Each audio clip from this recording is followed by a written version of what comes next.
הבאים לכנס המדיני-ביטחוני של המכון למדיניות ואסטרטגיה באוניברסיטת רייכמן.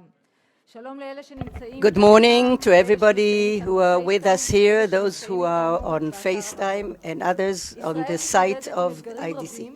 Israel is coping with many challenges, and therefore we are holding a special conference to talk about the strategy that's needed for Israel. I call upon Professor Rafi Melnik, Provost to Academic Issues and Acting Director of the Reichman University.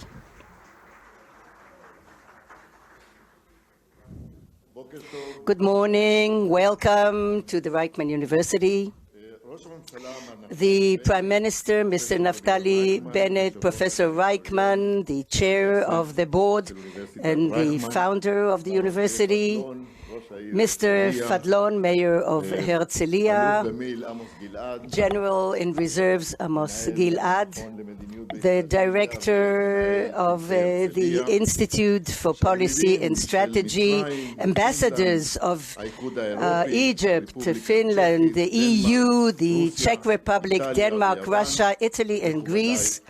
Ladies and gentlemen, I'm very happy that our dealing with the coronavirus enables us to hold this conference with an audience, which is something that we really missed, and I hope we'll be able to continue to do so.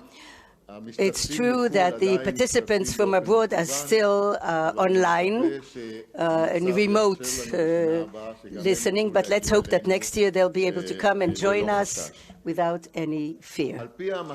According to the tradition of the Herzliya conferences, there's always a session of the Prime Minister's session where the Prime Minister talks about the deep analysis about the state of the nation and sometimes also strategic objectives of policy. And in the past, in the Herzliya conferences, the Prime Minister always said very significant things. I'm very happy that we are renewing this tradition, which was stuck for a while, and I welcome the Prime Minister for the fact that he's come here and participates with us. The Prime Minister, Mr. Naftali Bennett, is a very welcome guest in the Reichman University. Yes, a hand of applause is in order. He was the first who related to us publicly in one of the speeches.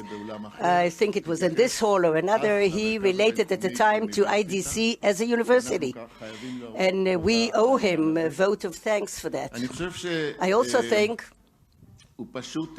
that he understood that if it looks like a duck, it walks like a dog, and apparently it's a duck. And in this way, he didn't have any problem to identify us as a university, because from day one, we built ourselves here as a university with research, a leading university in the state of Israel. The 1 minute I want to take advantage of, the conference is going to deal with the strategy that Israel needs, and of course I will talk about something that seems very important to me. We have to put an objective of bridging the gap of productivity. The gap of productivity, namely the production per worker, per hour of Israelis today is about $46. In the countries that we identified in the European Union, in the same size of population, it's never exactly identical, but if we compare them to us, a worker produces per hour $76. How do we explain this gap? It's a huge gap. It's a gap that has to be bridged, and this has to be one of a central objective of the State of Israel. It's not going to happen within a year or two, but we must embark upon a path to hopefully do it. The remedies are quite known. We held a lot of researches, and I want to mention two things that are the most essential. One, you have to invest in infrastructure in a large scope, as we did in the 60s and the 50s. That's going to bring us to growth. And the second thing, which is very important, is professional training in a large scope, because in the last few years, with the growth of the manpower, people came into the labor market without skills as are needed in a technological advanced country. And unless we take care of these populations, the productivity gap is not going to be bridged. And I wish all of us a very successful Herzliya conference.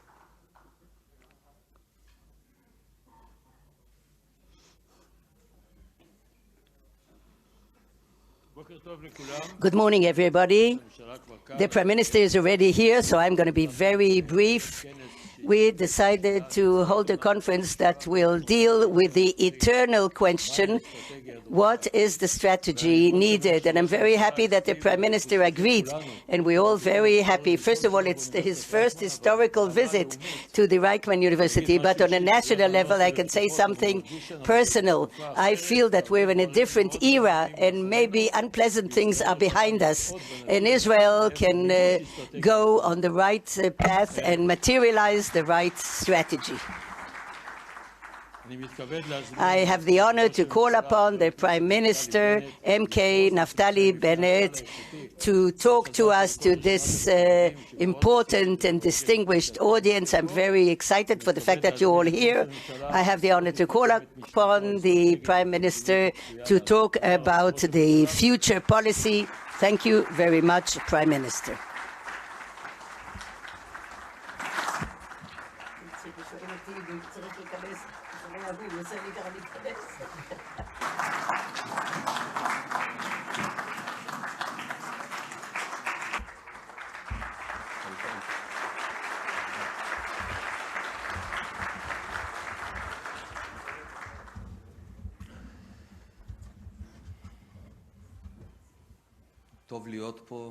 It's wonderful to be here at Reichman University.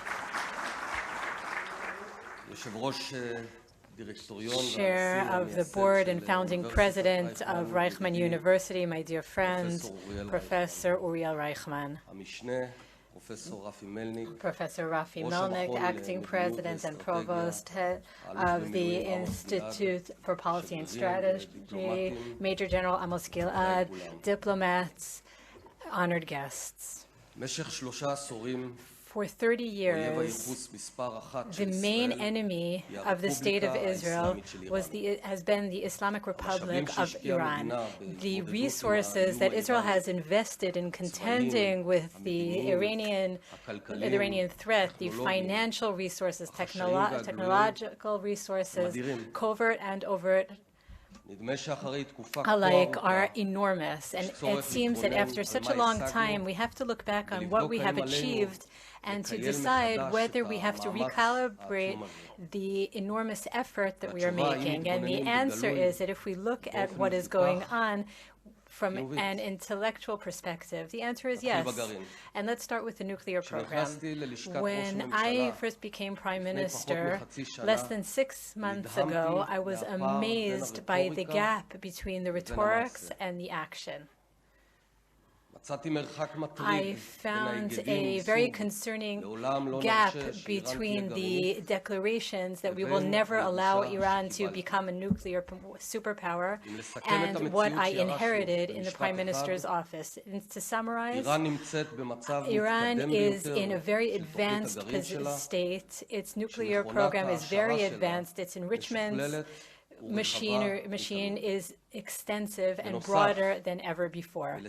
In addition, alongside the progress with its nuclear program, Iran consistently and persistently surrounded Israel by a ring of militias and rockets of all types. In the last decade, from every window in the State of Israel, Iran is looking in. The northeast, the militias, the Shiite militias in Syria. We have Hezbollah in the north and Hamas and Islamic Jihad from the south. Iran has surrounded Israel with missiles while they sit safely in Tehran. They harass us from afar, they waste our resources, they cause damage to our country without even leaving their homes. They draw blood without paying a price. It's an excellent arrangement from their perspective. The obvious conclusion is that this method of chasing specific terrorists that are handled by Quds Force is no longer relevant or logical. We have to reach the one that is sending these terrorists. Since the frustrating days of battle during the Second Lebanon War, I have been I've been haunted by the question of how is it possible that a soldier like Ro'i Klein of blessed memory was killed by emissaries of Iran without Iran paying a price of any kind. How can we accept this asymmetric situation? On the one hand, it's a one-side battle.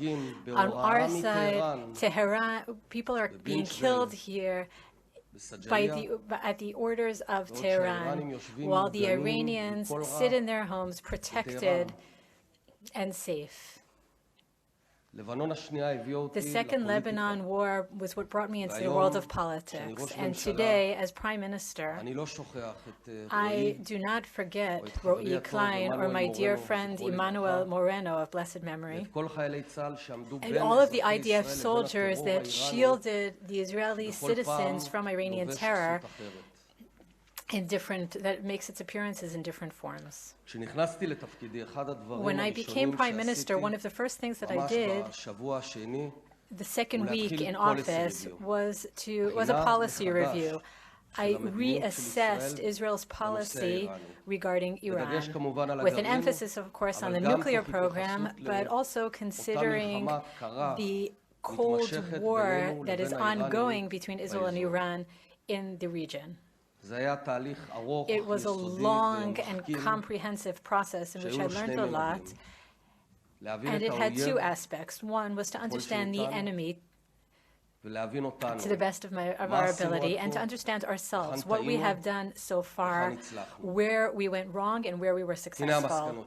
And here are my conclusions. First, the asymmetry is the fundamental Israeli strategic failure. They send terrorists from Lebanon, from Gaza, and from even further, and we are fighting with the terrorists that they send. This plays exactly into their hands. That's exactly what they want to happen. They want us to fight with the ones that they send, with their proxies. We have to take advantage of our relative advantages and use them against their weaknesses in a much more effective way than we ever did before. Israel has a very strong, resilient economy. Our cyber industry is leading worldwide. We have democracy, we have international legitimacy, we have mutual responsibility. When we look back at our history, that is how the United States won the Soviet Union at the end of the 1980s.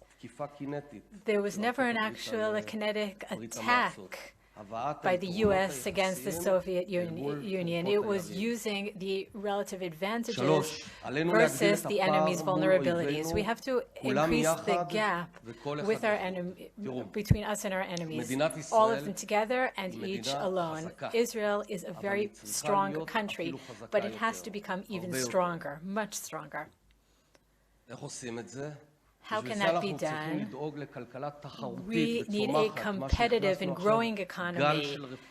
We have introduced a wave of reforms that take our economy to the next level, and so that our economy will grow on an international scale, and we can use the fruit of that success to invest in empowerment missiles and cyber and laser technologies and other technologies, and invest in salaries of soldiers. This is the type of empowerment that leaves no room for doubt and makes it clear to everyone that they should not even try us. And my final conclusion is related to the previous one and is related to the core of the Zionist ethos on which we were all raised: taking initiative, being active, not postponing, not denying, doing what has to be done all the time. The state of Israel must maintain its ability to take action at any time and under any political circumstances. I want to pause for a moment and look around us, take at a panoramic view of where Israel stands now in November 2021. Israel is going in the right direction.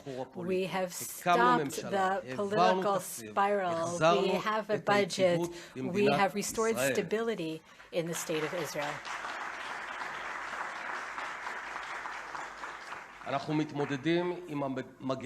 We are coping with the pandemic in a professional and excellent way. Our economy is open, which enables us to grow on fantastic levels. We reached 7% this year. During the fourth wave, not only did we overcome the wave, during the wave itself, we developed tools that would enable the state of Israel to continue living its life even in the case of an ongoing pandemic. Israel will remain open. Israel will be able to live alongside the pandemic and not be managed by it. Our foreign relations are flourishing with many countries around the world, distant and near.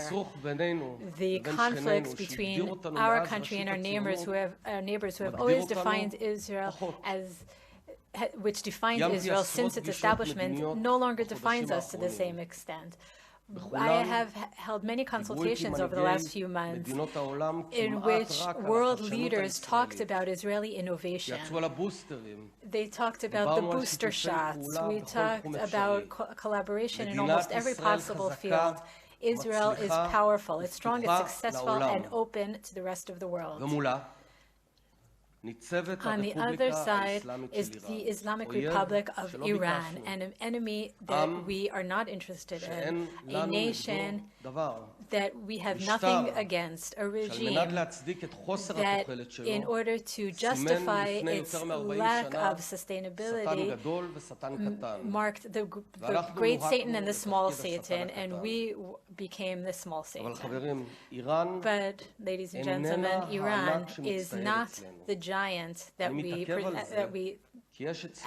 think it is. And I want to emphasize that because we tend to enlarge it. Iran is much more vulnerable than we may think. The Iranian regime is corrosive. It is in the most extreme place it has been in since 1979. In the regime, the Iranian Revolutionary Guards are actually running the regime. This is a regime that is unable to supply water to its citizens. Water, a regime with an economy that is weak. It is a corrupt regime that is forcefully controlling its people through fear. And we have to realize that Iran, unlike its reputation, they're not suicidal. They're very protective of their own lives. The Iranian family, for example, has an average of only 2 children. In the 1970s, there were about 7 children on average per family. So they will always prefer to find volunteers from Lebanon or Syria or other places that will fight for them. We see that in Syria all the time. We are at a critical point in this ongoing conflict with Iran, which is actually the battle between the entire world with the radical Islamic regime in the region, in an attempting to create Shiite hegemony with a strong nuclear program.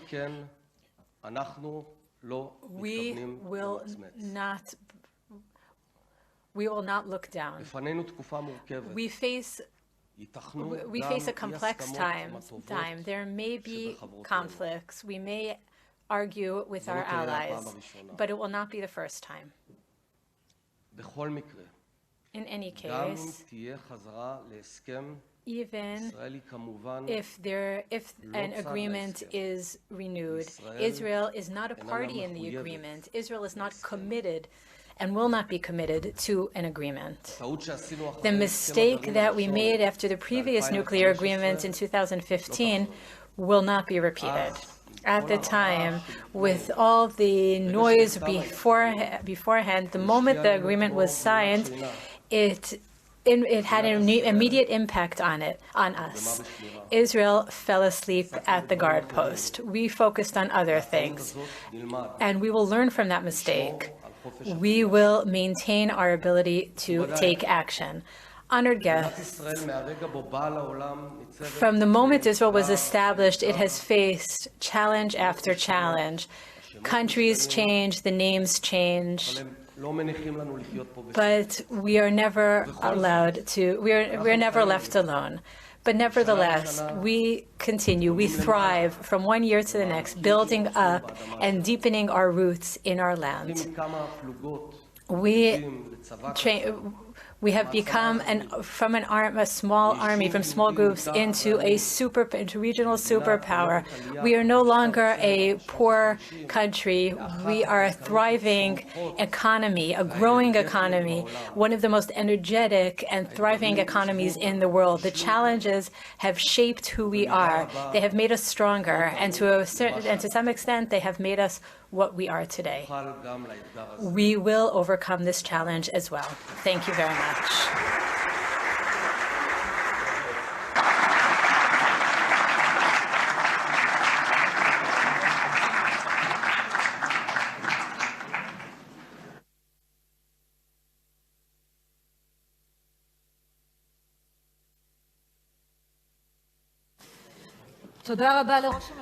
Thank you, Prime Minister Bennett. And now, after we heard the Israeli strategy from the PM, let's look aside to the American strategy, Israel's greatest friend in the Middle East. The man who is going to talk to us about it is Brett McCurg, with a lot of experience. He is the coordinator for the Middle East and North Africa in the White House, to talk to Amos Gilad, General in Reserves. I will never forget our coordination cooperation and your unique contribution to defeat ISIS and to solve other national security problems of U.S. You deserve medal. Well, it's always an honor to speak with you, and I wish I was there in person, but I hope to see you again in person soon, and hopefully at this conference in person next year. Absolutely. Thank you very much. So I would like to begin by asking you, what is the updated policy of United States vis-a-vis Israel, and especially we do have a growing concern about the growing threat of Iran, and in two arenas, the nuclear and the regional one, including the armed UAVs, missiles, rockets. So what is the update? Thank you. Well, I think I'll back up a little bit and just talk about our overall approach to the Middle East region fundamentally. I think after the last more than 20 years since 9/11, I've stood in my fourth administration now. I think we have seen the United States really pursue maximalist objectives throughout this region for 20 years. I was here in the Bush administration. Our policy was regional transformation, democratization. I think throughout the Obama administration, we had some differing policies from year to year, but ultimately out of the Arab Spring, really maximalist objectives. We had a regime change policy in Syria. The Trump administration in particular, I think, while President Trump said he wanted to get out of the Middle East, they set real maximalist objectives, particularly in Iran, which is a regime change policy in Iran. And I can go on about a number of the lessons learned throughout that period. What we're trying to do here is really focus on core objectives and getting back to basics, really back to the basics of sound policy, sound statecraft, alignment of ends and means, support for partners, setting realistic objectives and then pursuing those aggressively, being ambitious about the power of America's influence and diplomacy, while also being realistic about limits. But fundamentally, when you talk about back to basics, it is support for our friends in Israel and for Israel's national security. I think you've seen that throughout the first 10 months of the Biden administration. We are fully committed to Israel's national security, Israel's defense. We're fully committed to replenishing your Iron Dome systems. Obviously, we work very closely throughout the region over the 11 days of the Gaza conflict back in March. So that is something I think you will see continue. And of course, Israel is now a central element of CENTCOM, something that was finalized earlier this year. And I think that just helps the overall intercoordination between our militaries, but also diplomatically. Our UN ambassador is in Israel this week. Our deputy Treasury Secretary is in Israel this week. I'll be in Israel next month. We have constant communications at the highest levels. Jake Sullivan spoke with his counterpart, Eyal Gulata, just yesterday. I'll be at the Manama Dialogues over the weekend with Secretary Austin. Of course, we'll have meetings with Secretary Gantz and others. So it is constant coordination, communication about issues throughout the region. Of course, that brings us to Iran. I think nobody here in the Biden administration has any illusions about Iran. Iran is not a friend. They are an adversary. We also recognize that we want to approach where possible, pursue avenues for de-escalation. There's a lot of dialogue going on in the region. We fully support that. But of course, de-escalation only works if you also have a deterrent capacity. So we're very committed to ensuring that all of our partners in the Middle East, particularly in the Gulf, have the abilities to protect and defend themselves as they pursue avenues of de-escalation. We are focused first and foremost on Iran's nuclear program because since the United States left Iran, the JCPOA, we have seen Iran's nuclear program really just grow in leaps and bounds and is now approaching truly alarming levels in terms of advanced centrifuges, stockpiles of 60%, 20% enriched uranium. And we are now about to begin another round of negotiations in Vienna at the end of the month, and we'll have to see how that goes. But as President Biden has said, we are prepared to pursue other options if diplomacy fails. But as of right now, we still remain very committed to the diplomatic course. And to that regard, we have not lifted any sanctions. We have not reduced any pressure. So we continue to pursue a dual approach of diplomacy and pressure. And we're hopeful that this can lead to an outcome together with our partners in the E3 and also with China and Russia. President Biden just spoke with Xi Jinping earlier this week, and Iran was a central agenda item between those two leaders. I would like to ask you, if Iran continues to enhance the threat against Israel in the whole area, even vis-a-vis Saudi Arabia, and if the talks in Vienna fail, can we trust other options, real options? Because the image of Iran, it seems that maybe they are convinced that there is no real threat to them. So what is the policy? What you can share with us about the policy and the Israeli priorities vis-a-vis the unique need to prevent nuclear Iran and the regional threat towards Israel based on missiles, armed UAVs, rockets, and so on? Well, first you take an issue nearby, one that I know quite well in Syria. We fully support Israel's freedom of action in Syria, Israel's right to defend itself in Syria from these Iranian proxy IRGC networks, which were trying to establish a beachhead in Syria. I think it's now much more difficult for them. We just saw, which was reported in the media over the last week, the IRGC leader in Syria was basically removed from the country. We think that's an encouraging sign, actually. So we support Israel's right to defend itself, as I mentioned earlier. That's fundamental to our policy. We support Israel's freedom of action, particularly in Syria and near Israel's borders. That's something that we are fully committed to. Looking out more broadly, I think the UAV threat is a new threat in the region. We are seeing this in particular in Saudi Arabia, where sometimes 40 to 50 UAVs are launched a month. I will say, I think Secretary Austin will speak to this during the Manama dialogues. We are fully committed to the defense of Saudi's territory as well, something that President Biden himself has reaffirmed a number of times.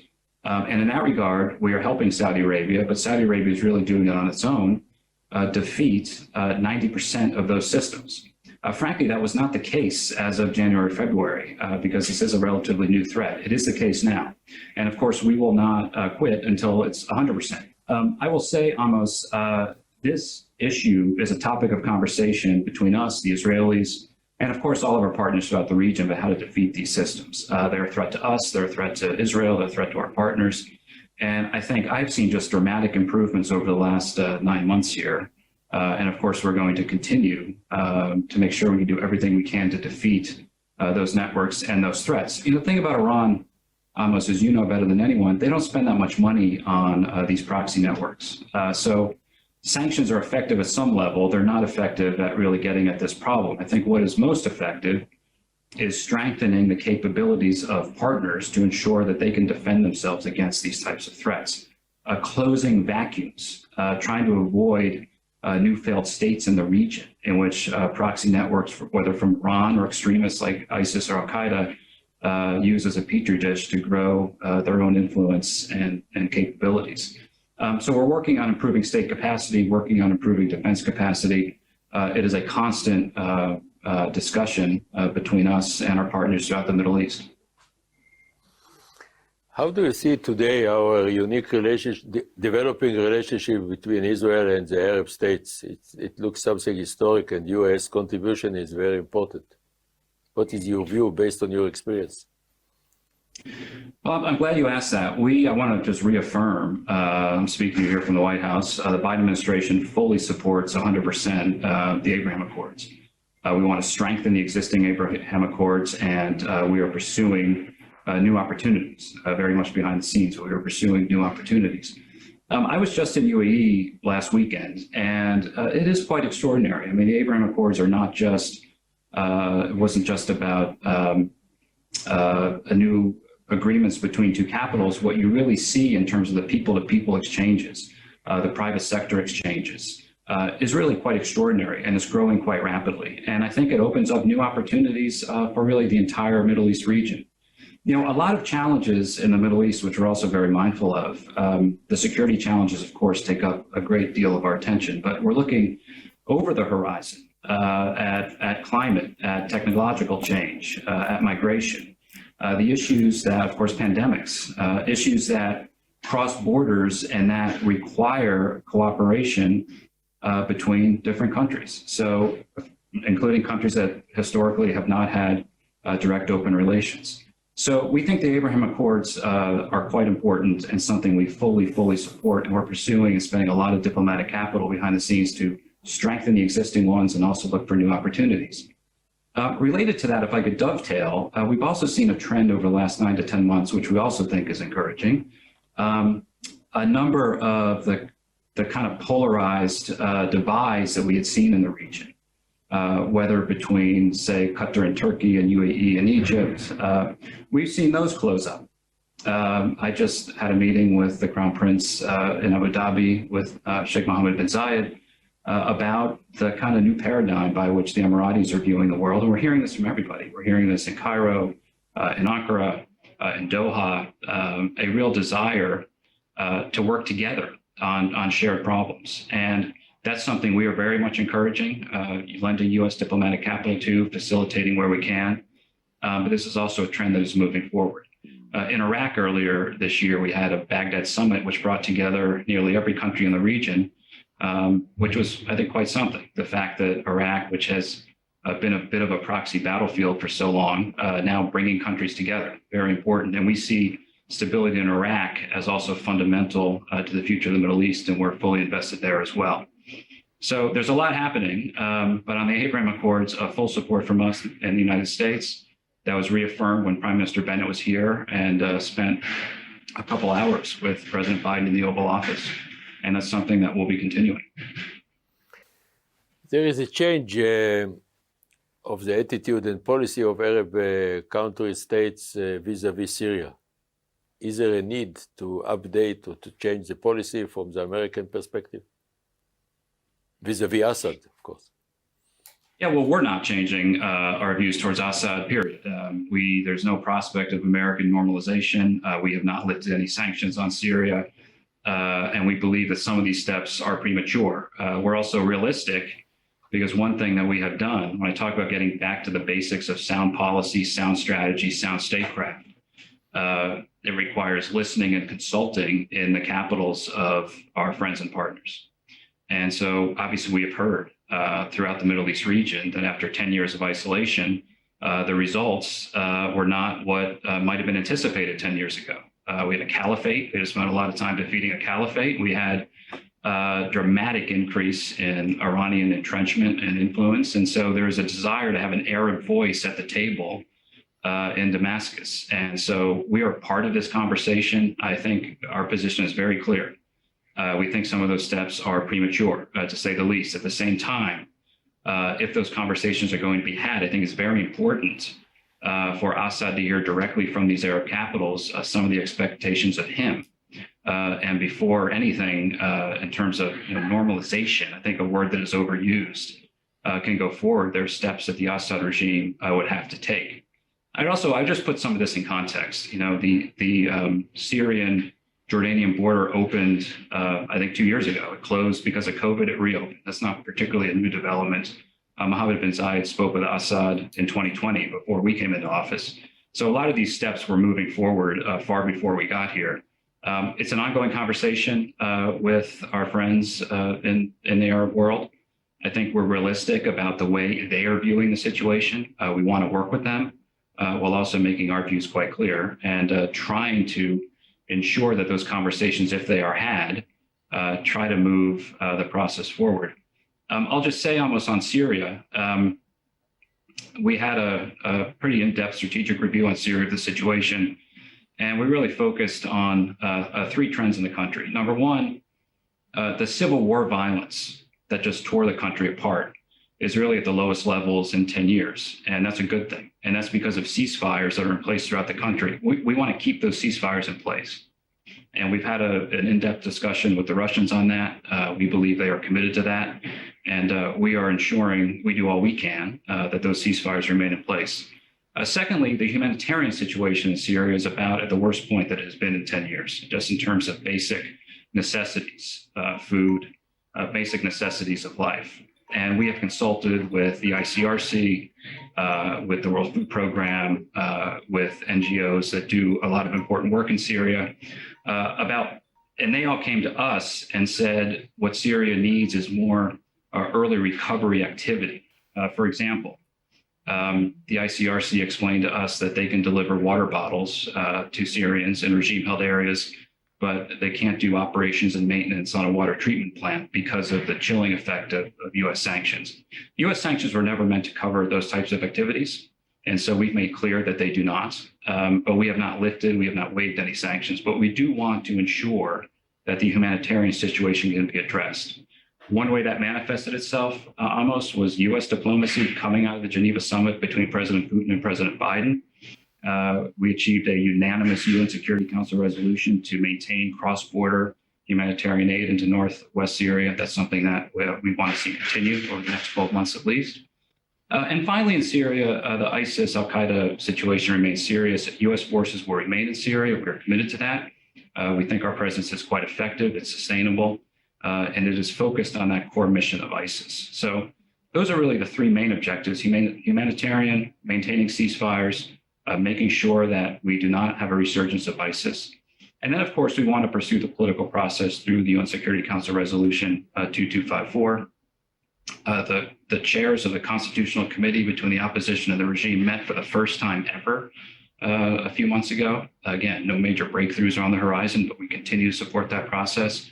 So I think we're pursuing a very prudent, very effective course in Syria, fairly well coordinated through the region, and so we'll keep at it. About Lebanon, this tragedy, is there any solution to the disaster of Lebanon? Well, I tell my team, if we have one objective, I don't want to make light of it, but no more failed states in the Middle East. We cannot afford another failed state in the Middle East, period. And we have a new government in Lebanon, led by Prime Minister Mataki. We recognize that the Lebanese leadership needs to step up to this challenge. And that is the conversation we're having with them. Toria Nuland, our Undersecretary for Political Affairs, was in Beirut about a month ago having this very direct conversation with Makati. They're engaged now with the IMF about pursuing the reforms that everybody knows that Lebanon has to take. And if they do not take those reforms, I think the future is quite dark. So this is really on the leadership of the Lebanese elites. We have used our sanctions power, particularly to go after individuals who are just interwoven with corruption throughout society there. And so we will use a combination of carrots and sticks, the carrots being if the new Lebanese government can pursue the reforms that even they recognize are needed. I think the IMF, other international financial institutions, the United States, and the international community are fully prepared to help. But we're not going to put good money after bad without these fundamental reforms. So we're continuing to pursue it quite aggressively, and it is a matter of deep concern. I just want to assure you that it is of the uppermost priority for us to make sure that we try to set a floor in what has been a rapidly deteriorating situation. I think it's positive we have a new government now, but they need to get on with the reforms that everybody recognizes, including them, need to be pursued. And the last question, unfortunately, can you share with us our recommendations how to enhance mutually our relationship and strategic cooperation? Because from Israeli perspective, United States of America is major pillar of our national security without any alternative to it. Well, I think in terms of enhancements, look, there's a lot we're already doing. I think our relationship is undergirded by a significant memorandum of understanding and investment in your defense capabilities. We're fully committed to Israel's qualitative military edge. Having Israel as a part of CENTCOM, I think, just further enhances our ability to coordinate and train militarily.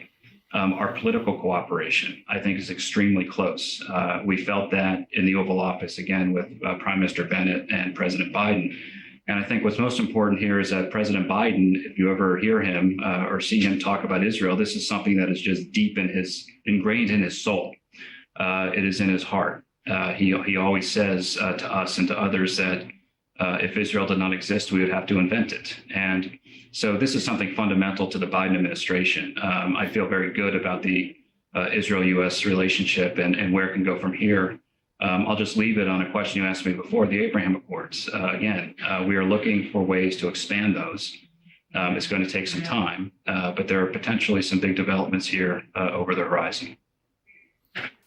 Mr. Megur, thank you very much. I really appreciate it. It's very important and very valuable. Thank you very much, and good to see you.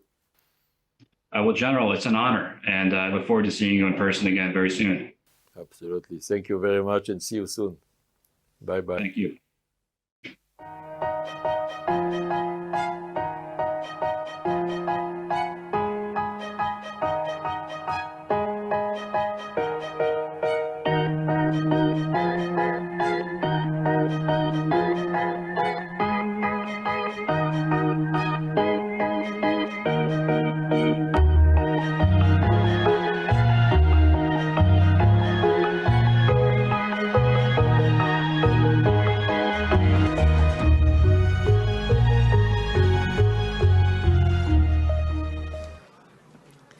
אז כמו שכבר הבנתם, הנושא הבא שלנו זה ההתמודדות מול איראן. Realized we're now going to talk about the Iranian threat. Is the strategy effective? This question will be answered by a few very significant people: Amir Pardo, former head of Mossad, Major General Amos Yadlin, Yaakov Amidror, former head of the National Security Council, and Gideon Frank, former head of the Israel Atomic Energy Commission. Gili Cohen, the diplomatic correspondent of the television channel 11, will be the moderator.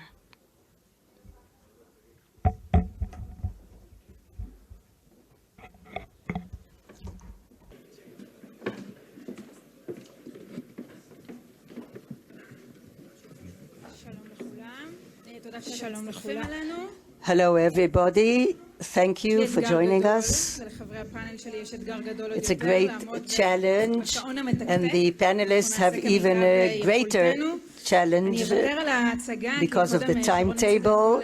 I will not introduce you because you've heard already who the members are, and I'll start with you, Tamir Pardo, former head of Mossad. I think some people here envy you after what has happened just recently. We heard the words, yeah, money is not everything, says Mr. Pardo. We heard the Prime Minister Bennett speaking quite strongly about Israel falling asleep at the guard in 2015, and even now, if we have a deal, there might be some disagreement with the United States, and Israel is going to maintain its freedom. What do you think about it? He said to the mic, the question is whether Israel has a strategy vis-à-vis Iran. That's the question. I think at the moment, at least, and the Prime Minister also said that we're thinking, we're talking, and as far as I see, there's no really consolidated strategy, but a few things that have been said recently seem to hint that we're trying to go back to something similar to what was before. So in the interview that Amos Gilad was moderating between the Soviet Union and Russia, there was a long struggle. There's an interesting story between the Soviet Union and the United States, I meant, he says. There was like a war game that was held at a certain time, and there it was said that the two countries are conveying 100 nuclear missiles, one towards the other, and the American wanted to see what the result is going to be. At the time, the Soviet Union won over the Americans, although the Americans had much better missiles at the time, because the result of such a war that stopped a second before the world actually collapsed was that the Soviet Union came back from a world where people used to eat meat once a week, and there were a few big cities in a very bad situation, and they went from 1860 to 1840, whereas the United States went back from 1980 to 1860.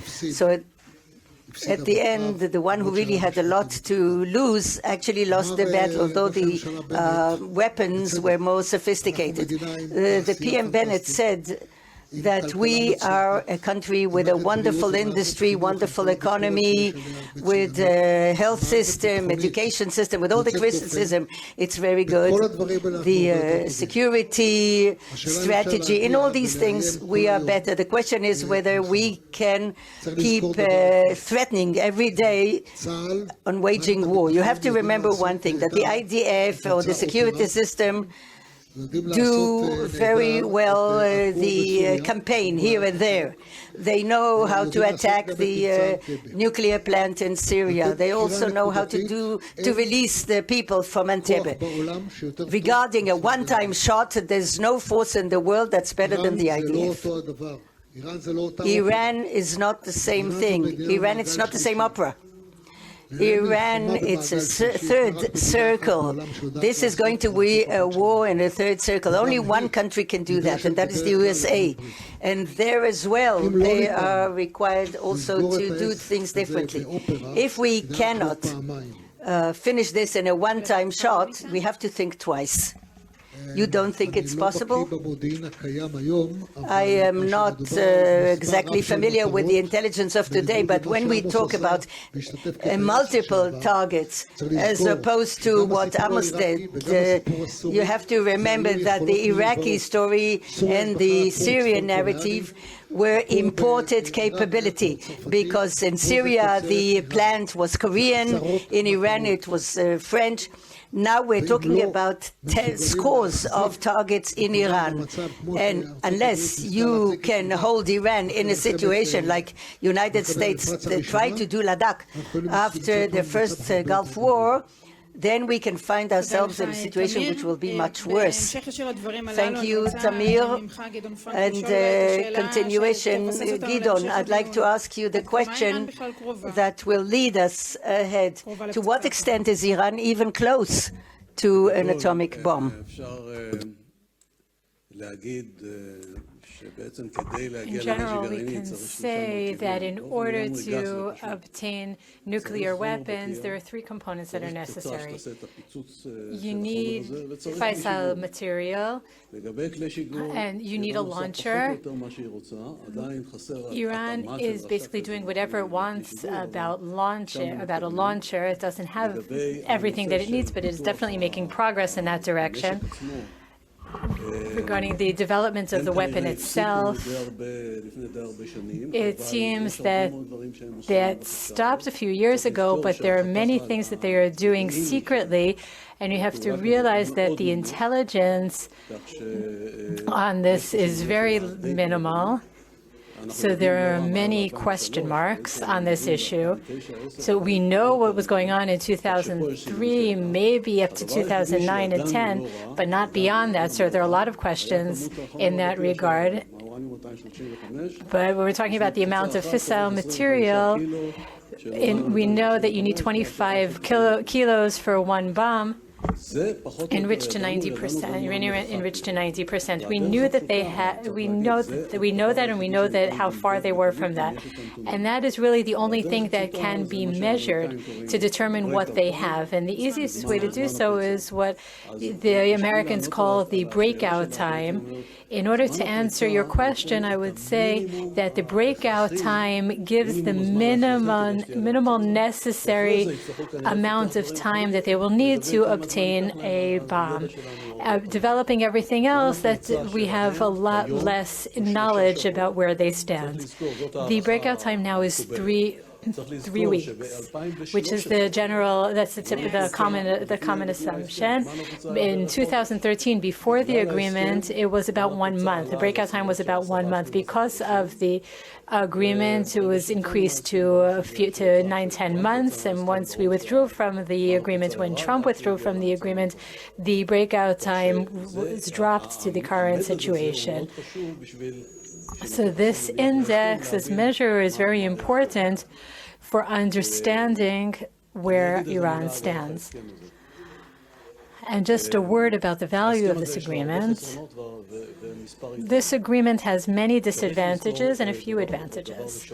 We have to keep in mind that, first of all, the agreement, if it is upheld, will not enable them until the beginning of 2026 to make more progress than the 10 to 12 month breakout time.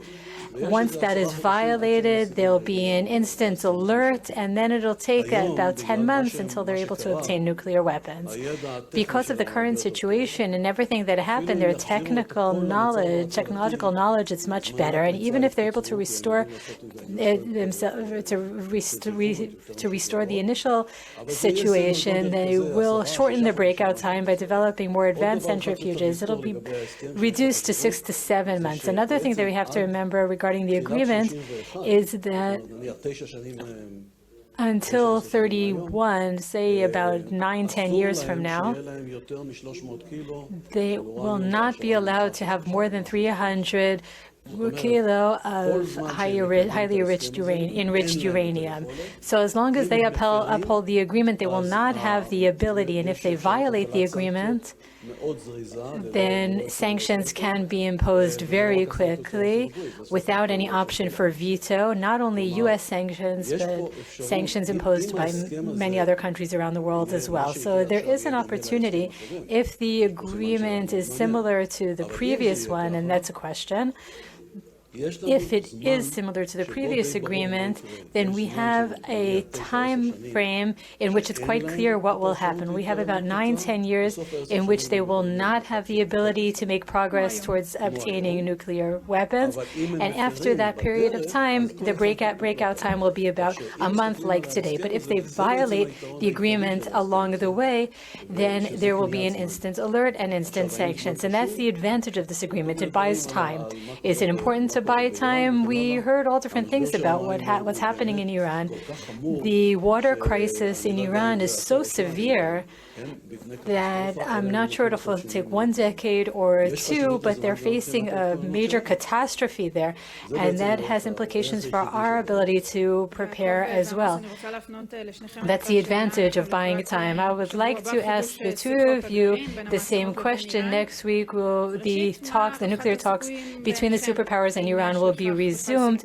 What do you think are the chances of the talks succeeding? Will an agreement be renewed? And assuming there is no agreement, what are the alternatives that Israel has? אני לא יודע אם יהיה הסכם או לא. לא חושב שהאיראנים יודעים אם יהיה הסכם או לא, וגם... know if the Americans know זה הסכם טוב לאיראנים. if there will be a deal or not. It's a good agreement for the Iranians. I, as an Iranian, I will do everything to go back to this agreement. It's great, it's good. We can develop the nuclear plan, and at the end of the project, in 2030, less than 10 years, to receive legitimacy to do whatever they want.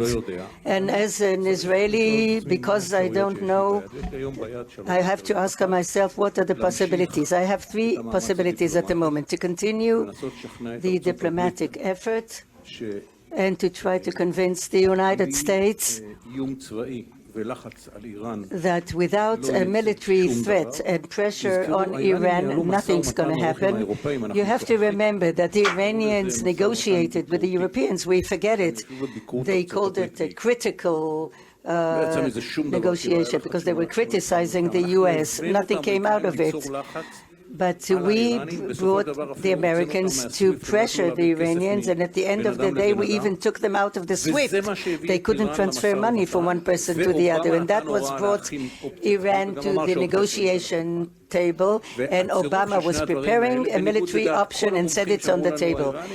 These 2 things, as opposed to all the experts, the Iranians will never talk about the nuclear. They came, and the result was that because a bad agreement, in my opinion, and in this bad agreement there are a few good things, but it doesn't make it good. It's a bad agreement with a few good things. So we can continue to manage the diplomatic negotiations. I'm very pessimistic, but my pessimism doesn't have to stop me from negotiating, because if there will be a result, then great. I don't believe there will be a result, but nobody can ensure. The second effort is that, according to everything that is in the world press, we are the Division of Research in the Intelligence. We heard about the nuclear plan in 1994. In 1995, we went to the Americans. We told them about an Iranian plan. It took them 2 years to get convinced. 2 years, the Americans said, we don't know what you're talking about. And it's not as if they had all the facts. All the facts were the U.S. We gave it to them. And the Americans refused to recognize the fact that there is a military Iranian project. This is part of our problem, not that the Americans don't know, but the interpretation they give. Somebody once said to me, I will find a smoking gun. I said, you will find a gun. If it's smoking or not, whatever. I'm telling you, the Americans will say that's not smoking, because if it's smoking, they have to take action, and they don't want to do that. So we have to continue what it says in all the media that enabled us to achieve this time gap. We see that at the moment they don't have a bomb, because people who worked very hard at the time so that it doesn't happen. And we have to continue these efforts and to ignore all the cautions. The Americans told us that if we continue with that, the Iranians are going to be better. I think that because of that, they stop looking for the drug barons in Mexico, because the more barons they kill, more sophisticated ones come. So what do? You have to stop fighting crime. What kind of a reason is that the Iranians are going to be better? Because we fight them. So what? We should allow them to continue to develop their nuclear. We gained at least 11 years, and we have to continue aggressively with full power, without hesitating, and to say to American friends, we listen to you as you don't stop fighting against crime. Although the criminals are more sophisticated, we won't stop fighting Iran, although in many cases they might be better. And the third thing, as opposed to what Tamir said, we have to prepare our military force. My estimate, and I hope we don't get there, my estimate, we will have no choice, because the world will do nothing. The American will do nothing. They have other problems more important for them. They're going to invest their efforts there rather than Iran, and the burden of eradicating the Iranian nuclear product is not forever, but at least for a certain time, and we will have to take it upon ourselves. I don't know if we do have the capability or not, but if we don't, then we should have. And at the end, it's in our hands, and to a certain extent, that's what Israel is there for, in order that Jews will not have to go to Washington to ask Washington to defend them. Exactly for that, the state was established. If there's an existential problem to the state of Israel, it can solve it by itself and not other countries. If they want to do it, we don't mind. But otherwise, we have to be in a situation that we can do it. Unfortunately, I didn't hear the PM saying it, but if he says that we're not ready, so we should be ready, whatever it costs and how much time it takes. We have to be ready with capabilities that we can actually hit the nuclears. I know it from the past, it's not impossible. So at this point that it's not impossible, as one who was involved with the many actions that thwarted. Can we do it without the U.S., or does the U.S. have to be in the picture?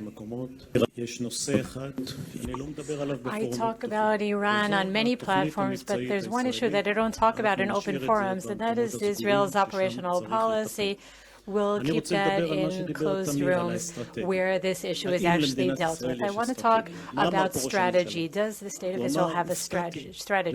What the Prime Minister said was that he was surprised to find that Israel did not have practice, that Israel had rhetoric. He was even more harsh than that. He said that we fell asleep at the guard post. I think that we have to manage a strategy using means that support that strategy, because when it comes to our relationship with the United States, the United States has the same strategic goal that we have. They also want Iran not to have nuclear bombs, but their strategy is diplomatic. They believe in diplomacy, and we have very little faith in diplomacy, even though, if we want to be honest, what postpones Iranian progress towards achieving nuclear weapons was the agreement, was the nuclear agreement, and not military action. That stopped them for about 7 years, and it would have stopped them for longer, because the fact that we fell asleep on guard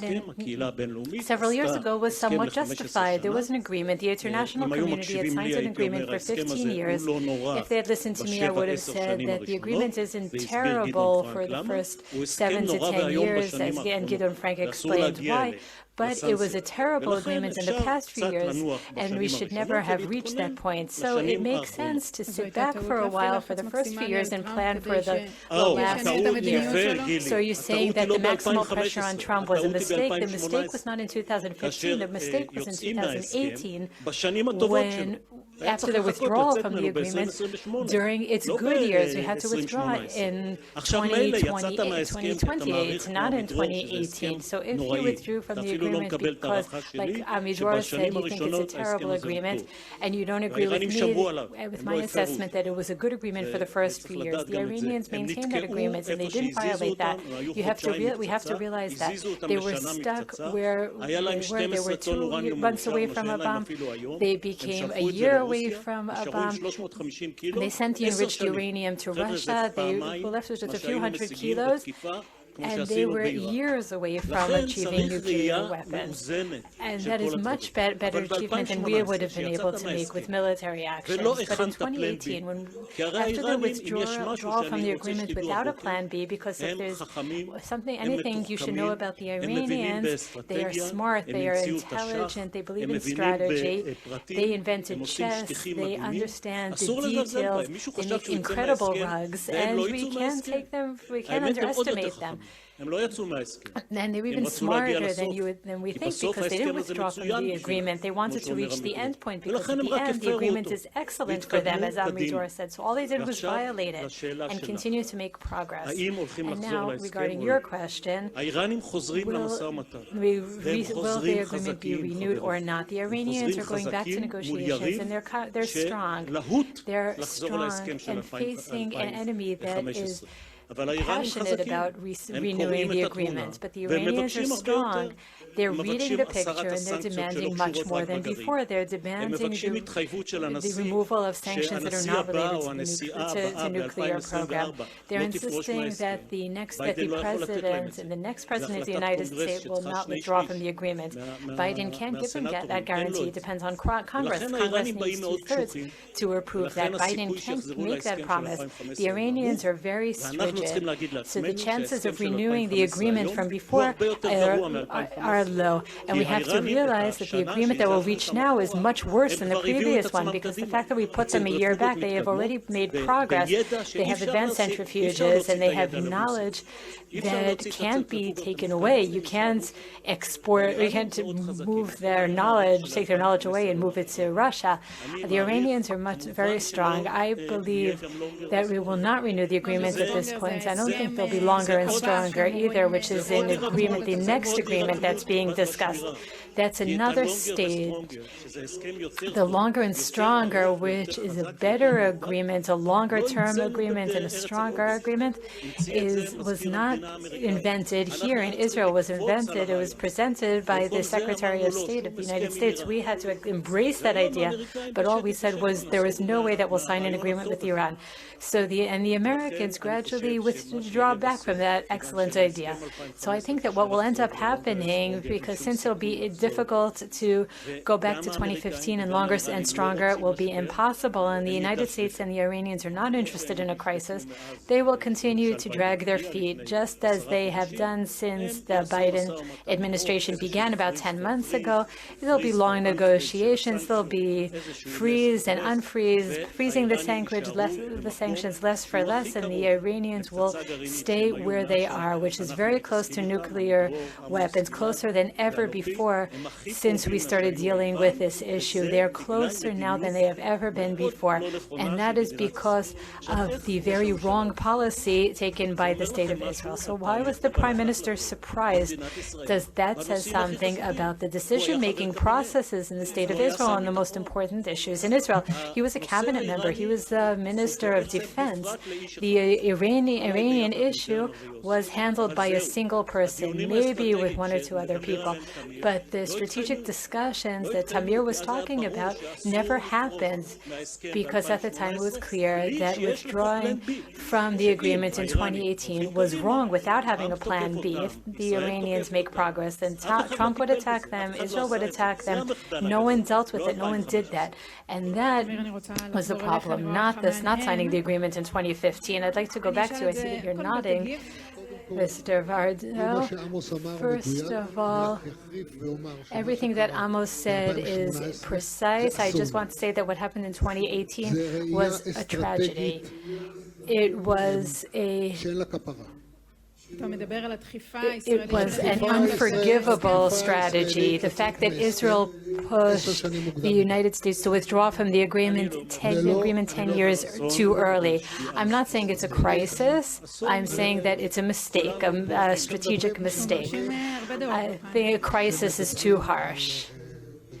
When we talk about political issues, then on a political level, I would definitely call it a crisis. And I just want to add one point. The United States is now dragging its feet, and that is clear to Iran. Iran is dragging out the issue of Belarus and Ukraine. We saw the Prime Minister of Australia a few days ago talking about that. The Iranians see that, and they're rubbing their hands together with excitement. They're doing it, but they're doing it's an excellent. These are excellent developments for them. They're playing the game. They're playing into their hands, into the Iranians' hands, in the best way possible from their perspective.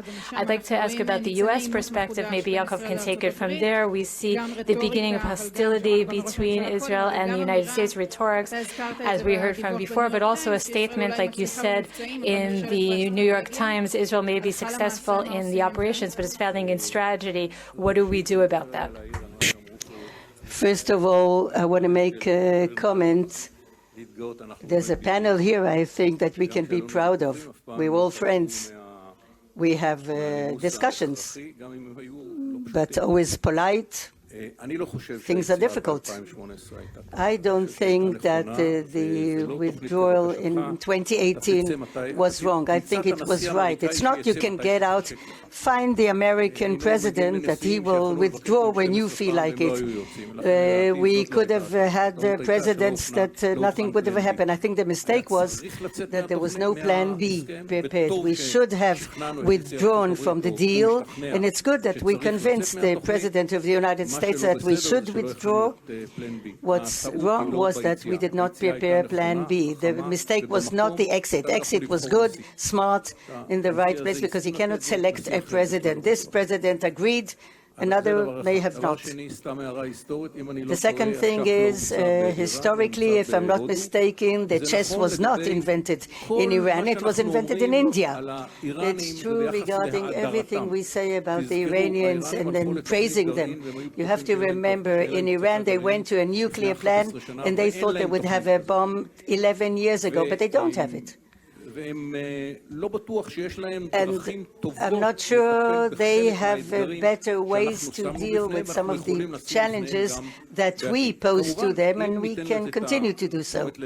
Of course, if we pay attention and we put the right money into it, if we think correctly and act correctly, the fact that the Iranians are smart doesn't mean that we cannot deal with the nuclear threat in a way that at least will give us time.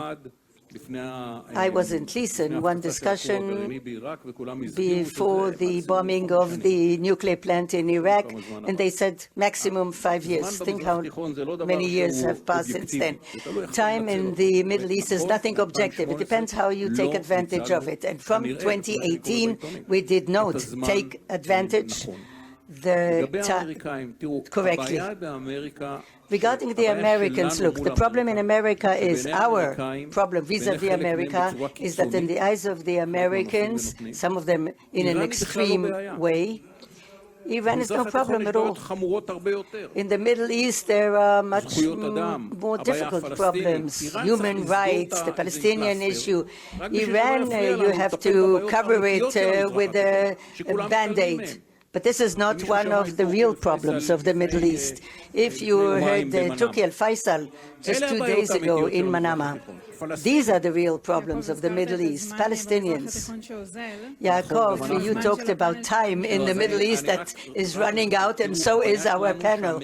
Look, but our problem is that the Americans do not want to act. The extreme example is not Afghanistan, it's Tanif. You know, in Tanif, they evacuated the base so that they will not be harmed. And when they did get harmed, they did nothing. And the president said that one day they will react. You have to understand, it's superpower, a world superpower. They attack its base and it does nothing. It evacuates everybody, does nothing. Thanks, Yaakov. It happened also during Trump when they attacked the drone. I will not defend on anything, but the ones who did the Abraham Accord, after all, is Trump and Bibi.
מבקש תשומת לבכם. Please, can I have your attention? We're very proud to welcome the commander of the Air Force, General Amikam Norkin. At his time, the Air Force, based on its illustrious tradition, has become a strategic arm. But what we don't know, because of some it's also a political strategy arm, and it was reflected that the commander of the Air Force of the Emirates met him in public, and a week later Amikam Norkin, the head of the Air Force, came to the UAE as their guest in public. That only shows the little bit of light of the whole strategy that I had the honor to be part of it covertly. But the Air Force is now developing strategic relations in the Middle East, which is an incredible force because our force is based on power and wisdom and the combination of both. I have the honor to call upon Amikam Norkin, the commander of the Israel Air Force, and Alon Ben David, a very senior defense correspondent. He can be part of the intelligence because he knows all the secrets. And I call them both to come to the stage.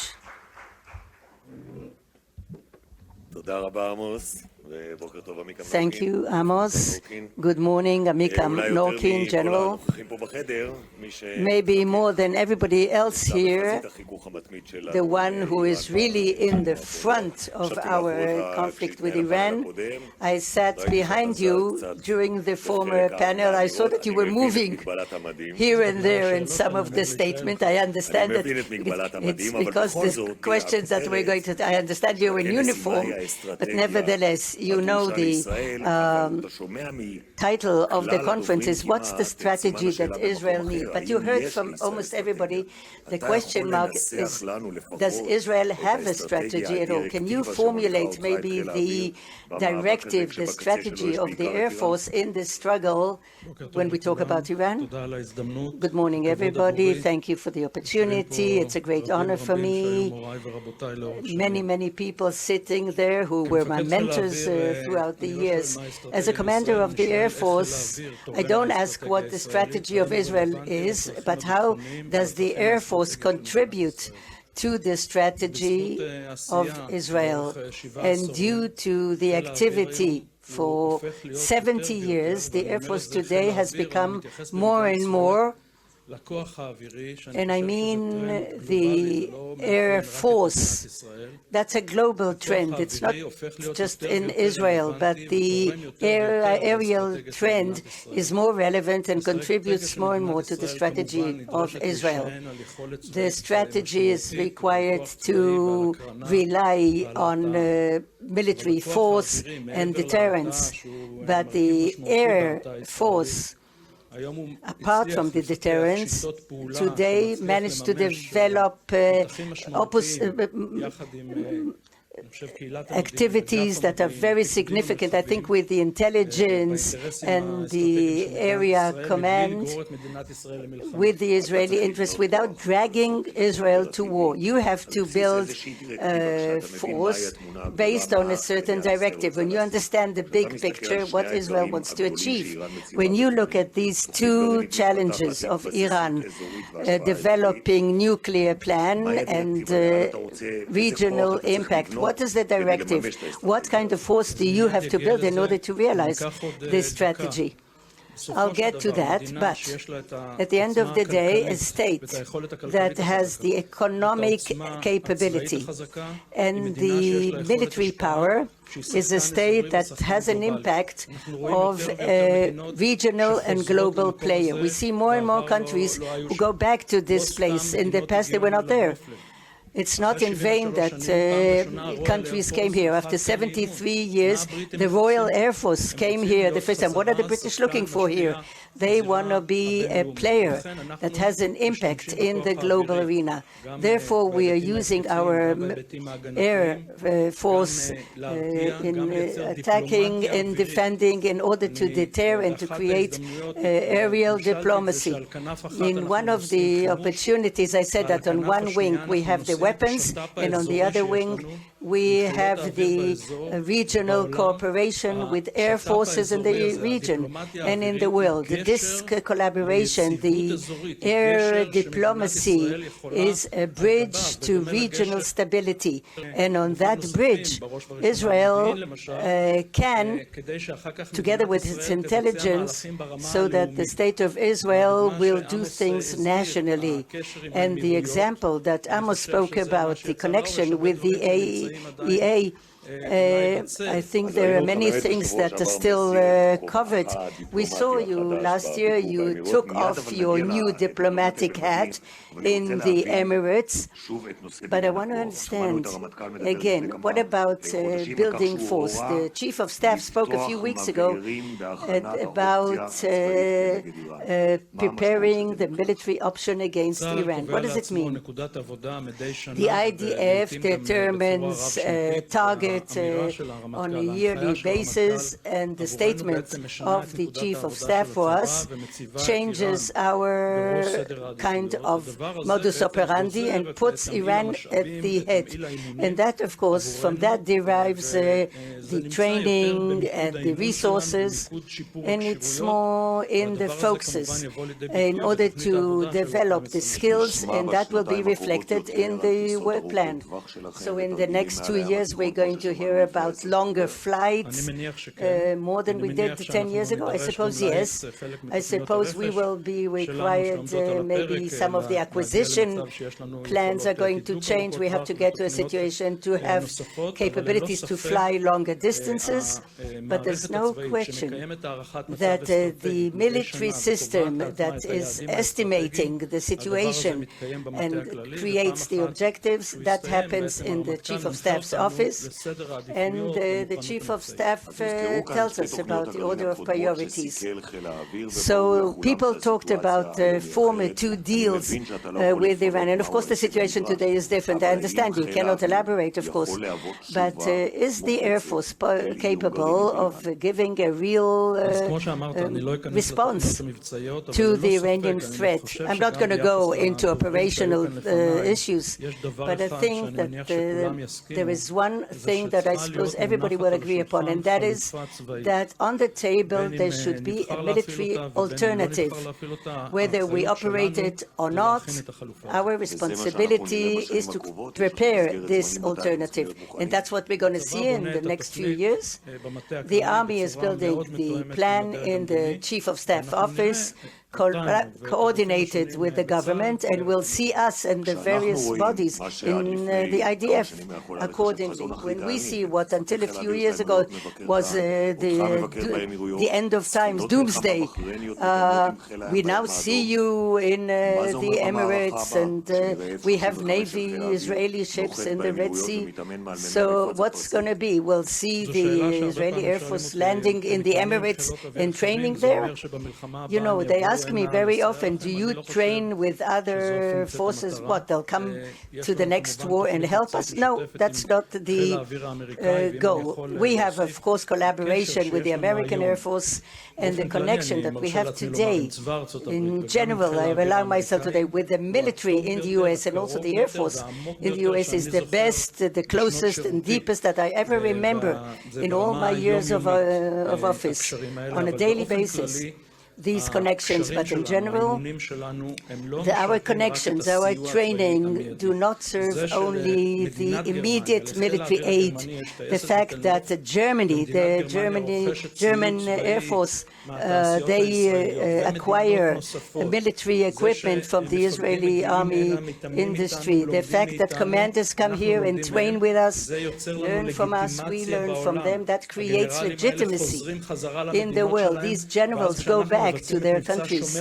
And then when we do the campaign of Guardian of the Walls, they can explain us better. Each of them in his own country. That really helps the Israeli security industry.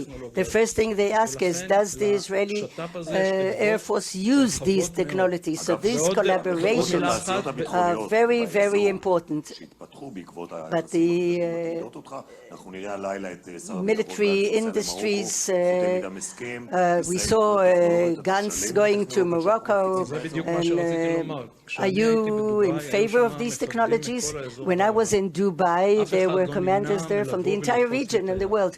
Nobody avoid shaking my hand. Even the Moroccan general, he came and even said a few words in Hebrew.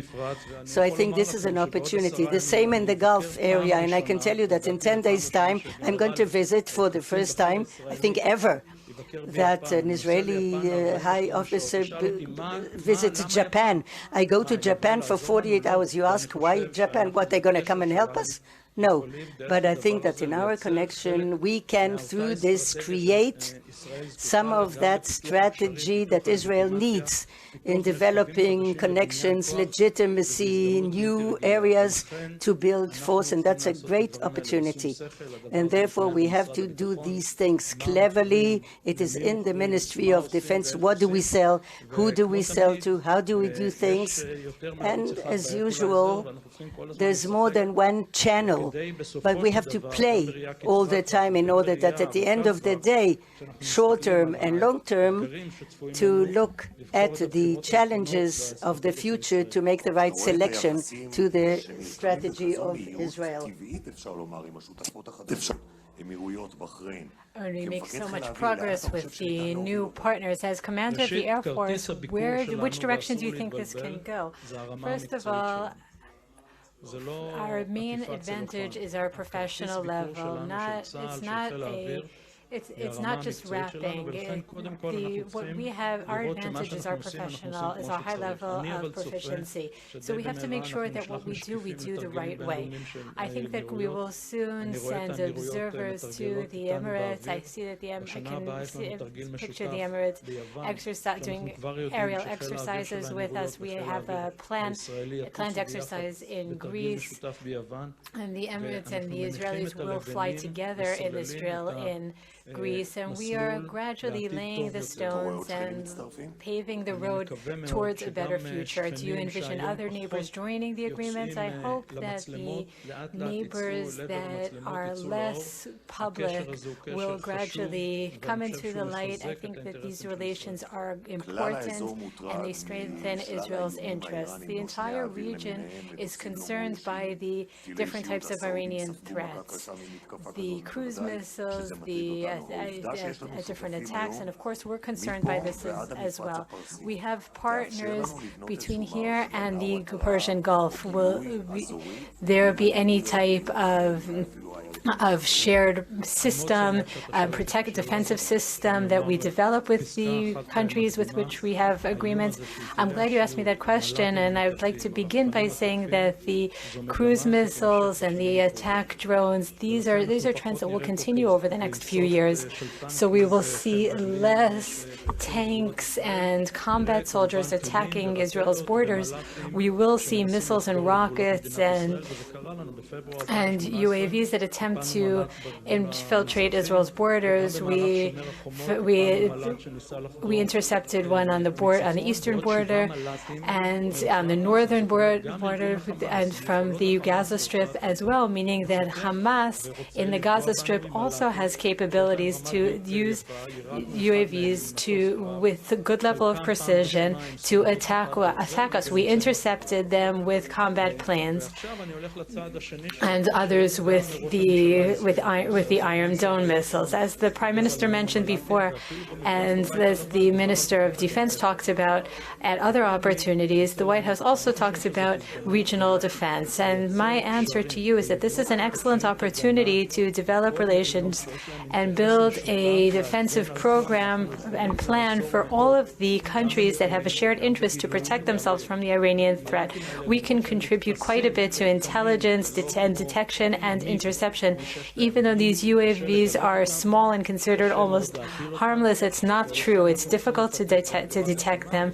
It's difficult to down them. So we have to develop a combat theories and develop our skill so that we reach this level. So this is an excellent opportunity for Israel to become a major regional player in developing a regional defense plan that will enable us to help other countries and create strategic depth for Israel, which is so lacking here.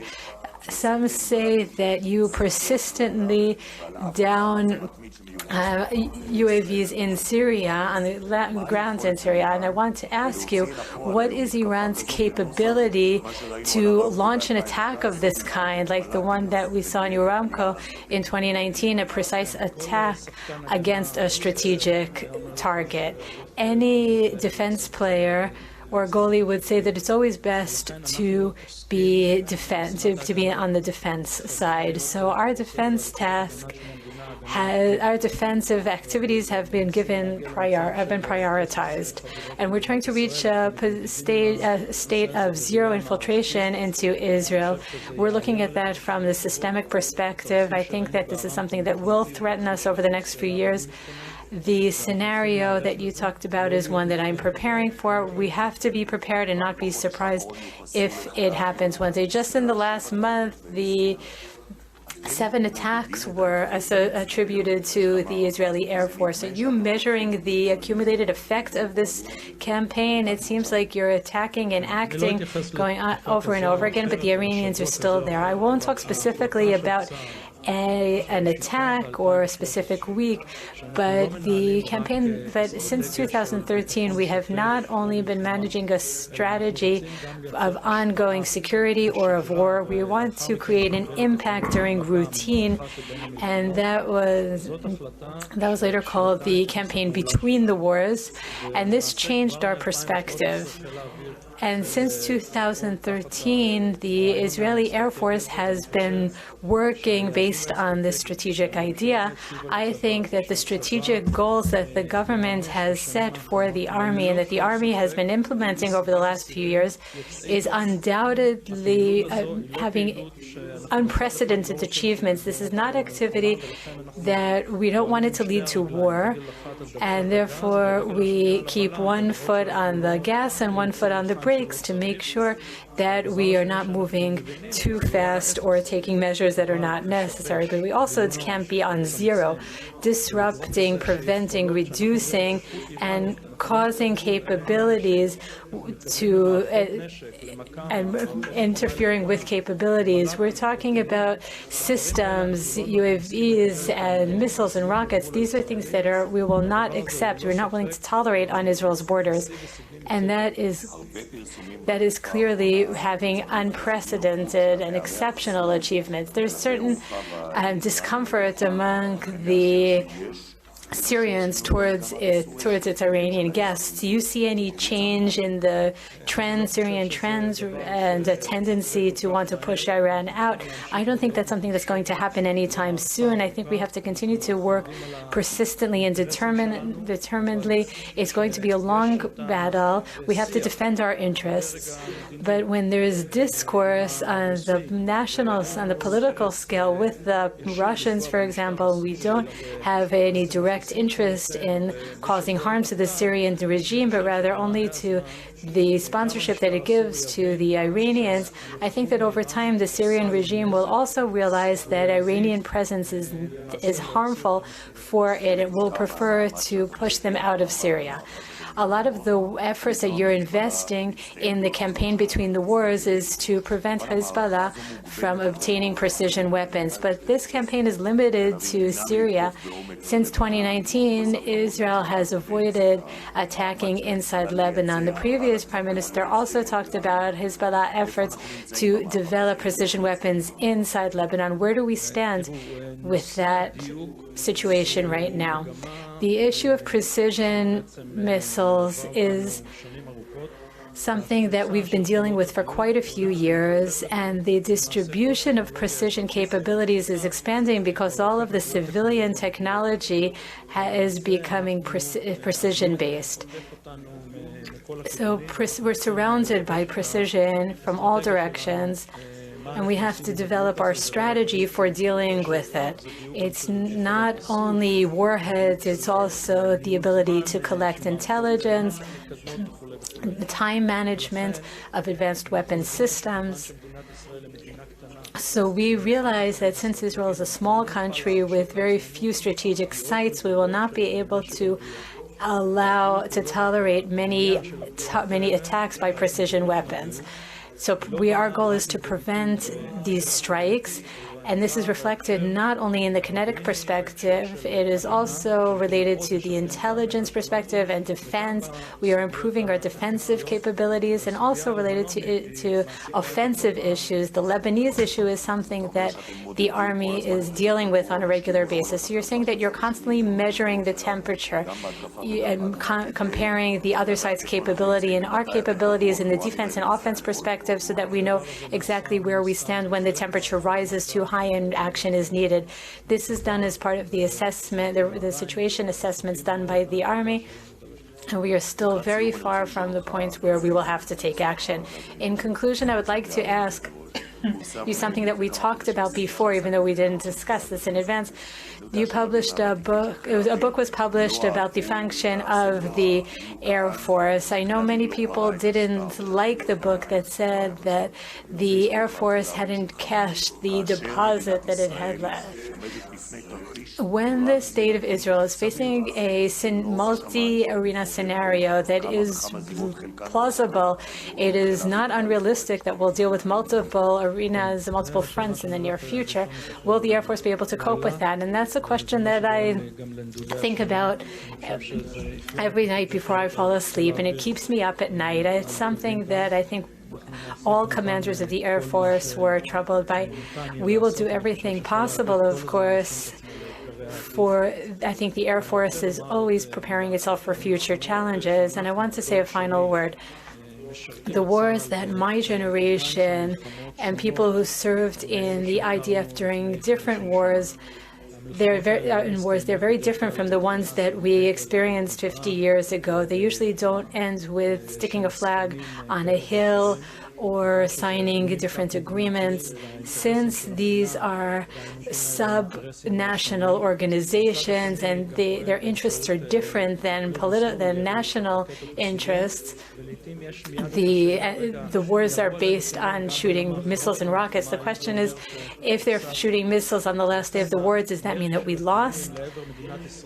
Shooting missiles at the State of Israel, our goal is to reduce them as much as possible, but stopping that is something that I don't think is something that should be defined as a target, reaching a point of zero rockets and missiles being shot at Israel.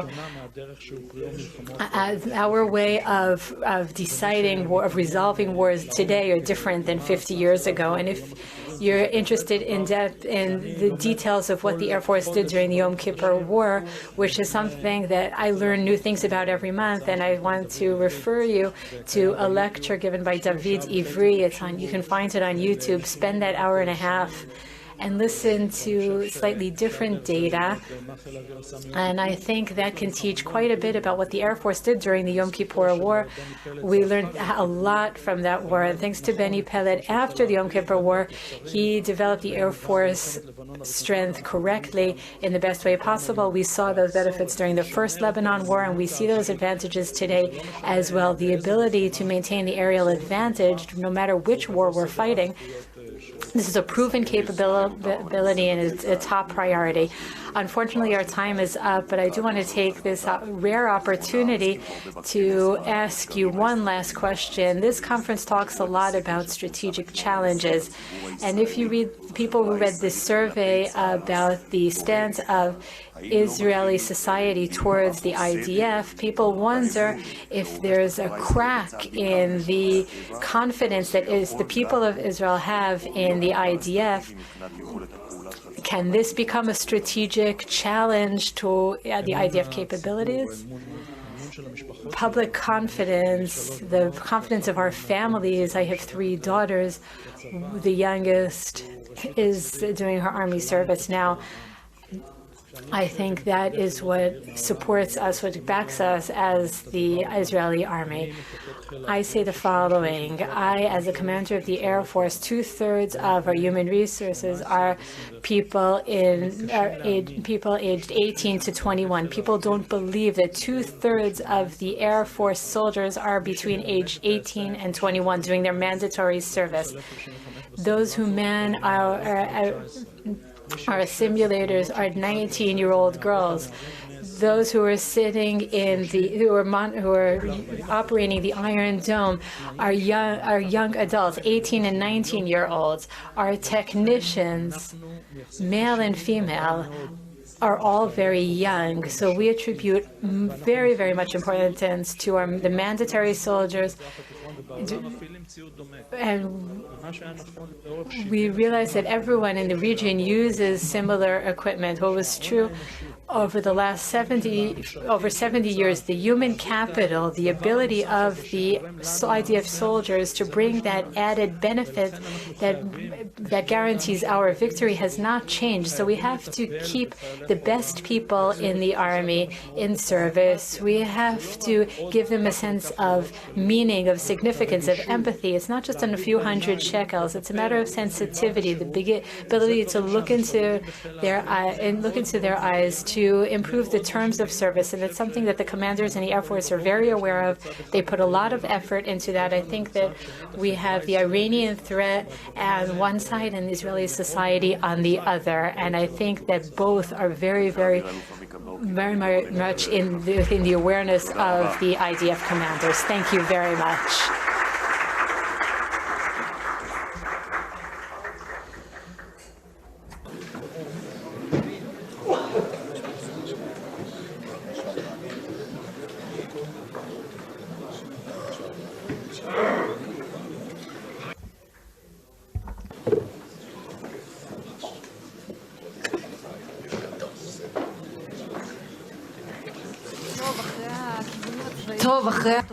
Well, after the military direction, at the end of the day, policy is determined by the elected people. So it's interesting to hear what is the security strategy of one who was a candidate to be the head of the Likud, the former Minister of Health, Yuli Edelstein, and Sefi Ovadia, the commentator of Channel 13, will interview him.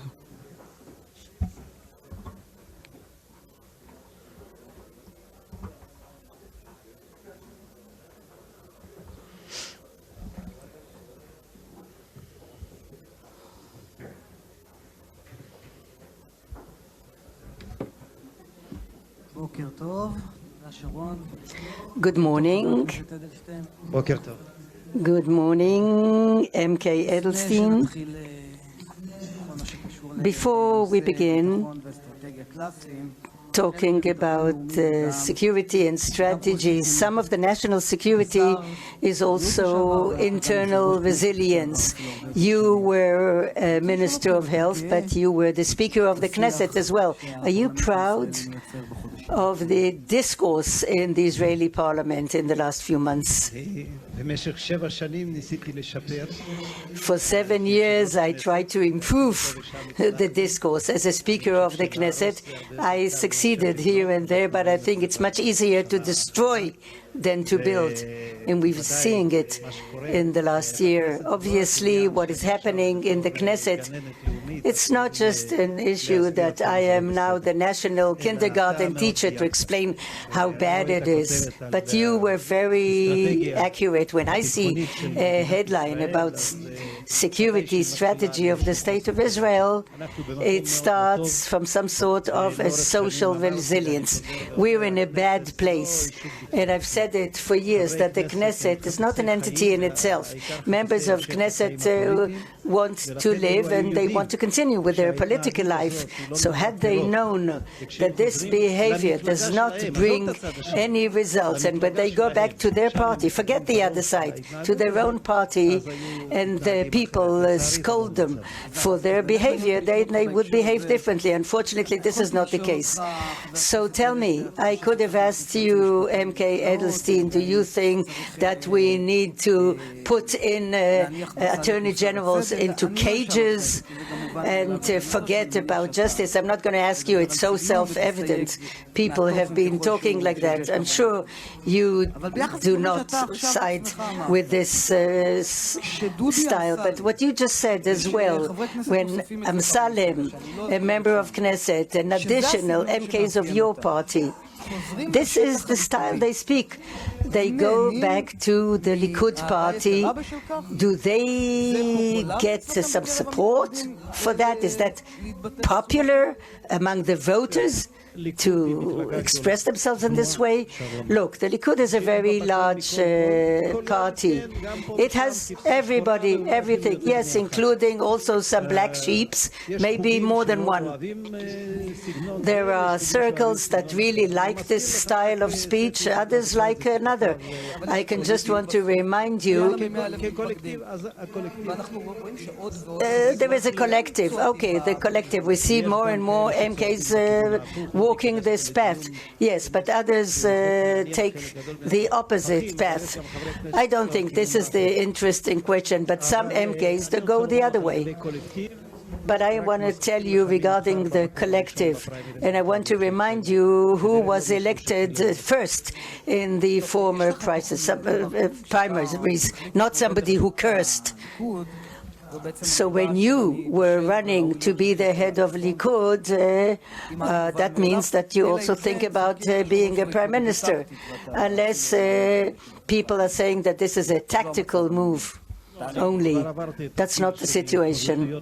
No, I already passed the age of just running in order to improve my status. I believe that the Likud, as a movement, as I described, can lead this country as opposed to the current government that I don't understand exactly what it's like, with 8 small parties that make it up.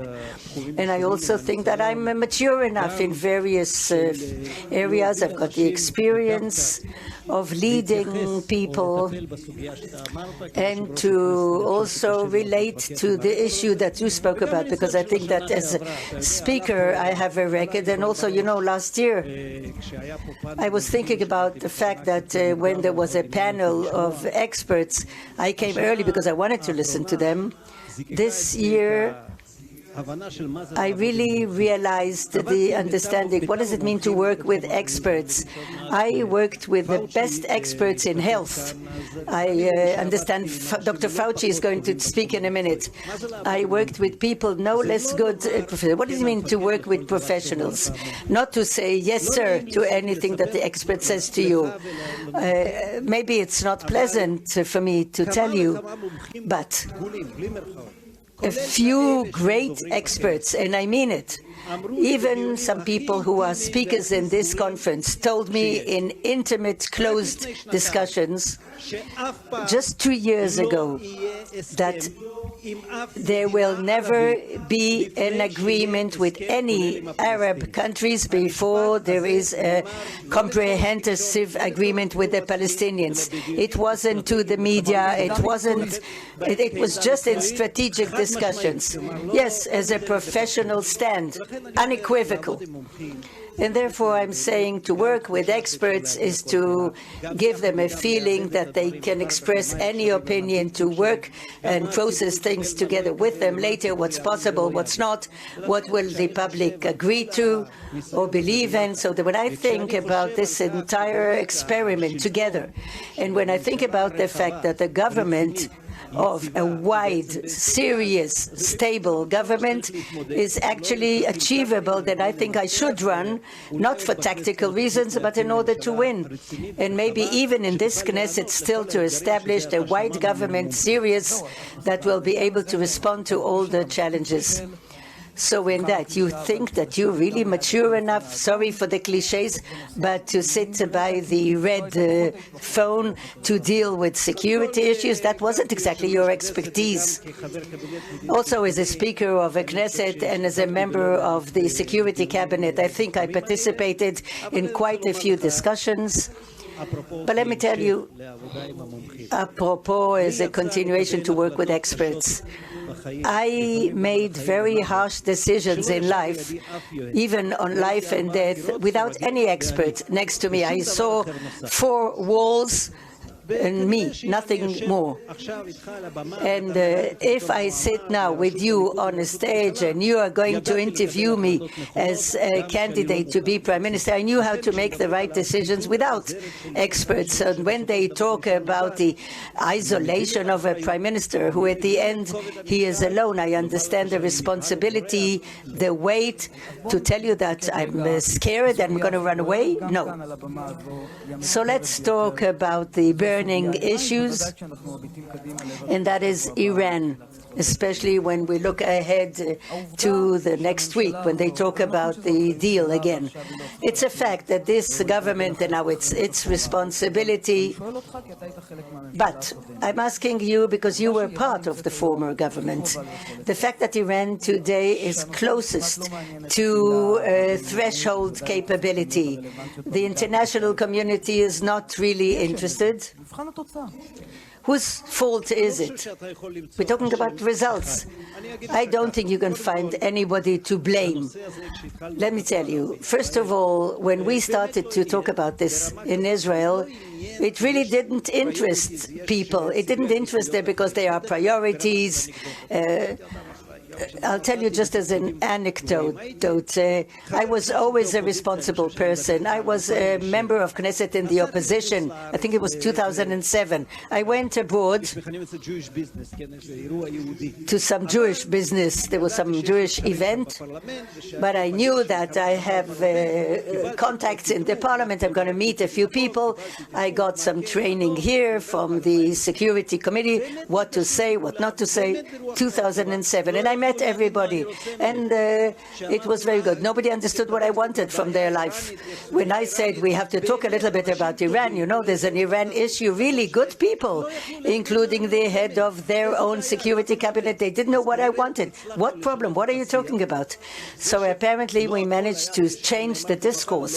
The fact that not everybody was in absolute control. It's not a plan that you write and you put checks on it. There were ups and downs, but to tell you that there's somebody to blame, a person, no, but let me put to you, it's not even a thesis. I admit, that's how I see things. The policy of the former PM Netanyahu. First of all, it's a fact that he pressured Donald Trump to leave the deal, to withdraw. And as a result of this withdrawal,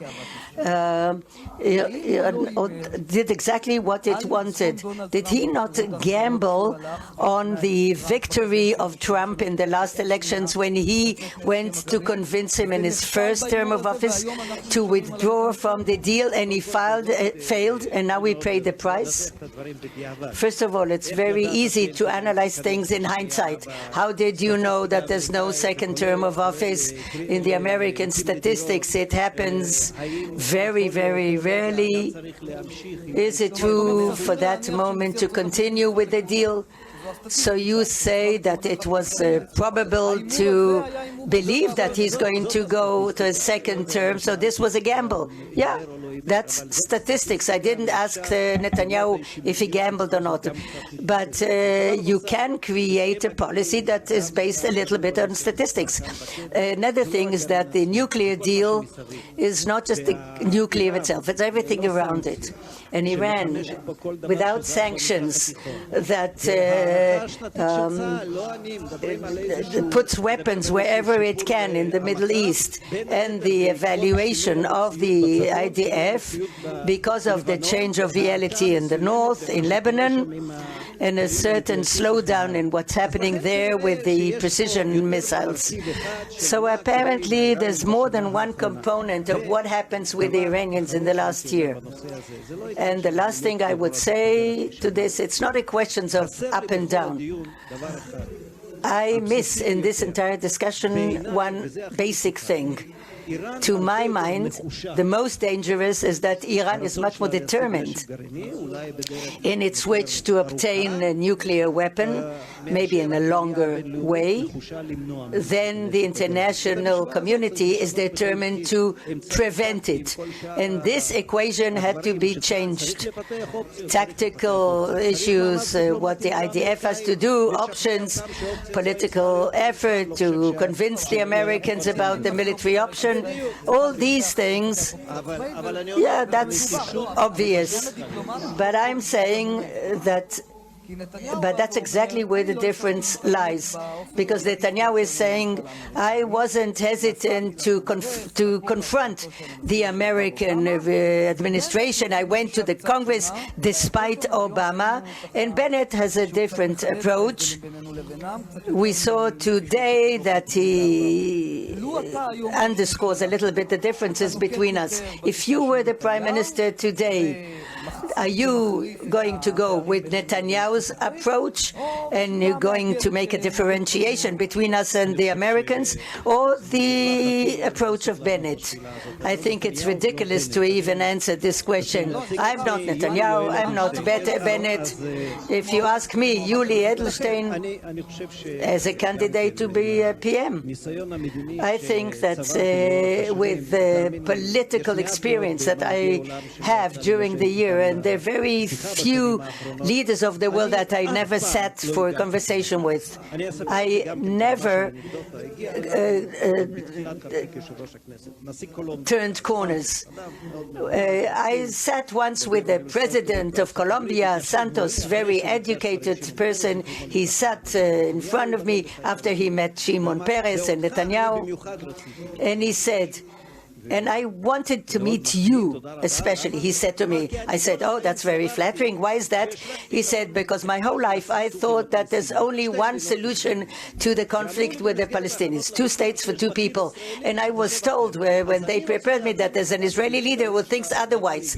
So I want to understand how a reasonable person, and I was told that you were reasonable, can think otherwise. We had a fascinating talk. I don't know if he was convinced and became a Zionist, but I never circled a corner. I think there's a way to insist on your opinion politely but fiercely to maintain the goals of the State of Israel. You shouldn't be an extremist, neither to this side or the other. Since PM Bennett came into office, there was not even one updating meeting with the PM and the head of the opposition, which is the requirement by law. The one who's not interested to meet is Netanyahu, and I think Bennett is not pursuing him either. But you know, at the end of the day, you, as former government people, definite Netanyahu, 12 years of information, perspective. No question that in these meetings, more than Bennett can update him, maybe Netanyahu can remember some sort of a piece of information he had from a meeting with Putin or anybody else. All the meetings he had, is that okay for you? The fact that these two, do they really see the benefit of the State of Israel when they don't make the effort to do away with the bad blood and to meet each other? I think that this is lack of responsibility. Definitely it has to stop, and they have to meet, they have to sit together, and I think that Netanyahu has a lot to contribute. It's true, after 12 years. I saw him in these discussions. You can like him less or more, but he really knows what he's doing. He knows the material. So definitely, as a prime minister, even myself, I am 4 months, I'm less updated as well. You feel already the gap. And therefore, I think that these meetings have to take place. What can I tell you? When I left the Ministry of Health, the place was clean from the coronavirus. We thought it was all behind that. We were the most vaccinated country in the world, and I had more than one overlapping meeting with a new Minister of Health. He's not a political ally, but I understood that I'm turning the position to a new minister with all the sensitivity and all the... so despite the political tense, if you were today the head of the opposition, you would send your head of office to Bennett and to have a meeting.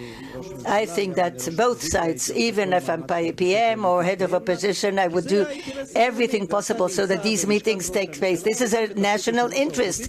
You're in the ministry or in the prime minister office, not because you have a better salary, because you think that you're advancing the national interest. It's simple as 2 and 2. Do we have time for the Palestinian? No, we don't. No. The bell is ringing. We do have time? Okay.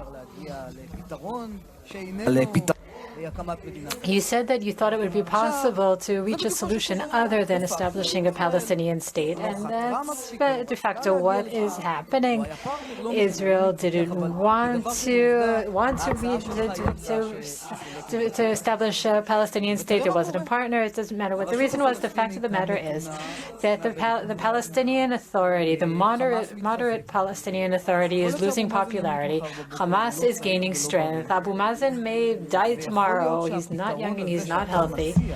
And the solution that you're proposing may lead to a second Gaza Strip in the West Bank. What do you have to say about that? You know what my suggestion is, and the theory of Hamas gaining strength because the Palestinian state was not established.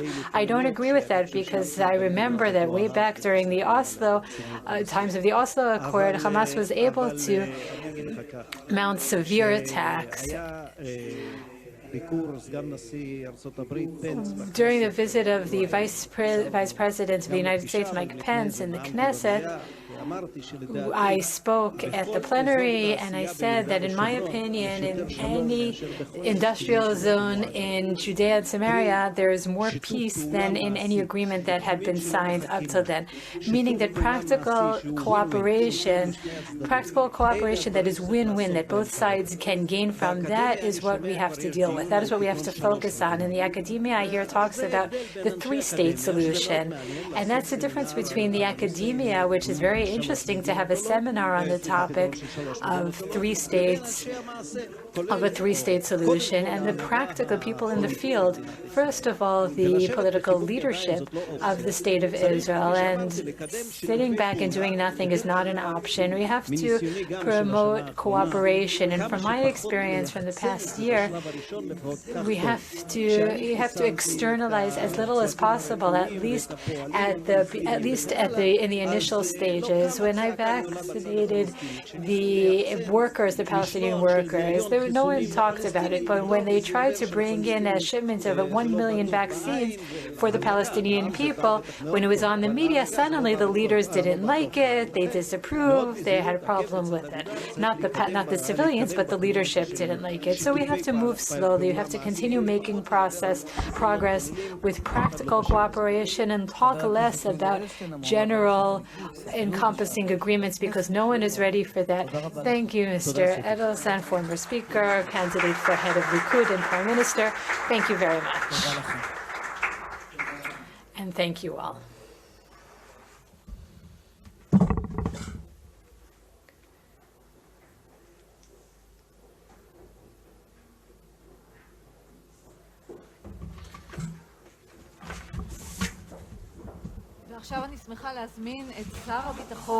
And now I am honored to introduce the Minister of Defense, Mr. Benny Gantz. Oh, no, I'm sorry.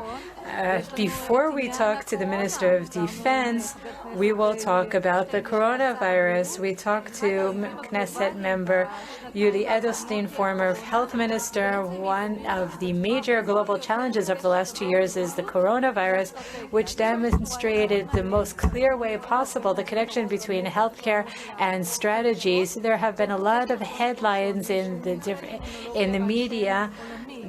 We will now hear a conversation between Professor Jonathan Gershoni from Tel Aviv University, who will talk with Dr. Anthony Fauci, with a global reputation, Chief Medical Advisor to the President of the United States.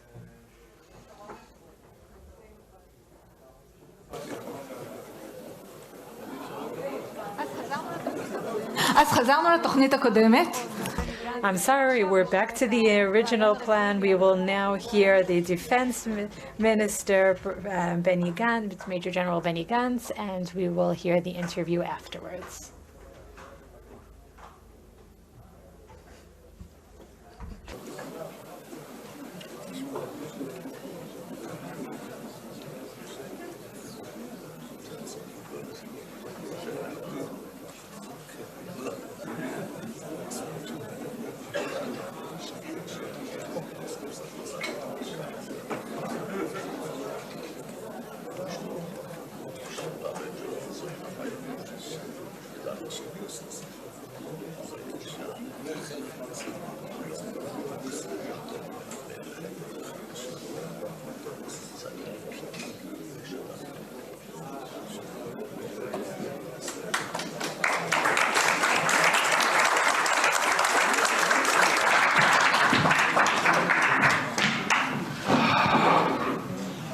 Hello,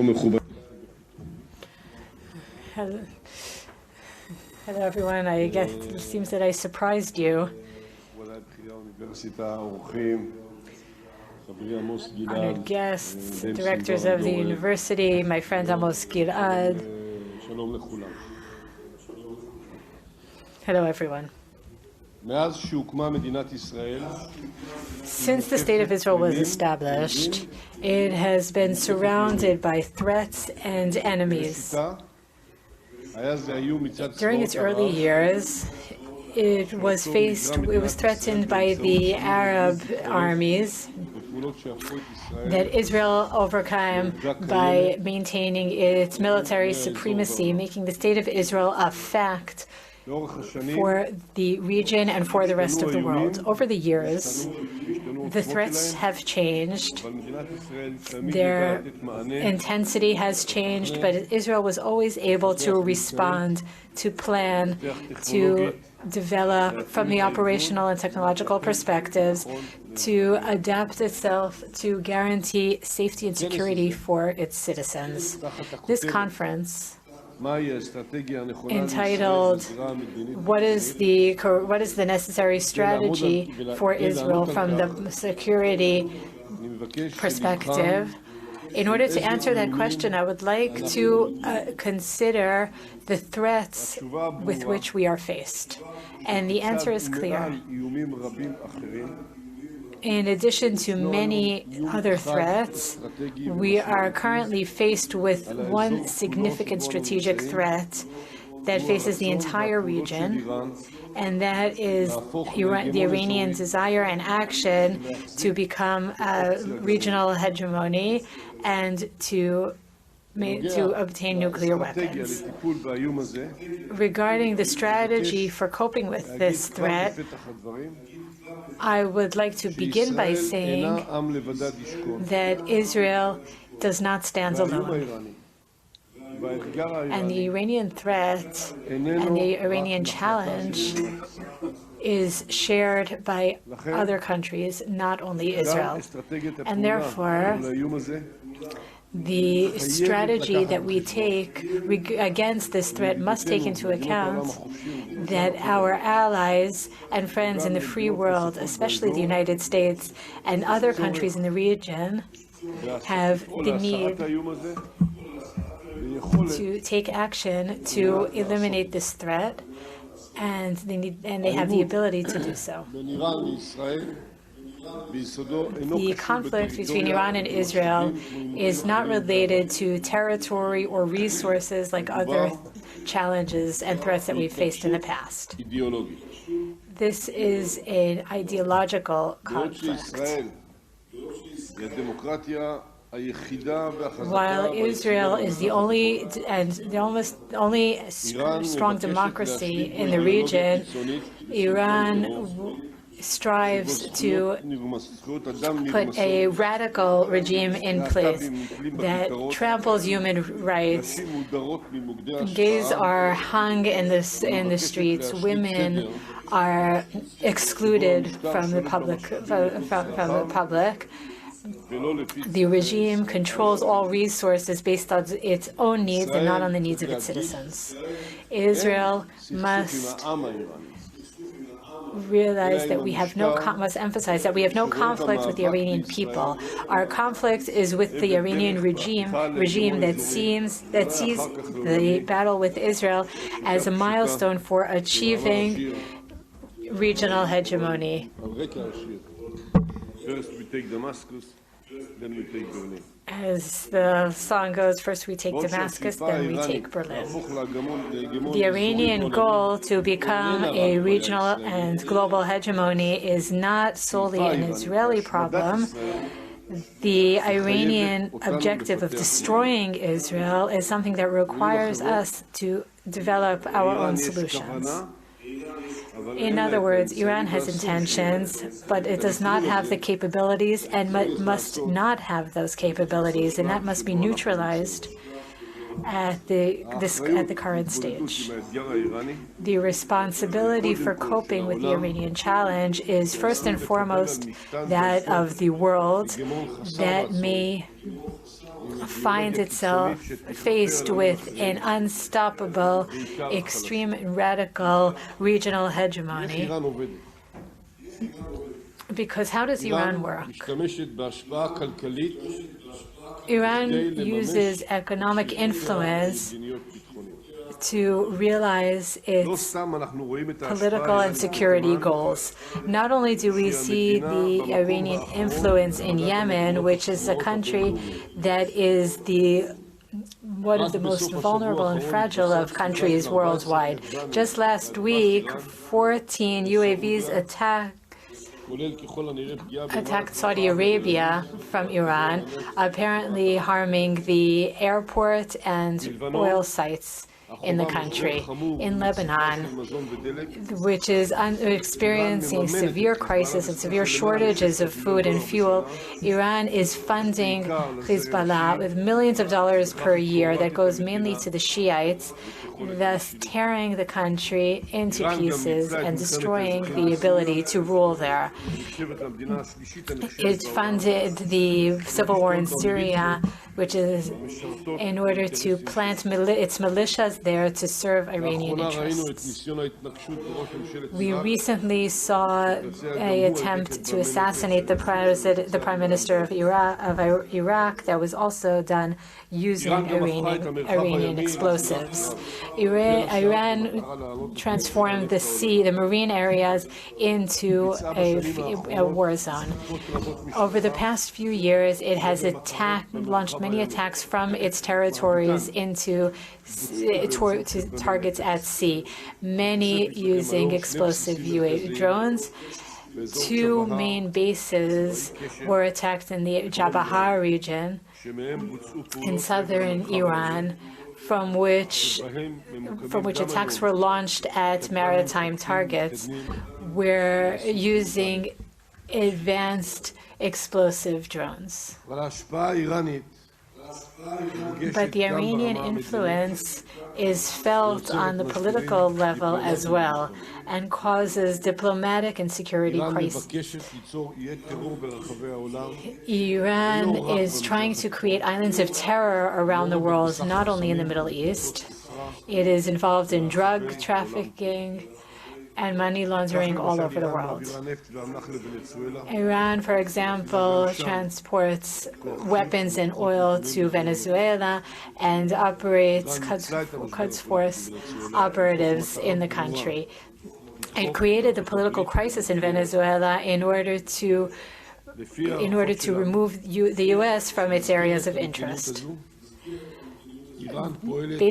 As part of this policy, Iran has been working to increase its influence in Afghanistan as well, taking advantage of the horrific situation in the country in order to have an influence on other countries that border Afghanistan.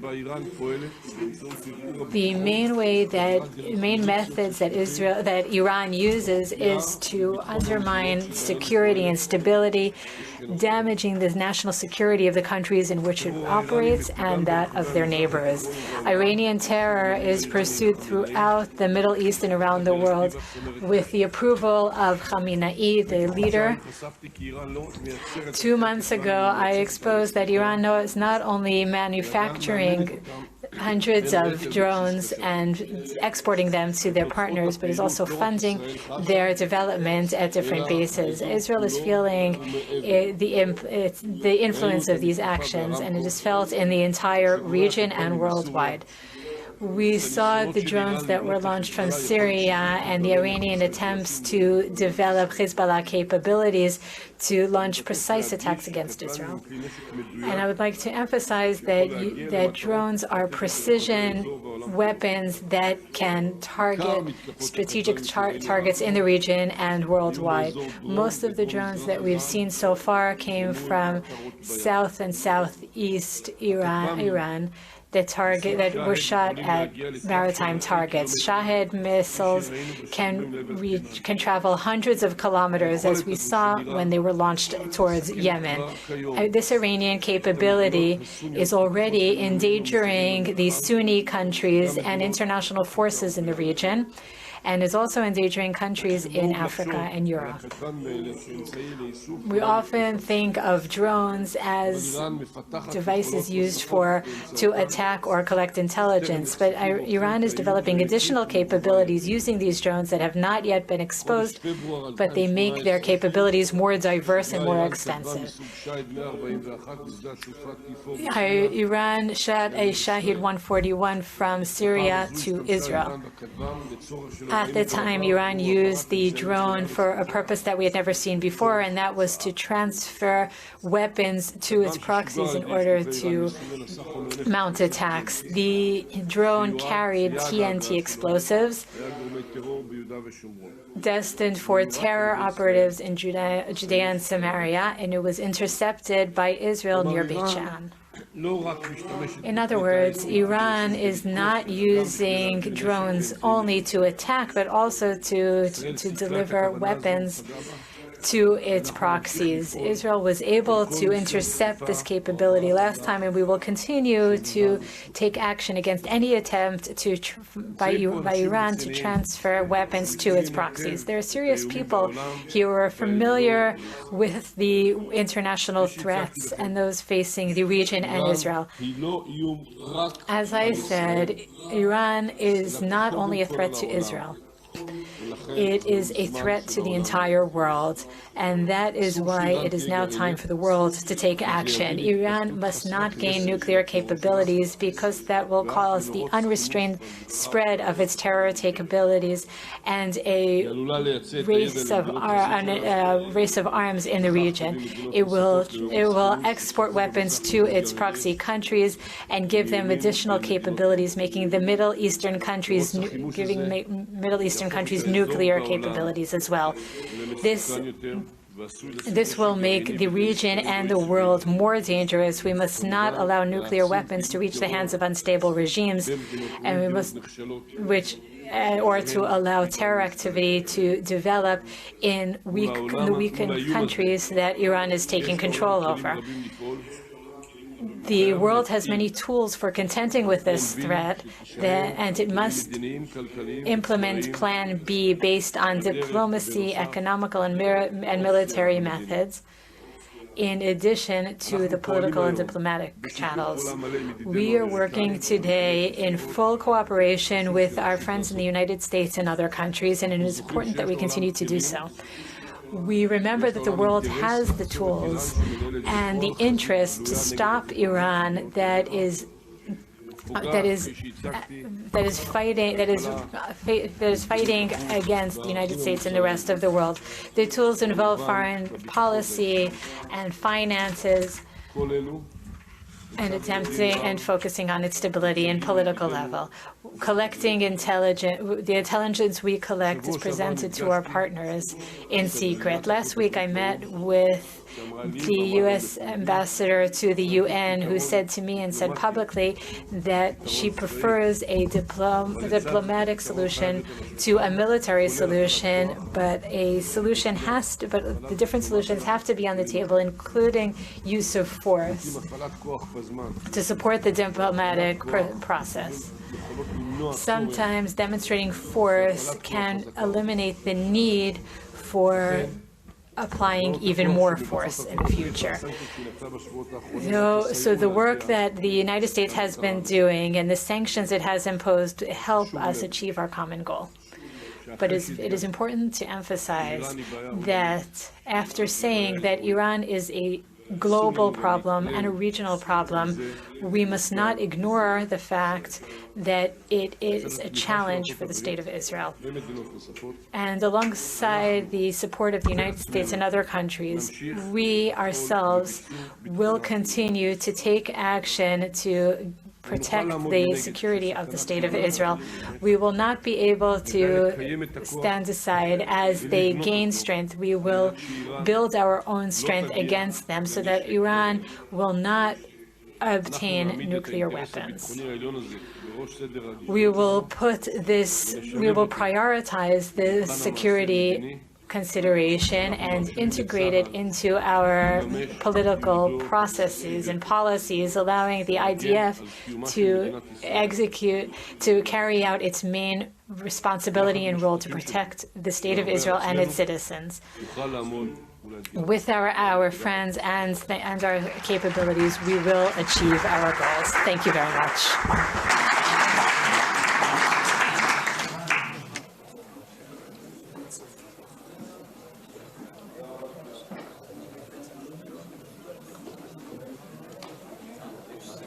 ושר הביטחון, הרמטכ"ל גנץ, Defense Minister, former Chief of General Staff Benny Gantz, and now we will see what we were talking about before, the combination of strategy and healthcare. As soon as we finish this interview, there'll be a 20-minute break, but let's watch this very interesting interview that already created headlines. Professor Johnny Gershoni, head of immunology from Tel Aviv University, talking to Dr.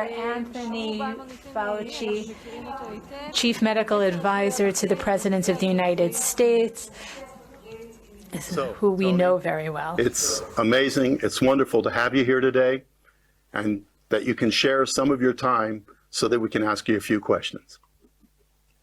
Thank you, Johnny. It's really great to be with you. So the first thing I think of concern is the fact that it's just recently that the vaccine for kids, Pfizer vaccine from 5 to 11, has been authorized for emergency use.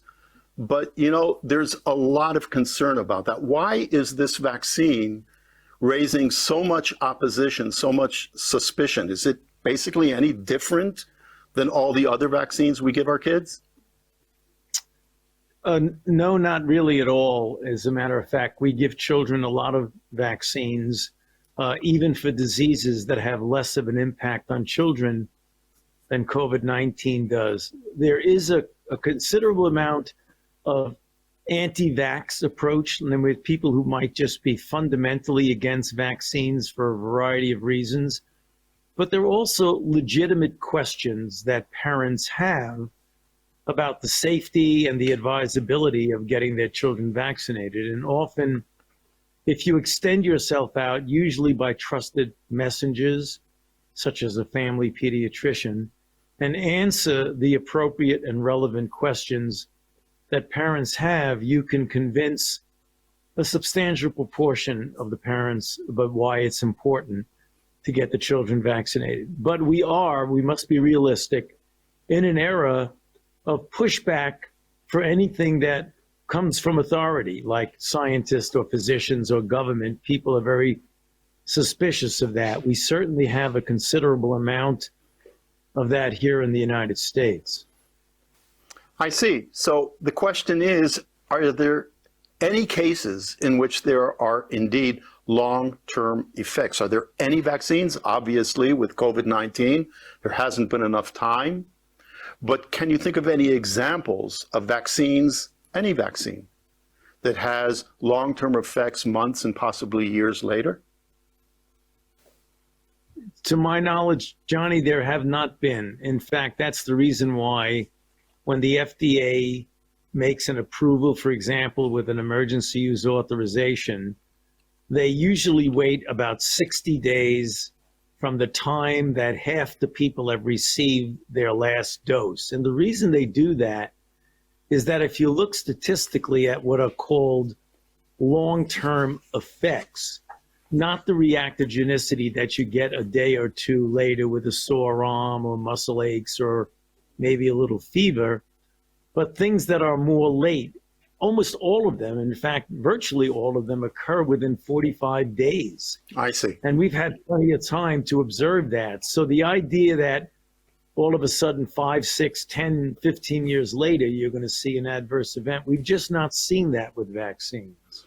Now, another issue which is specifically relevant to this now vaccination of young kids and especially girls, there has been evidence that the vaccination, I don't know if it's coincidental or if it's causation, but there have been reports on effects on the monthly period, sometimes spotting and bleeding. And so young kids being vaccinated, there's concern, does it have any effect? Is there any evidence of vaccination, how it could impact and cause any deleterious effects to fertility, especially in kids and girls, that is to say?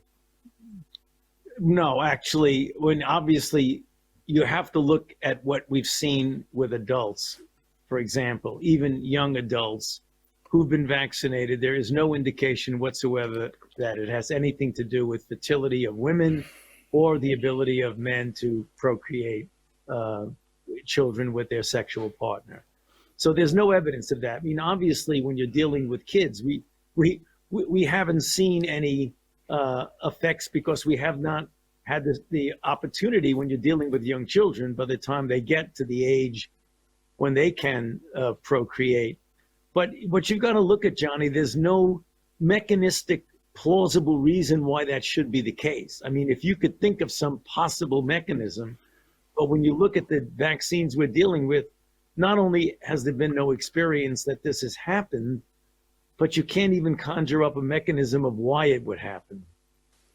I see. Now, we're in Israel now, and some of the Israeli public have made the comment that Pfizer-BioNTech has used the Israeli population to some degree as a guinea pig, because we started our vaccination with Pfizer very early on and have been extremely effective, at least in covering the population above 60 and 50. Can you make any comments on that? Has the rollout in Israel actually assisted, contributed to the world pandemic in providing evidence and data? I look at it exactly the opposite, Johnny. I think Israel was really lucky that they got their implementation done so quickly and so effectively, not only with the initial vaccine, but with the booster program. I often, when I push to get our booster program going, I refer back to how successful the Israelis have been in getting virtually every age group now boosted. And it's very clear that the third shot of the two-shot mRNA vaccine is really important in enhancing not only the immunological response, but also the clinical benefit that one gets at all age groups from the booster. So I look at it is that Israel is where you wanted to be, not being the guinea pig, but being right up there, getting this benefit more quickly than most any other country. So generally, I don't want to ask you to score us, but can you say overall, how have we coped with the pandemic in the meantime? And are there any strong points, weak points that you would point out? Where have we gone wrong? Well, I'm not so sure you've really gone significantly wrong. I mean, this is a moving target. You know, we all were hit with the initial wave and then the big surprise with Delta, which is a variant that has much greater capability of spreading from person to person. We were all, I believe, surprised by how very efficiently Delta spread. Now that we know that, that's an extra added incentive to get people vaccinated. So if we look at the global effect, obviously the pandemic has been more than just a health crisis. The whole pandemic has had enormous impact commercially, internationally, politically. Could we have handled the pandemic more efficiently? Could there have been things early on that we had done which would have been more effective and possibly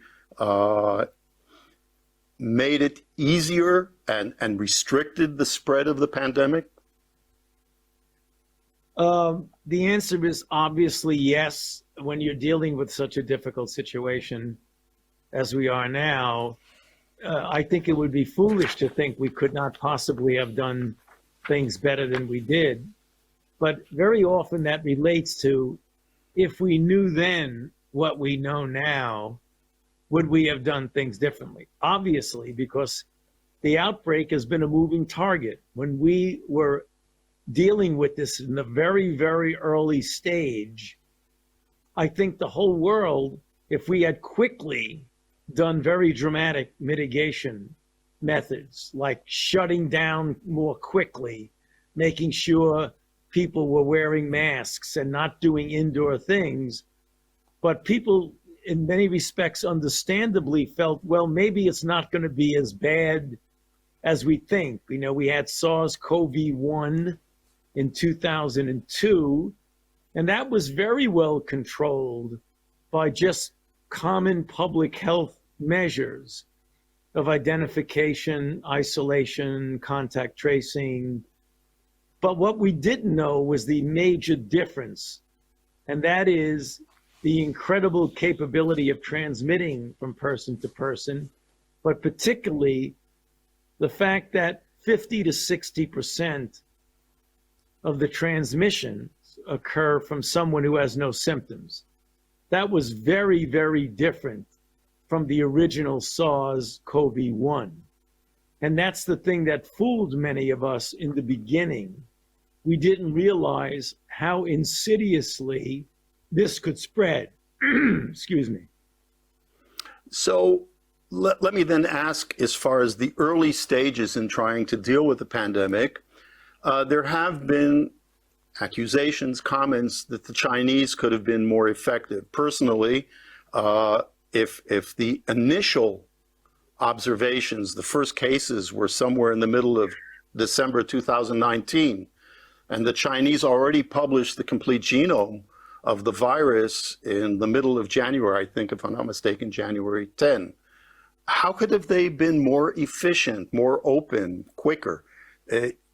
How responsible or not should we point fingers or not to the Chinese? What is the origin of the virus?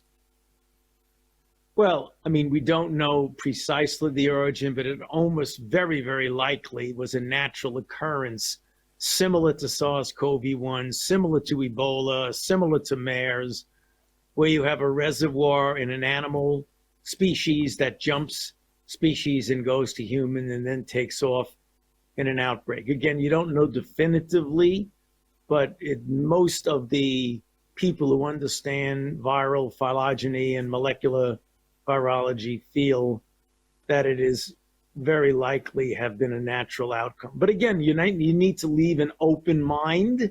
Could it have been something that they were working on in the lab that escaped from the lab? That's something that is, hopefully we'll get to the bottom of that so that people will know how to best avoid things in the future. But I really don't think that is productive to point fingers at any country. Outbreaks arise in different countries. They arise almost always naturally. And I don't think that one can say it's someone's fault. Perhaps they could have been more transparent in the beginning. I believe they could have been a bit more transparent as to what was going on there. But the Chinese often, that's their pattern. They tend to hold back because they don't want any negative consequences on them. But again, getting back to what I said, it's not productive to point fingers at anyone. So have we learned anything from dealing with Corona, with COVID-19, to help us prepare for, God forbid, the next emerging pandemic? Yeah, there's a lot of lessons learned. You know, one of the things that was the success story of this outbreak was something you mentioned in the beginning of the interview, was the extraordinary speed and success that we were able to implement with the development of highly effective and safe vaccines. So we've got to continue to prepare from a scientific standpoint, but also simultaneously, we absolutely need to enhance our public health infrastructure, both domestically and globally. We've got to be able to respond much more efficiently, from surveillance to communication to responsiveness. And even as we are struggling through the current outbreak, we are planning a major pandemic preparedness approach for just what you are referring to, Johnny, the fact that we will inevitably have another pandemic. It may not be as severe as what we're going through at now, but sooner or later, we're going to get another pandemic. And it really behooves us to be much better prepared, even though by all accounts, we were supposed to have been very well prepared for this.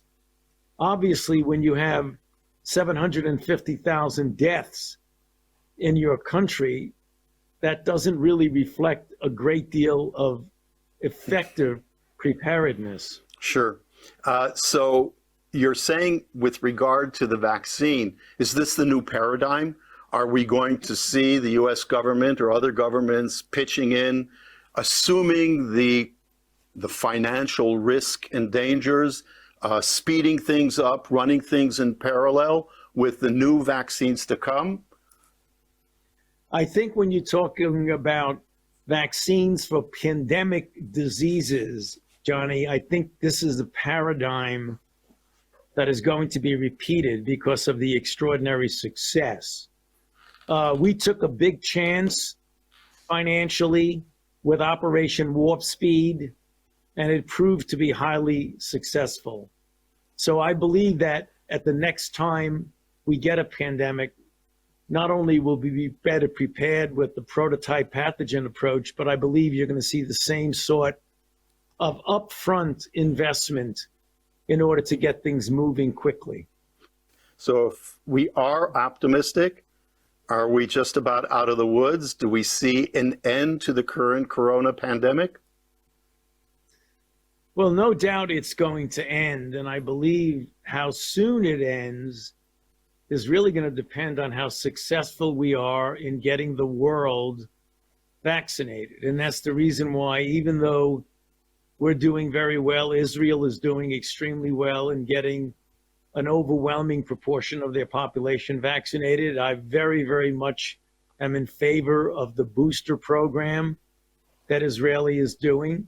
And I would hope that we would be doing that soon in the United States to the level that the Israelis are doing that. But we must not forget that we have a responsibility to get doses of vaccine to the developing world, the low and middle income countries that have far less of an ability to be able to get their population vaccinated. We've got to supply them with doses, because the only way you end a global pandemic is to have a global response. And we've got to make sure we have much more equity in getting doses to people, no matter what their economic status is throughout the globe. I think that one of the hurdles that we are facing now in Israel, and I know in the United States as well, is how to overcome the anti-vax, the fake news, the reluctance, the hesitance of people to get out there and vaccinate. Especially in a small country, we have a couple of 100,000 that just do not get vaccinated, and that obviously is severe with respect to herd immunity. You're absolutely right. I think that's one of the biggest challenges that we face, is the fact that, and it's very frustrating, Johnny, because sometimes we're faced with diseases that are potentially or in reality devastating, but we don't have interventions. It is so frustrating when you do have not only an intervention, but a highly, highly effective intervention, and we don't maximally utilize it. It just is really unfortunate, because if we could get all, I mean, in the United States, for example, there are 64 million people who are eligible to be vaccinated who have not yet gotten vaccinated. That is just should not happen when you have such a highly effective vaccine. And the reasons vary. Some of them are ideologic. Some of them are politically motivated, because if you look across the United States at the under-vaccinated states and the states that are very well vaccinated, it goes along party lines. I mean, the red states, the Republican, are much less vaccinated than the blue states, which are Democratic, which doesn't make any sense. There's no room for letting ideological differences impact the public health response. Obviously, we don't know if the virus is a Democrat or a Republican, and so you're absolutely right there. Exactly, and the virus doesn't care who you are. That's right.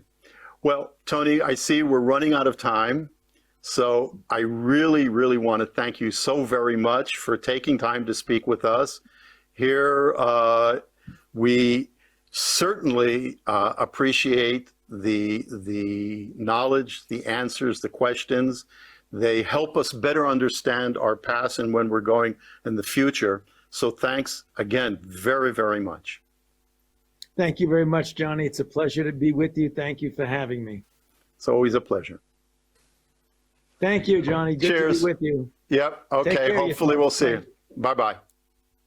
ושוב תודה לפרופסור ג'וני גרשוני שאפשר את הרעיון המאוד מעניין הזה. אנחנו יוצאים להפסקה של 10 דקות, אני מסתכלת על השעון, 10 דקות. היו עיכובים, צריך לעמוד בזמנים. 10 דקות, 11:50, אנחנו נפגשים פה.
כן, איזה מזל שקבענו ב11:50, אז ב12 אנחנו מתחילים.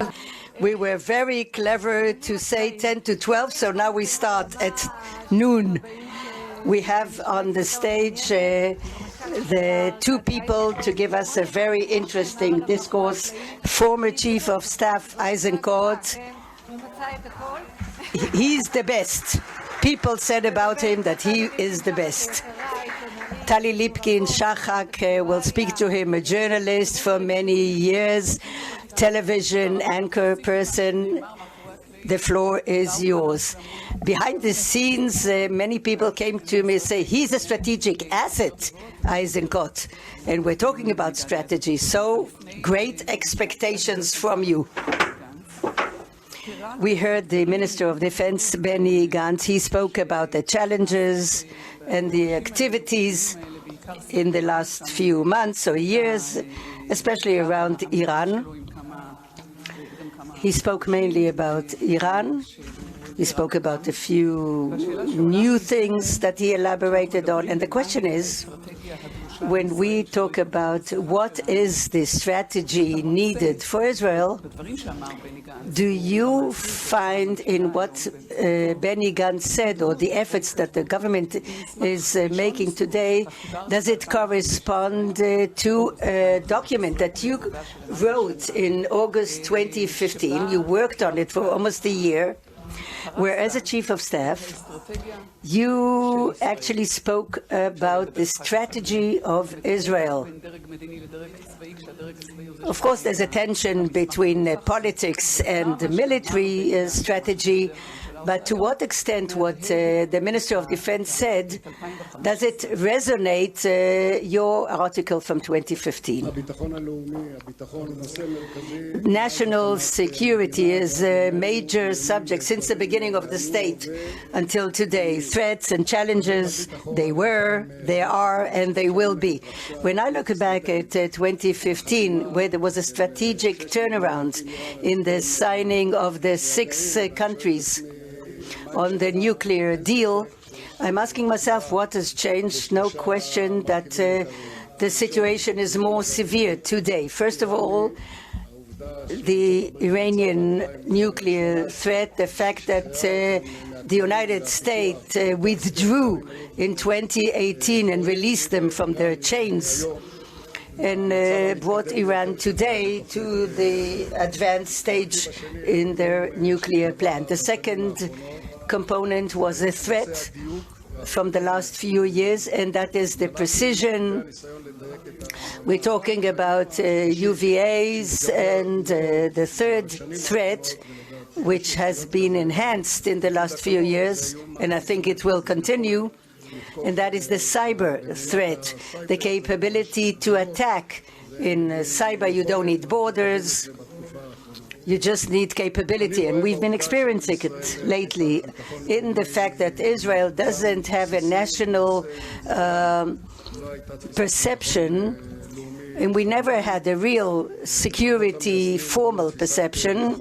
The founding fathers had their own perception at the time, but I think that the threats have changed to such an extent that they compel us to update the perception and to create a national security plan with a vision to Israel and an inspiration to the heads of the security systems or health or education or anything.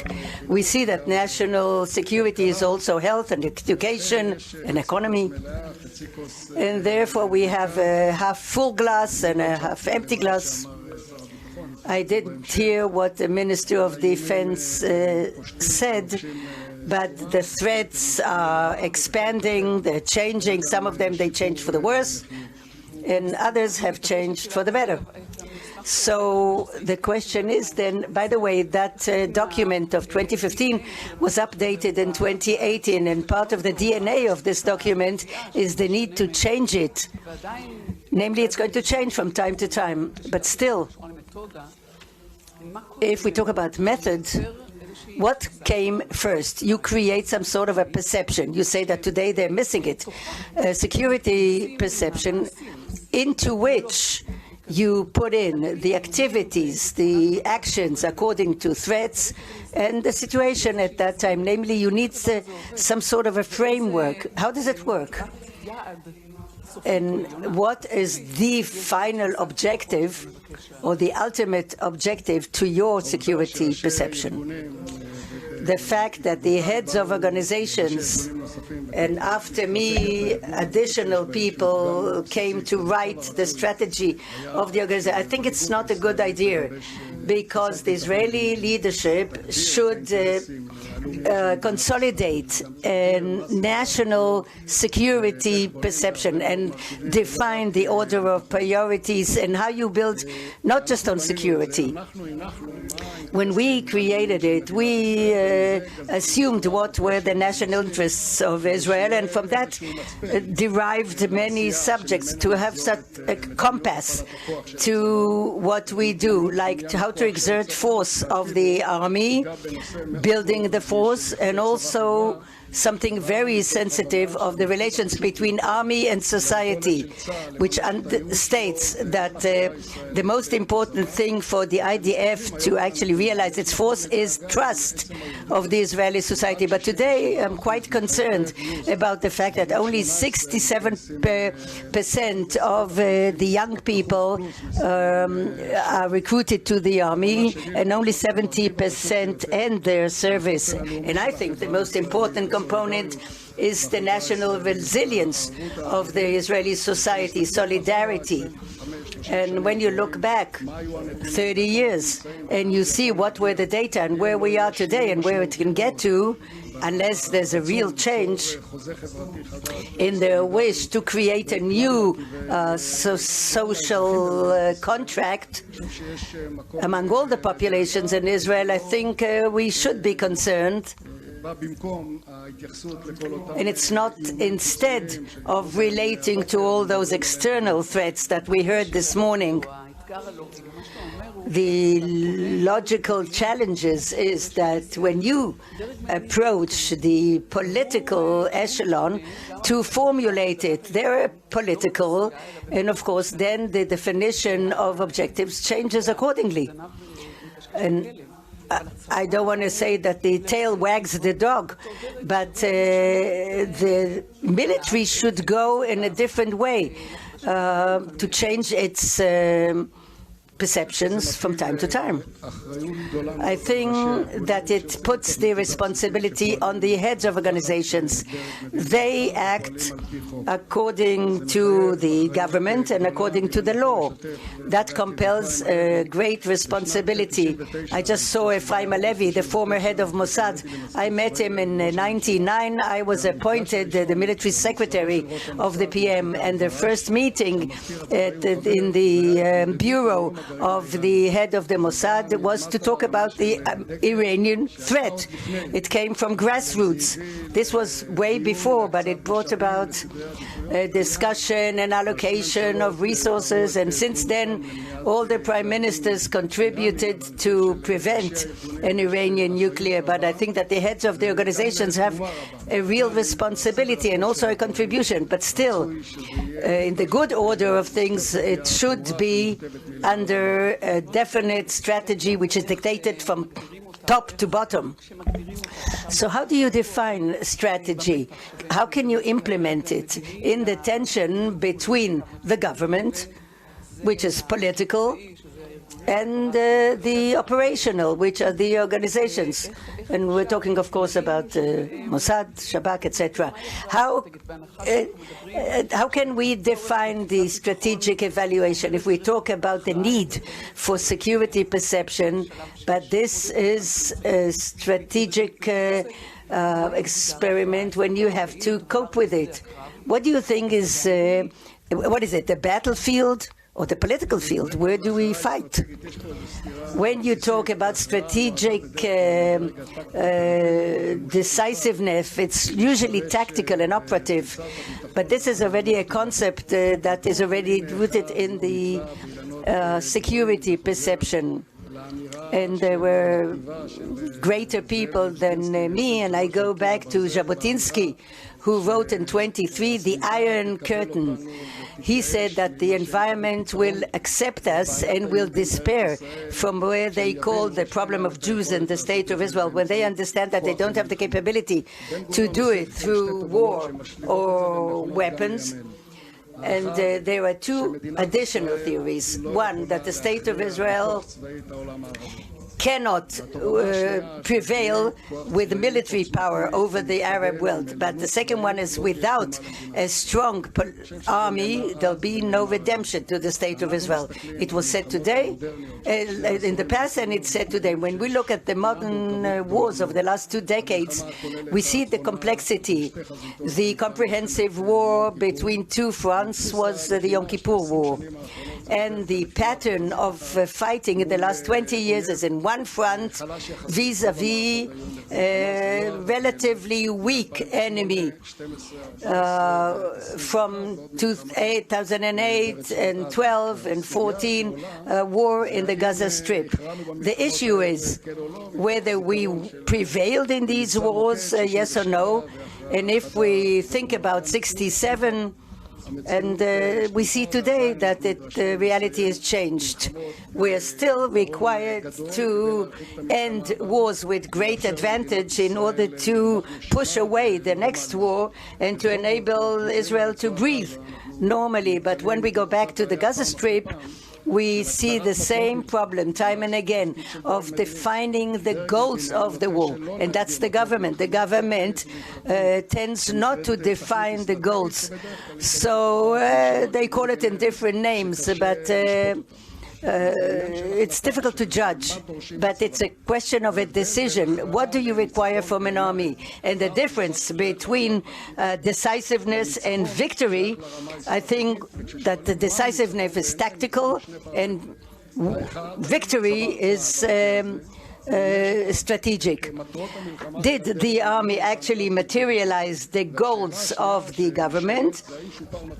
And the other question is the strategic situation of the State of Israel has improved along the years? And after the 4 rounds in the Gaza Strip or any other wars or campaigns, you can call it whatever you want, you can look at it with a critical eye and to ask where is the challenge and to understand it, so that we don't remain in the world of hints. Let's be more precise. There is no victory, there's no decisiveness in the Gaza Strip, but Gaza is very, very complicated. There's many, many other things. How do you take this, all the sum of these parts, and eventually reach security perception and to actually have strategic victory or prevalence or whatever you want to call it? What, humiliating the enemy or come to an understanding? And this is already another level that has nothing to do with missiles or tanks or infantry. In a theoretical state, the situation should be that we have definite goals and that the army will implement it, but it doesn't happen. There are all sorts of other complexities. Do you prevent problems by violence or not? You can dispute if you can do it in 2 years or 10 years, or maybe prevention is a goal. Is it a goal? Well, there's a strategic complexity today as well, and I think also in the future, in the fact that the state of Israel today, there are 5 major threats, and I don't think it's going to change. One is the non-conventional threat, the fact that a state like Iran will have nuclear war. The second is the conventional threat of armies, although the Syrian army can be capable in another 3 or 5 years and be ready again. The third one, which is the main one in the last decades, is that sub-conventional threat, terror, guerrilla. The 4th is cyber, and the 5th is a threat that was pushed away, and all of a sudden it came to life, and that is a national disaster. Can be an earthquake or pandemic. This is one of them, with a large number of people who are dead, which is higher than all the casualties during the War of Independence. And we understand this is a global turnaround that will have an impact in the future as well. And the question is, what kind of strategy do we consolidate? I think it starts, first of all, in fingers that are pointed at us, the national resilience of Israeli society to stand erect vis-à-vis challenges, and if we do, if it's a multi-scenario threat in 1 or 2 or 3 fronts, the most important component to me is the national resilience of the Israeli society, creating a new contract among all the components, strengthening the gaps, bridging the gaps. The next components is order of priorities in coping with threats. In the Iranian threat, there's no illusion. The 2 of the 3 goals of Iran is, first of all, to have a regional hegemony and the destruction of the State of Israel, and the 3rd goal is to obtain nuclear weaponry as an insurance policy of the government there. So if there is an agreement or a deal, it's only for a certain time, but the strategic goal, the way Iran sees itself as a regional superpower, that's what they want, such a capability. So it's obvious, until there's a real change or strategic turnaround in Iran itself, it's going to remain. Other threats not going away. The Palestinian issue is here. 8 million Palestinians in Judea and Samaria and 2 million in Gaza. They see the struggle against Israel as their way to satisfy their national aspirations, religious, social, and this is a continuous challenge for the State of Israel. And the fact that there's no definition of policy out of a complicated political existence, I think this is a problem. We gain the challenge, but we create bigger complexities for the next generation. And the last point is the relations with the United States.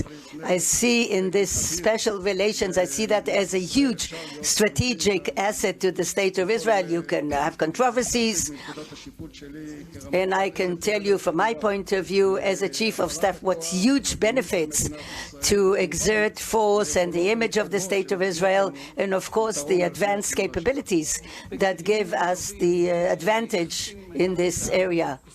If you talk about relations with the United States, between what we need and want and what the United States wants maybe differently, where are we supposed to understand that we have to give in? And to what extent is it correct to put investments and money for the benefit of the main threat, which is Iran? These are dilemmas that when you talk about the total perception of security, I insist we have another 5 minutes, although the bell rang. When you accumulate this entire basket, then you have to make concessions somewhere.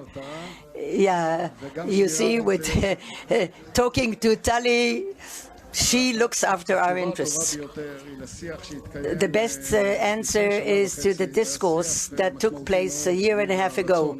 It was very significant around the wish to sign an of defense treaty with the United States. And the State of Israel has to rely on its own force. Without being arrogant, we have a capability that from a military point of view, it ensures our existence. We have a state and a military which is non-invincible, whether it's terror or even a nuclear bomb. The special relations is a very important component, together with understanding that defense treaty, anybody who wanted to sign it, is that we do not exert force without consulting with the Americans and getting the approval. And new Americans are coming to help us in distress. I think that would reflect weakness, but still the special relations between Israel and the States are one of the components of power in our capability to cope with a huge scope of threats beyond the aid of $3.8 billion, and the fact that Israel showed a lot of assets in the last few years for the United States. We contributed without too much noise in fighting ISIS. This was a threat on our borders. If you went to the Golan Heights, you probably saw ISIS on the fence, on the border. And anybody who knows that ISIS was very close to the border in the Sinai Peninsula, and the State of Israel never had any real attack from ISIS, although it contributed quite a lot to eradicate it. And even in things that we did, even the courageous decision of the government in 2017 to accept the recommendation of the security forces and IDF to start a campaign against the entrenchment of Iran in Syria, in Golan, and that gave Israel great advantages. And I know all the political statements that are critical, but I think this is an example to initiative, to courage of the government to make such a decision. In 2017, we didn't know where it was going to take us, and in hindsight, the support that was given to Israel by the Americans and the collaboration vis-à-vis the Russians gave Israel a lot of brownie points for the Middle East, and also the relations between Israel, the United States, Russia, although publicly the Israeli public was out of it for many years, and only recently it came up. And the Americans understand very well the importance of the relations. And putting all the infrastructure and budgets against the Iranian threat all the time, doesn't that take away from those other issues and other things that you mentioned, which are part of the national resilience and the infrastructure without which there's no strategic decisiveness or stability? Obviously, when the State of Israel, with its limitations, size budget puts a lot of investment to a large threat in a faraway country, that of course takes away from the security activities and a lot of money, but the goal is to prevent nuclear capability from Iran. In 2015, we saw a great opportunity in that with all the complexity of the deal, there's a window of about a decade that Israel can allocate resources to other things with an open eye on Iran, in order not to have that enable us to allocate many resources to other threats that brought about great benefits for Israel, like locating and destroying the capability of the Quds forces and Hezbollah to attack the Galilee. It took 4 years to prepare the operation, but we did it that the Quds force and Hezbollah wanted to attack the northern part of Israel. And we managed to locate it and to deal with it. And the threat that was in protective edge of the tunnels in the south, there were 18 tunnels that were directed towards Israel.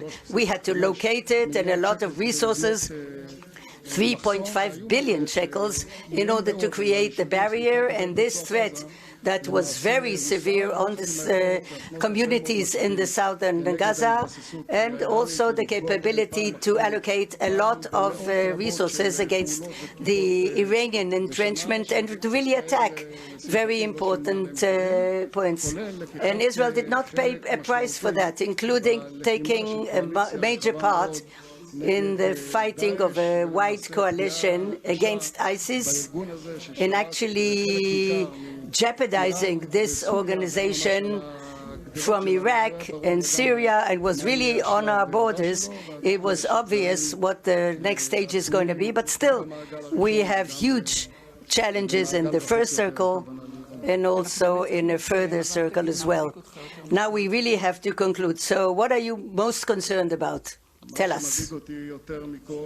What concerns me most of all is the rift in the Israeli society. No solidarity, no mutual solidarity, the discourse not having enough resources to obtain governance in Israel, including Judea and Samaria, yes, includes that as well. I think that the way in which the state implements the law and order everywhere, this is a component in your power. The trust of the people in the organization, in the Supreme Court, the police, and others is very low, and I think it's a terrible thing. That's where you have to allocate resources, and then you'll be able to cope with any external threat in a better way. Gadi Eisenkot, thank you very much. Thank you.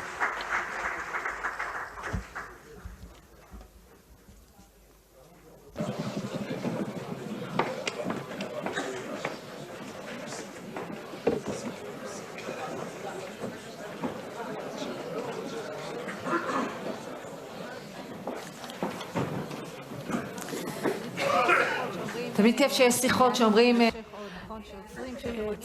Sometimes there are conversations that you just want to go on and on. Former Chief of General Staff Gadi Eisenkot, he mentioned Russia towards the end of his interview, and Russia and the Middle East and Israel is something that's always part of our agenda. The Institute of Policy and Strategy has a project with the Wilson Center in Washington, D.C. addresses exactly these issues. And now we will watch a conversation between Mr. Matthew Rozhansky, director of the Canaan Institute at the Wilson Center, with Major General Amos Gilad, expert on policy and strategy, as well as Kastinas. I'm Ksenia Svetlova, a senior research analyst at the IPS, Institute for Policy and Strategy at Reichman University. And now we will be discussing the presence and expanding influence of Russia in the Middle East.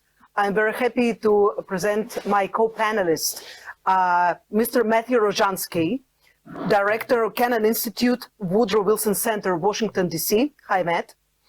And along with me, it's Major General Reserve Amos Gilad, Executive Director, Institute for Policy and Strategy, the IPS at Reichman University. Matt, Amos, it's good to be here with you again. As I told you, we're going to discuss the difference in attitudes that exist the American and the Israeli perspective, as also was seen by us in the report that was recently published by the IPS and Canada. It's a co-production that was published in May, in which we performed basically the analysis and presented the various attitudes that exist in Jerusalem and in Washington towards the increasing Russian presence here in the region. So, Matt, let me first of all pose a question to you.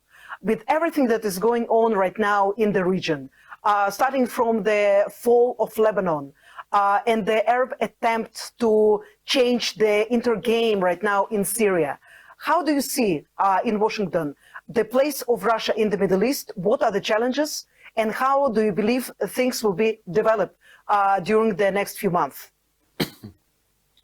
Well, thank you very much, Ksenia, for having me. I really enjoyed our work together throughout 2 rounds of this U.S.-Israel task force on Russia.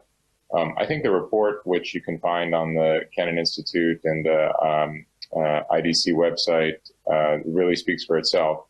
But it was never meant to be a snapshot in time. The report, of course, was released most recently in May of this year, but you mentioned some things already that have, there have been other global changes since May, quite significant. There are some really pressing crises happening right now, in particular involving Russia and the United States and the West. And so I think the essence of what we've done is to create a dialogue between the U.S. and Israeli expert community that looks at Russia. And that's where I come around to maybe answering your question, though I think it will be unsatisfying. And that is that you can't, from an American perspective at least, you can't just answer a question about Russia and the Middle East. You have to look at the broader question of the U.S.-Russia relationship, and that's very much a work in progress. President Biden in April, at the same time that he announced the summit meeting with Vladimir Putin, which then took place in June, he laid out essentially 3 principles to his engagement with Russia. He said, where it makes sense for the United States to cooperate with Russia, we will do so. We won't be afraid to do so. Where Russia poses threats and challenges, we will resist, we'll push back. And of course, we will remain true to American allies, American principles, American interests, and the American people. This, to my mind, is not a new formulation. This is the essence of sensible American policy towards Russia. It's always going to be a mixture of cooperation where it's necessary for both sides and pushback. And I think that the Middle East is an example of this.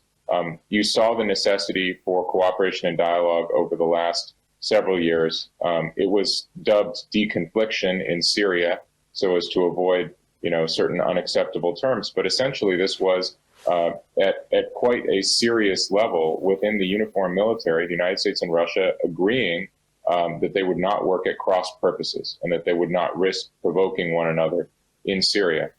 In a broader political sense, we saw that there were, in fact, if not explicitly common interests, there were common accepted positions. For example, neither side was particularly eager to see the growth of Iranian power in Syria. Neither side was eager to see threats to Israel's security growing. Neither side, although there was never total agreement about the particular groups and targets which should be considered valid, neither side was eager to see the growth of Islamic State capabilities in Syria and the wider region. So you had a kind of modus vivendi in Syria over the last several years that I think speaks to the broader recognition in Washington that Russia plays a role in the Middle East, that it does so by virtue of its longstanding relationships and its ability to project power. But I think that's where the U.S.-Israel partnership comes in, because the United States cannot be everywhere all the time in the Middle East. And I think in the last several months, certainly since the release of our report, the dramatic experience of the American pullout from Afghanistan has reminded a lot of people that although the United States has great capabilities and certainly has the ability to project power, the notion that we will seek to be everywhere at once, especially in a dynamic region like the Middle East, where there is always a new crisis that demands something from Washington, I think that needs to be reassessed. And the last point I'll make is context. Again, we have, I would say, an acute phase of the Russian security challenge in Europe right now, due to the Russian buildup of forces on the border with Ukraine. That's a huge concern for the United States. You've seen that at the highest levels. The migrant crisis on the border between Belarus and Poland and Belarus and Lithuania, and an ongoing energy crunch in Europe.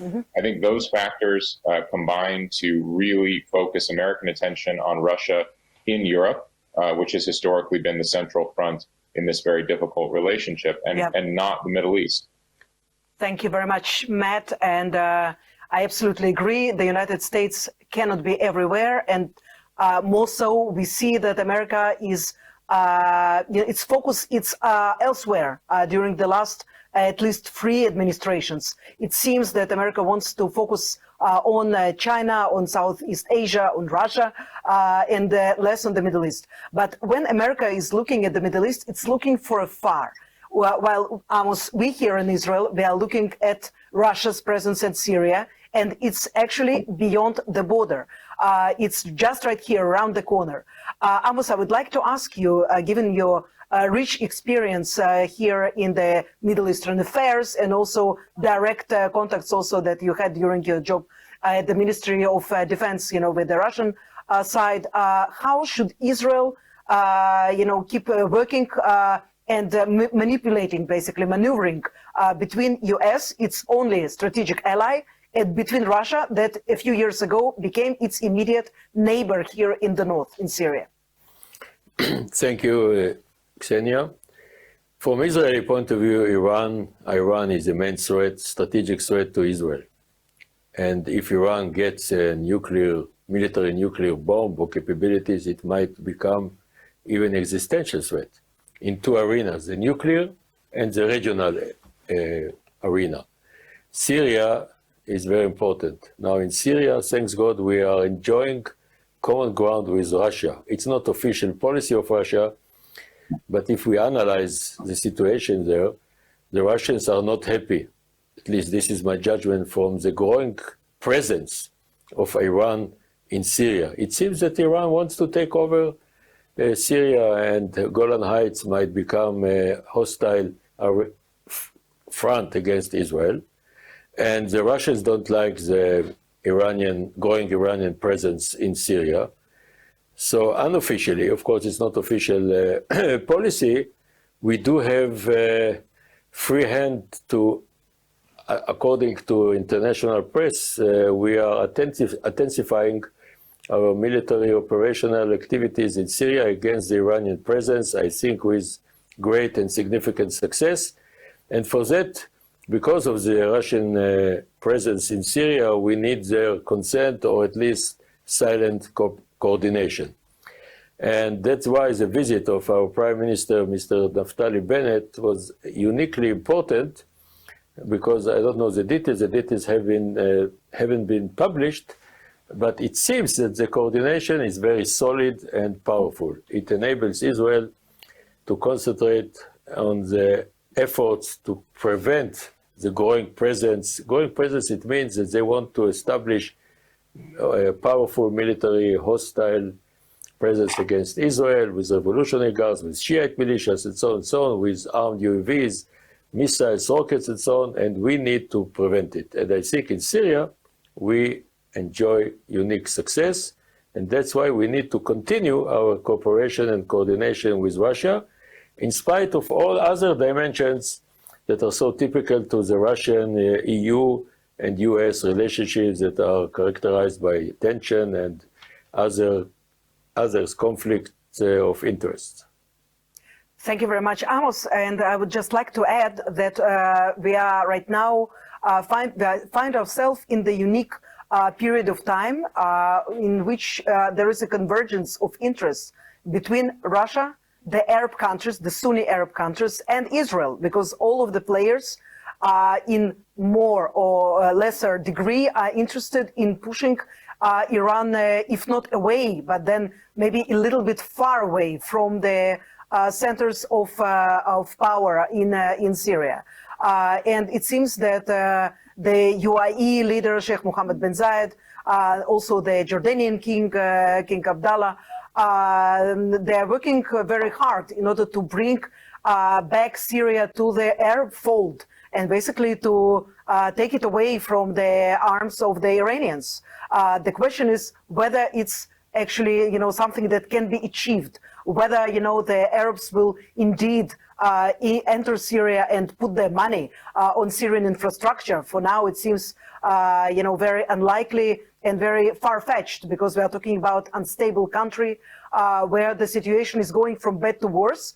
But in this regard, it's important to mention another Arab player, the weak chain. It's, of course, the Lebanon, where all of these interests, they mix and blend. And of course, Lebanon is important to the Arab world. And the Arabs will try to do everything in order to save Lebanon from falling. The big question is whether all of these powers that will be working together, if they will work together, there is a big if, will eventually achieve success. Matthew and Amos, I will ask you, because we are reaching to the end of our discussion, I would ask you to summarize, perhaps, to give the bottom line of your vision of how will Russia behave in the Middle East during the future next few months, perhaps years. What would be the American reaction and how it will affect Israel? I know it's tough, but I know you can do it. You have approximately a minute each, please. Matthew, we'll start with you. Well, the prediction will be worth exactly what you paid for it. And so I hope it won't disappoint. But my expectation is that Russia will continue to behave in an opportunistic way. So this will depend on where crisis occurs, where there are gaps in governance that can be exploited. I do not think Russia has reliable allies, partners, or what you would call permanent interests in the Middle East. It has situational and opportunistic interests. I think this is appreciated in Washington. And the difference is that the United States does have permanent interests and relationships in the Middle East, and it begins with Israel, although it's not exclusive to Israel. Okay, Amos, please. We need to be able to continue our unique, useful, successful operations, allegedly, in Syria in order to prevent the growing presence of Iran, Revolutionary Guards, Hezbollah, and all these proxies against Israel. We need, of course, to be coordinated with the United States. The United States is our major pillar of our national security, and we need to be fully coordinated. However, we need to continue our coordination and cooperation with Russia in order to be able to achieve our main goal, to prevent the growing presence of hostile Iran in Syria. And if we look at the whole area, we do have Lebanon, with Hezbollah, Yemen, and other areas, and Syria is key area to prevent the growing presence of Iran. And we need to be sure that Russia will support us in our efforts in the nuclear arena in order to prevent, it must be prevented, that Iran will never get nuclear weapon. Thank you, Amos.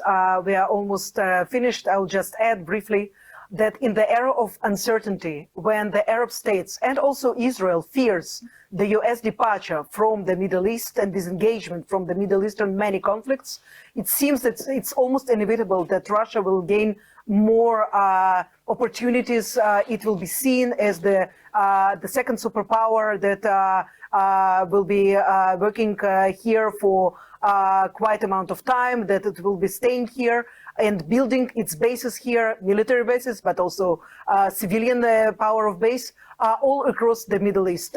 So we will follow. And Amos and Matthew, thank you so very much for your input. It was a pleasure to discuss with you Russia and the Middle East as usual. Thank you and shalom. Thank you.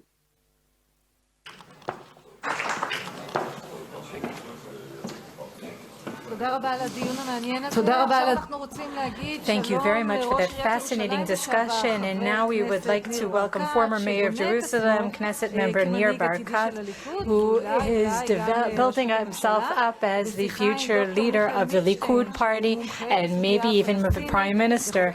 And Mr. Michael Milstein, an expert on the Palestinian issue and a senior fellow at IPS here at Reichman University.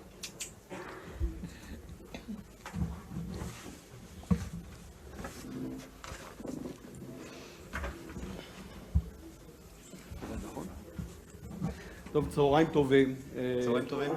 afternoon, everyone.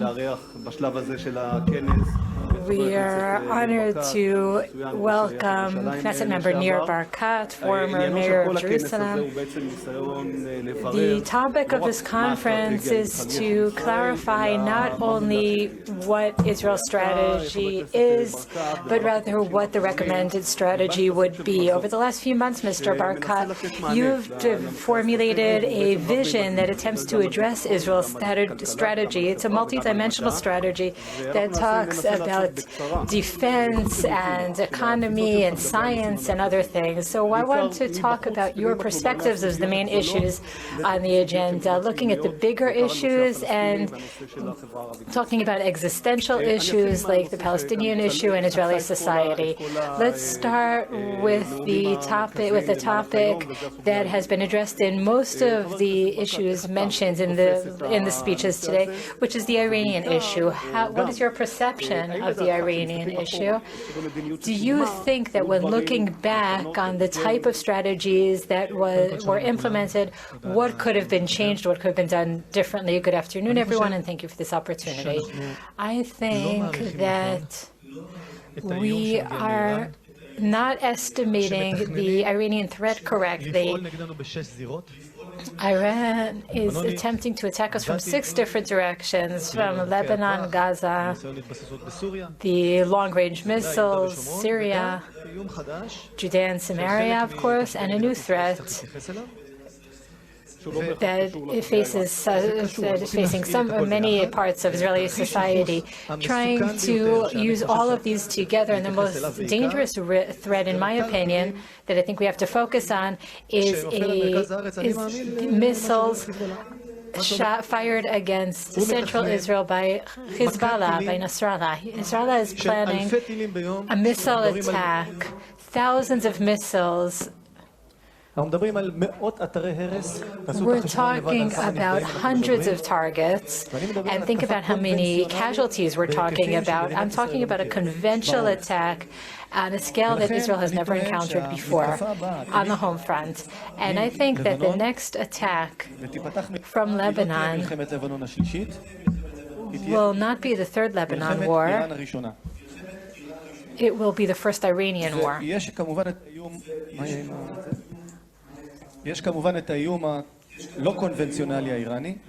And there is, of course, the unconventional Iranian threat, but I believe that the Iranian conventional threat requires us to rethink how we can avoid causing damage only in Lebanon when we're attacked, but how we cause damage in Tehran, and how do we tell the Iranians in advance that you are the source of all evil in the region. We understand that, we realize what they want to do, and it is completely unacceptable and intolerable. And therefore, the conception that we have to reach is to mark Iran as the target for our next war, because Iran is the source. That means developing conventional capabilities, not only unconventional capabilities. Preventing them from acquiring non-conventional weapons is not enough. We need a long arm from Israel's army, and also to work with the United States in the region. We need an agreement. We need a regional accord. We need the Americans on board, even though they're busy with other things. And we have to work as a big group when facing the Iranian threat. I don't think that what we've done so far has been enough. And the threat is getting closer and closer. It's a perception. We have to change our perception, change our mindset, and prepare the public for what could happen here, for the possible scenario that we may encounter. And if there's anything that keeps me awake at night, it's the fact that we're not prepared for the strike that we may receive, and what we have to do to prevent that from happening. We have to make the Iranians realize that we'll attack them directly. It's crossing the ocean, to talk about an issue that's also been discussed, which is the very complex issue of Israel's relations with the United States. And now I'm talking about the regime, the administration, and also the changing relations between the communities, the community in Israel and the Jewish community in the United States. So I'd like to hear what you think about that and the changes you would like to apply. I was recently part of several trips to the United States to meet the community there. There's one thing that interests the people in the United States, and that is China. They realize that the West battle is with the Chinese. But Democrats and Republicans alike, they all see China as the adversary. They're less interested in the Middle East. The United States will tell the entire world to choose sides. There's no gray area there from their perspective. You're either with them or against them. And this is an excellent opportunity because there's less of a focus on the Middle East. They understand, after their experience with Afghanistan, they understand that they don't understand the situation. They have the ability to develop relations with Israel on security issues. But in general as well, there's an interesting agreement that I think could develop. The Democrats believe in human rights, and they realize that you can't compare the human rights situation in Israel and in the PA in other areas. We have to cooperate on those issues, which are different than the type of cooperation we have with the Republicans. I think there's an excellent opportunity here to collaborate with the Americans. I presented my plan that I've been working on over the last few years based on my experience as mayor of Jerusalem regarding the regime or the public, the Jewish community. No, I'm talking more about the senators, our partners in the U.S. Congress, and there's a lot. They listen to us, and if you don't mind, I would like to talk a little bit about that. My plan for Judea and Samaria and with the Palestinians is, as I tell the Americans, put the two-state solution aside for a moment and instead of talking about a top-down process, I'd like to present a bottom-up process that formulates from which we can derive a new strategy. So I present my first plan, which is based on economic development. The average salary in Israel is $43,000. Israeli Arabs, $33,000 per year. The Palestinians that cross the border every morning, $16,000. Those that work in the settlements, 11,000. In areas A and B, $7,000. In Gaza, $3,000 per year. So the more the Arabs cooperate with the state of Israel, the more prosperous they are. If there are 150,000 Palestinians that work with Israel, my goal is to reach 1 million Palestinians in the next few years. We can work in Gaza or in areas A or B, but they can come into Israel. And we've developed a program for expanding employment opportunities to have people staying in Israel as opposed to crossing the border every day. I'm talking about developing a strategic process for Palestinian prosperity in Israel. We have to develop roads that optimize routes for both the Jews and the Palestinians. The Palestinians use both. We only use ours. This is reverse apartheid to some extent. But I think that we need this investment. We need this double investment because it's a matter of security and prosperity for the Palestinians. Now, I'd like to ask, because we're talking about something enormous. We're talking about the future of the Jewish nation and the Palestinian people. If I take your program, which talks a lot about economy and economic peace, and if I put that on the spectrum between one state state, and I think we're getting closer, we're going in that direction, and separation, we're talking more about a one-state solution. No, I think that these are conceptions that don't hold water, and I told the Americans as well that you thought there would be a moderate state in Afghanistan, and you ended up with Taliban. And there are the naive people who thought that when we left Gaza, there would be Singapore, but we ended up with a Hamas-controlled area, and it's not going to happen. They're not going to become a state. What will be their status? I just want to say one thing, and then I'll get back to your question. My plan talks about job opportunities, tourism based on biblical stories. We're talking about the Holy Land, and when I talk to the Americans about Judea and Samaria, they understand that it's not just any piece of land. They're also interested in developing it for tourism from all over the tourists from all over the world. It's the Holy Land for all religions. It's a win-win plan. We need complete military control, civilian separation, and economic cooperation. So it's virtual, not dividing the actual territories. Yes, it's virtual. Instead of setting boundaries, which are impossible to secure, we're talking about a network that connects the Palestinians to one another and the Israelis from one to another, two separate political bodies. The Americans asked me what the Palestinian Authority think about this process, because the process that I'm talking about, the leaders in Judea, the Jewish leaders in Judea and Samaria agree, and there's consensus among leaders in central Israel as well with this bottom-up program. And then the Americans asked me what the PA thinks about this plan, and they're interested because they haven't really heard about it. And the answer is that the PA, the leaders object, the civilians agree with all of the components, but the heads of the authorities, the heads of the tribes, they are committed to their people, and they are interested in cooperating.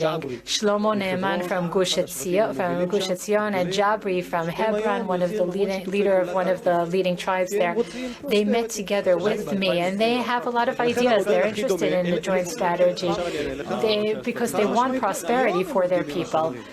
Today, they're working together today as we speak. Many people don't even know about it. There's a lot of success. There's a lot of successful cooperation on the tactical level. And when I talk to the Americans, I present an approach, a perspective, not exactly like the Emirates. The Emirates model, I don't want to annex anything. My plan says nothing about annexing. We're talking about civilian separation. We don't have to annex any territory. I went to Brookings, the research centers in the United States, the Washington Institute, Hudson. I present my models. And despite the fact that I say that over the last 15 years, no one even presented an option for a plan, nothing to even discuss. This is something to discuss, to talk about going bottom up instead of top down. Let's talk about prosperity. Let's talk about helping more Palestinians succeed and about their rights compared to other places. I want them to have as many rights as possible, because if things are good for them, on average, my experience as mayor of Jerusalem shows that things are better for us as well. And that is something that the Americans can understand and can accept. So you're talking about not separating the two nations, the two societies. It's almost a Balkanian existence. You're saying that you disagree with the idea of a one-state solution. No, that's not true. It's not a one-state solution. We won't manage us. They won't manage. We won't manage them. They won't manage us. Not a single Jew will have to leave their homes. Jews can live wherever they want in the world, especially in Judea and Samaria and Jerusalem, of course. When there's peace, no one has to move from one place to another.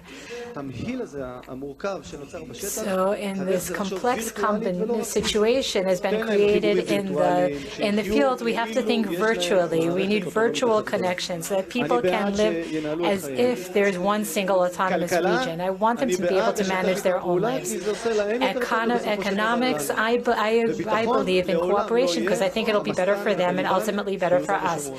And from the security perspective, we will never allow Hamas or Hezbollah to control Judea and Samaria. When we try to explain to the Americans try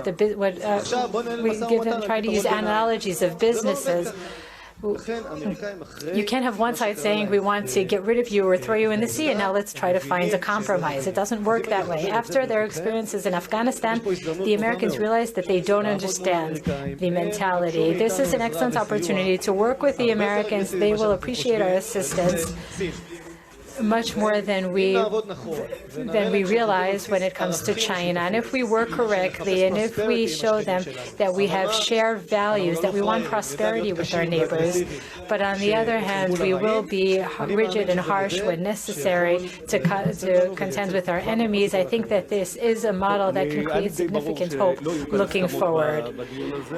I didn't expect us to agree in this discussion, but I think the advantage is that we're presenting a topic that I think that the Israeli society doesn't discuss often. And I think you're presenting a thesis that has to be addressed in public discourse. We could spend much more time talking about it, but our time is up.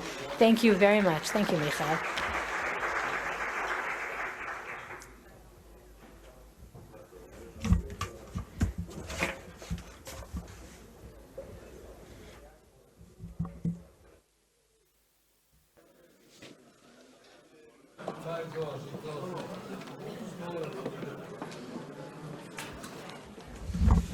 Very welcome, Beatrice.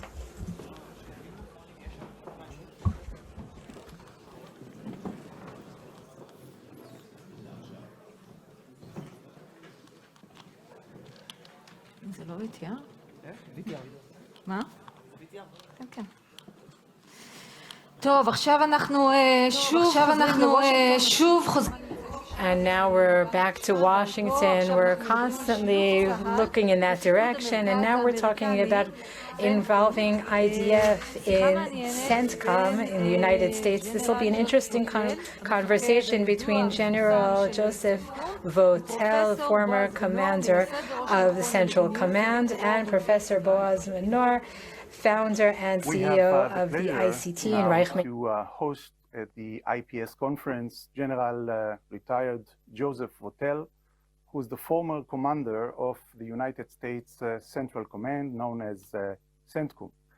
And General Votel, it's a real pleasure and an honor to have you with us today in the conference in Israel. Thanks. It's wonderful to be with you. And since we are short of time and we have many subjects that we would like to cover, let me dive in directly to the first, I would say, introductory question, if I may say so. As the former commander of CENTCOM, I'm not so sure that all the Israeli viewers and participants are very well familiar with the activities of CENTCOM, and I would like to ask you, can you share with us what is CENTCOM, and maybe how does this central command is different than other U.S. commands altogether? Yeah, thank you very much.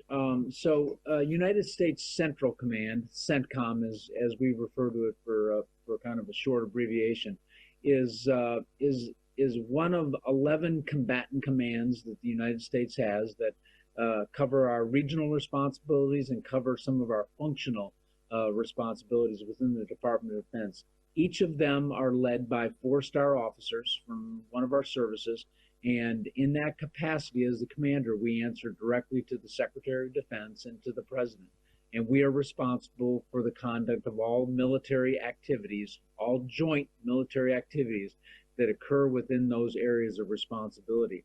United States Central Command is what we think of as a regional command, and in that capacity, I had responsibility for all of our military activities in the area known as the Middle East, the area we think of as the Levant, and as the area that we think of as Central and South Asia. So this is about a 20-country area that extends from Egypt to Pakistan and Kazakhstan to Yemen. It was my responsibility to orchestrate our military operations in those areas in accordance with our U.S. national security interests. And of course, also working in conjunction with our diplomats. As you know, General Votel, Israel was observed this year in 2021 to the CENTCOM. And after Israel was for many years under the responsibility of the European Command, what does this mean for Israel and for the region that, that this change has happened last year? Well, first off, I think this is an excellent move, and I strongly applaud the decision to move Israel, align Israel under the CENTCOM area of military responsibility, and I think it makes a lot of sense. I think it was the time to do this.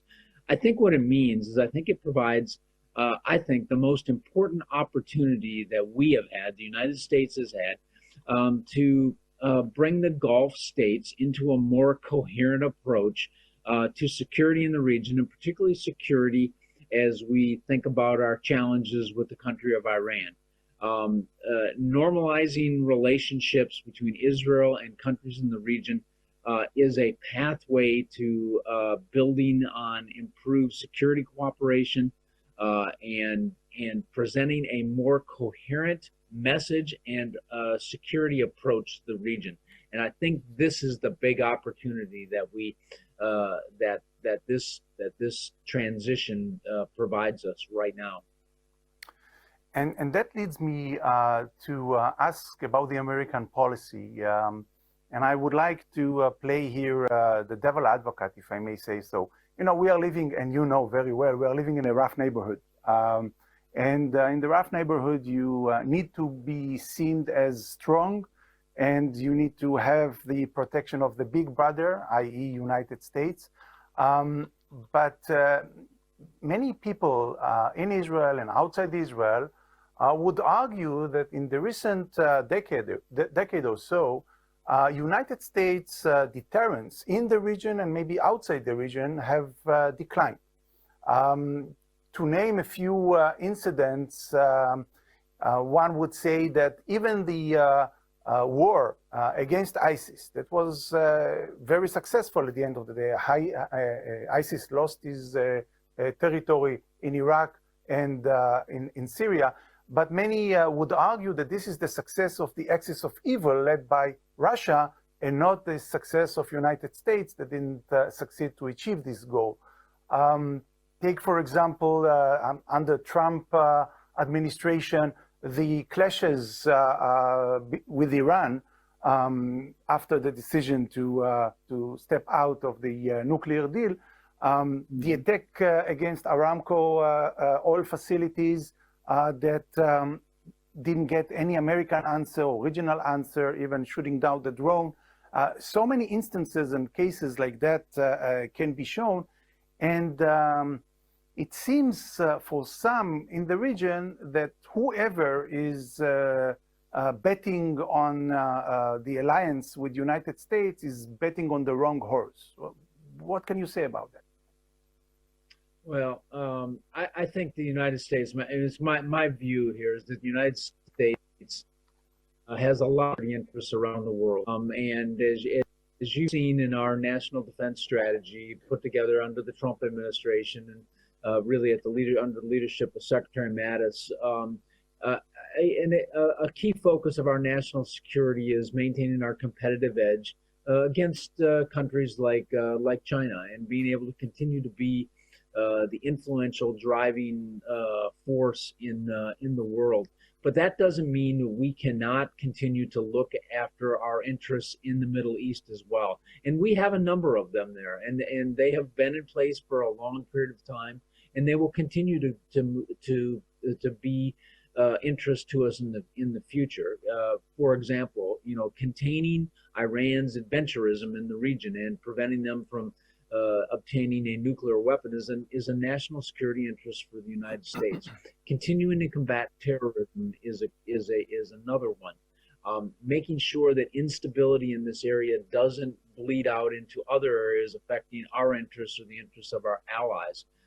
Certainly, the security of Israel fits into that very, very prominently, and we have the ability to do all of these things at the same time.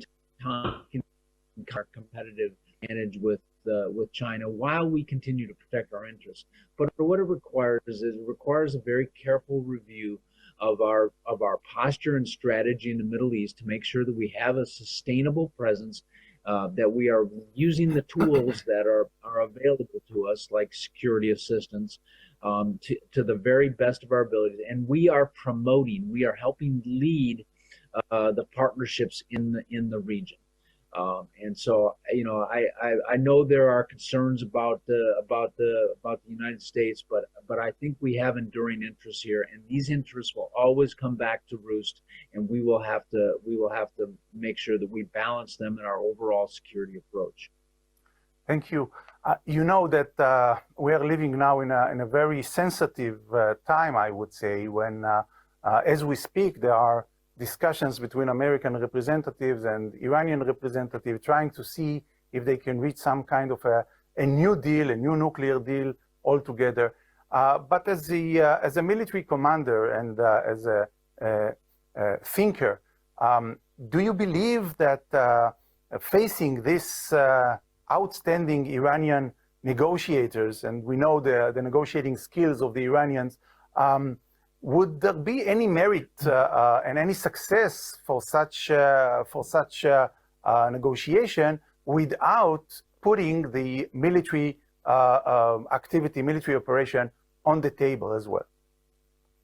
Well, we'll have to see how that plays out here in terms of how the negotiations go and we move forward in this particular area. I think being able to demonstrate and exercise military capability and our ability to return forces into the region, strategic forces that can help us accomplish missions, I think is an important tool of leverage for our diplomats and for our civilian leadership as we move forward. And it's very, very vital that we continue to do that. And I think we've seen some examples of doing that. That doesn't necessarily mean we have to have hundreds of thousands of troops, but we do have to routinely demonstrate our ability to bring people and forces into the region and maintain bases and access, overflight, and relationships in the region that demonstrate that we can protect our interests as we move forward. I would just say this, as a military officer, I do think it's important that we have a way to have dialogue with our adversaries, and our competitors. I found this to be very important in Syria when we were conducting the campaign against ISIS there. Our ability to communicate to the Russian Federation was very important in one, keeping us safe and them safe, and preventing the focus on ISIS from being diverted to something else. So I do think it's important to make sure we have channels for dialogue and to prevent miscalculation and miscommunication as we work through very tense security issues. And as a follow-up question, although I believe that the interests of United States and Israel are quite close as long-standing allies, but naturally Israel has more concerns from the possibility of Iranian getting a nuclear military capability that will pose an existential threat to Israel. Now, as if it's not complicated enough to be an American leading figure like you are, I would like to get your recommendation to the Israeli government. I mean, not asking you, do you think that Israel should attack or not the Iranian facilities, as many people in Israel believe that it's about time to do so, but what should be the considerations of Israel while considering this option? Well, I think certainly this is the decision of the Israeli government in terms of how they posture for this. But I do think the continued alertness, the continued capabilities that Israel continues to provide in the region should continue to maintain that. The Israeli forces, I think, have done well at addressing threats that have come close to their border and have threatened their security, and I believe they have a right to do that. particularly after some of what we've heard from adversaries in the regions talking about. I also think it's important, and I think one of the really great opportunities that I'm very, very excited about is the opportunity that is being afforded by the Abraham Accords. This normalization of relationships is providing a pathway for greater security cooperation in the region. You may be aware, our listeners may be aware that we've recently completed a maritime operation that involved U.S., Israeli, and other regional Gulf partners in that. And there's now discussion and planning underway for a similar air operation. I think this, building on the back of the Abraham Accords and this normalization of relationships that is taking place between Israel and nations in the region, with the strong support and leadership of the United States, is a certain way to address better maritime security, is a better way to address counterterrorism, it's a better way to present a more coherent deterrent posture against Iran, and it's a better way to address things like integrated air and missile defense, which fits into that previous item I mentioned here. So I think continuing to move in these areas will be very, very important for the Israeli government and for their forces. Thank you very much. There are so many other questions I want to ask you, but I would leave you with this important statement that some people refer to that as the need to create a second regional NATO to stand against the growing threat of Iranian hegemony, greater hegemony in the region. But I fully agree with you that the Abraham Accords pose a great opportunity for all the allies, all the, I would say, moderate Arab countries in Israel that are playing an important role as American allies in the region. Again, I would like to thank you so much, actually for so many things. First of all, for being the former commander of CENTCOM and contributing a lot to the American safety and the international stability and safety altogether, and together with the whole world to the safety of Israel. So thank you for being there. I wish you a lot of luck in your important job in bands, which we are quite familiar with.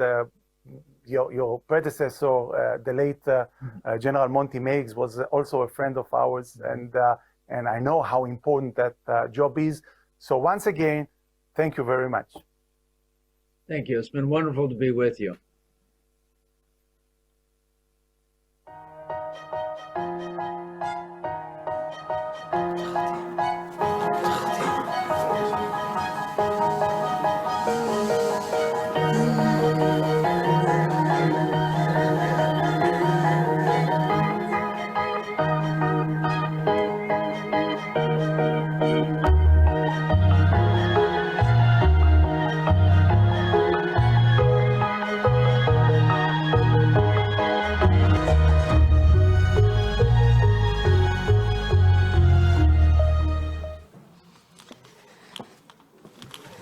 כן, אז עכשיו אנחנו בפאנל שמתייחס לכל הסוגיה הפלסטינית. We have reached the panel about the Palestinian issue and the future of the relations between Israel and the Palestinians. I would like to introduce Dr. Micha Goodman, author and researcher of Jewish thought, Dr. Donna Wolf of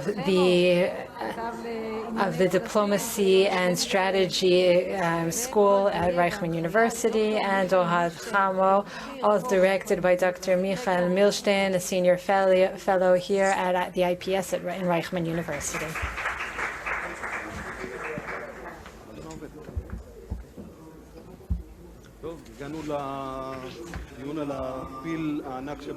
Okay, so now we've reached the talk about the elephant in the room that everyone's been trying to avoid, namely the Palestinian issue. About a month ago, we marked 30 years since the Madrid conference that triggered the political process that eventually led to Oslo and the Palestinian Authority.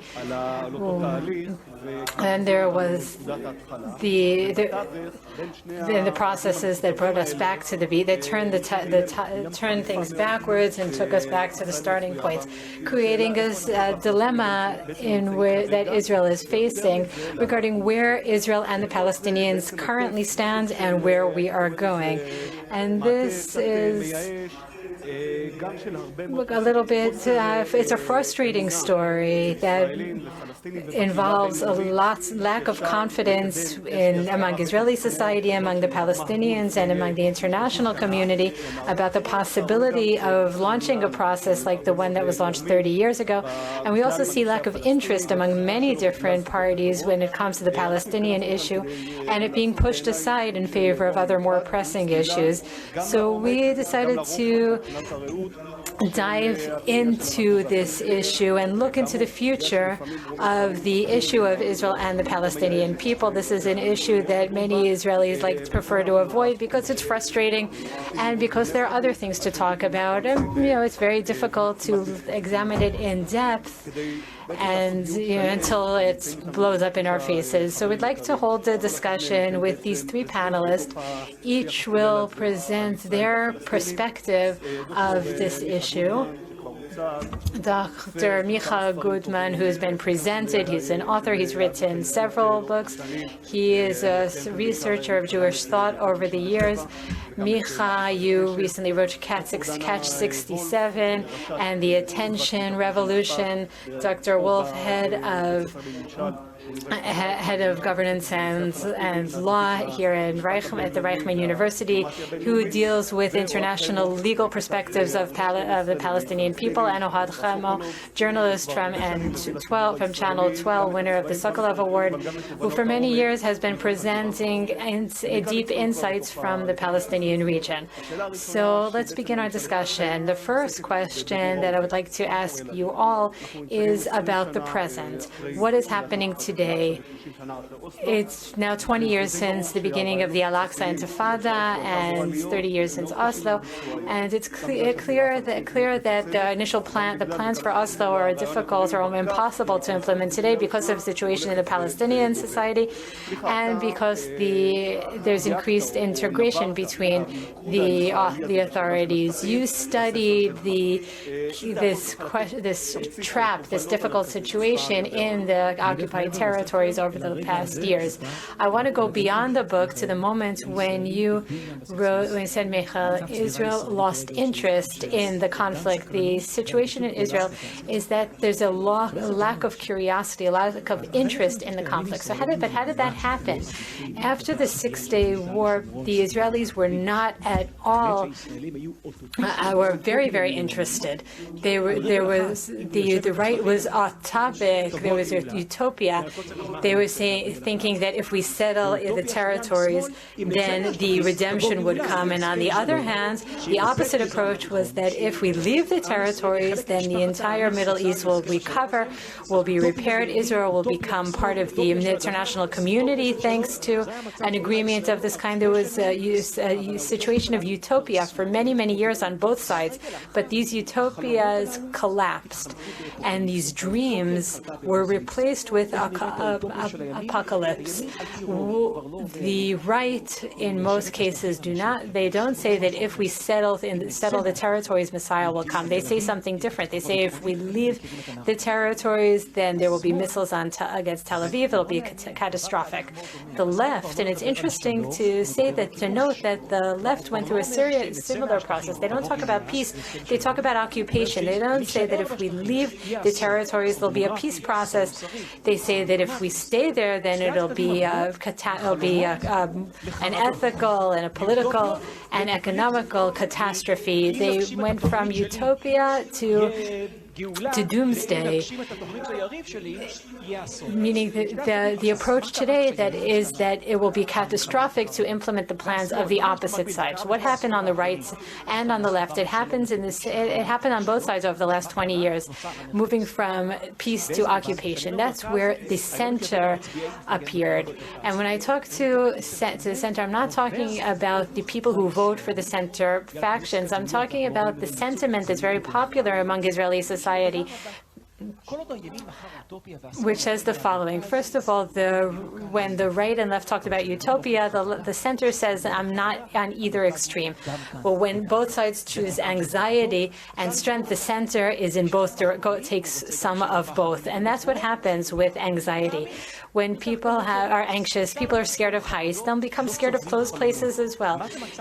People don't accumulate dreams, they accumulate anxieties. The center parties, the center ideology believe that if we don't stay in the territories, then we're risking our lives. But if we do stay, then we're risking our lives. If we stay, then we're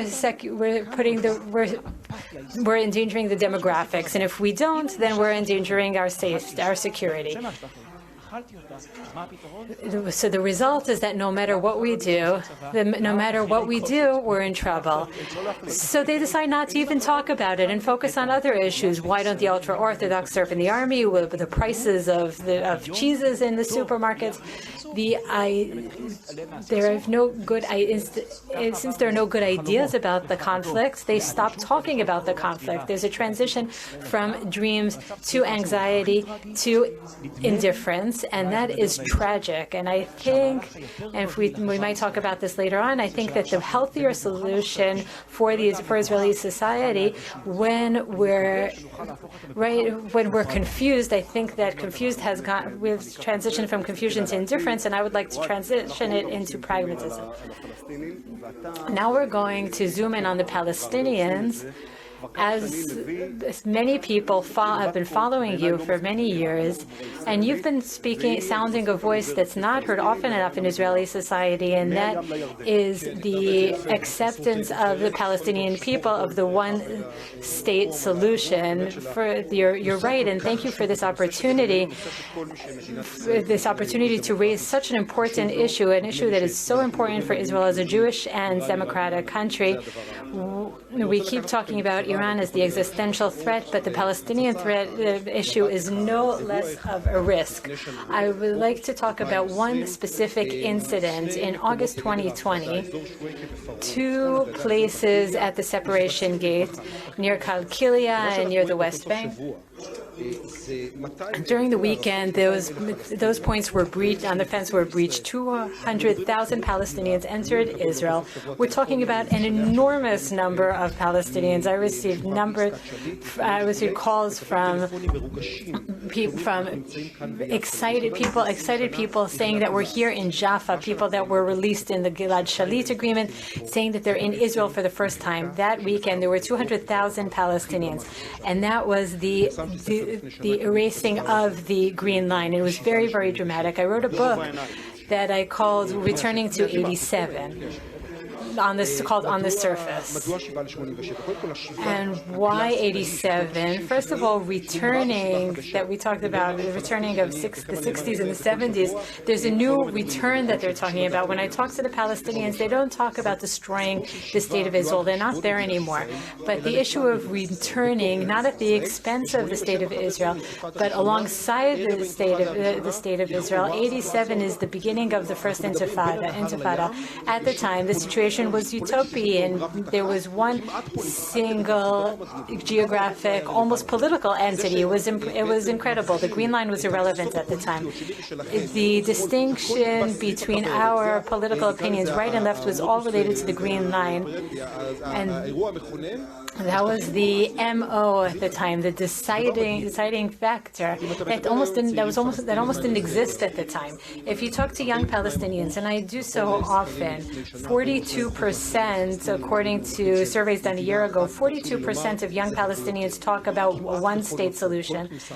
And I think the numbers are much higher. Whenever I visit refugee camps, cities, villages, almost everyone is talking about a single state. They talk about disappointment with the Palestinian Authority, hatred for the Palestinian Authority. It's corrupt, it's bad, it's problematic. Not to us. From our perspective, black and white, Hamas is good, Hamas is bad, PA is good.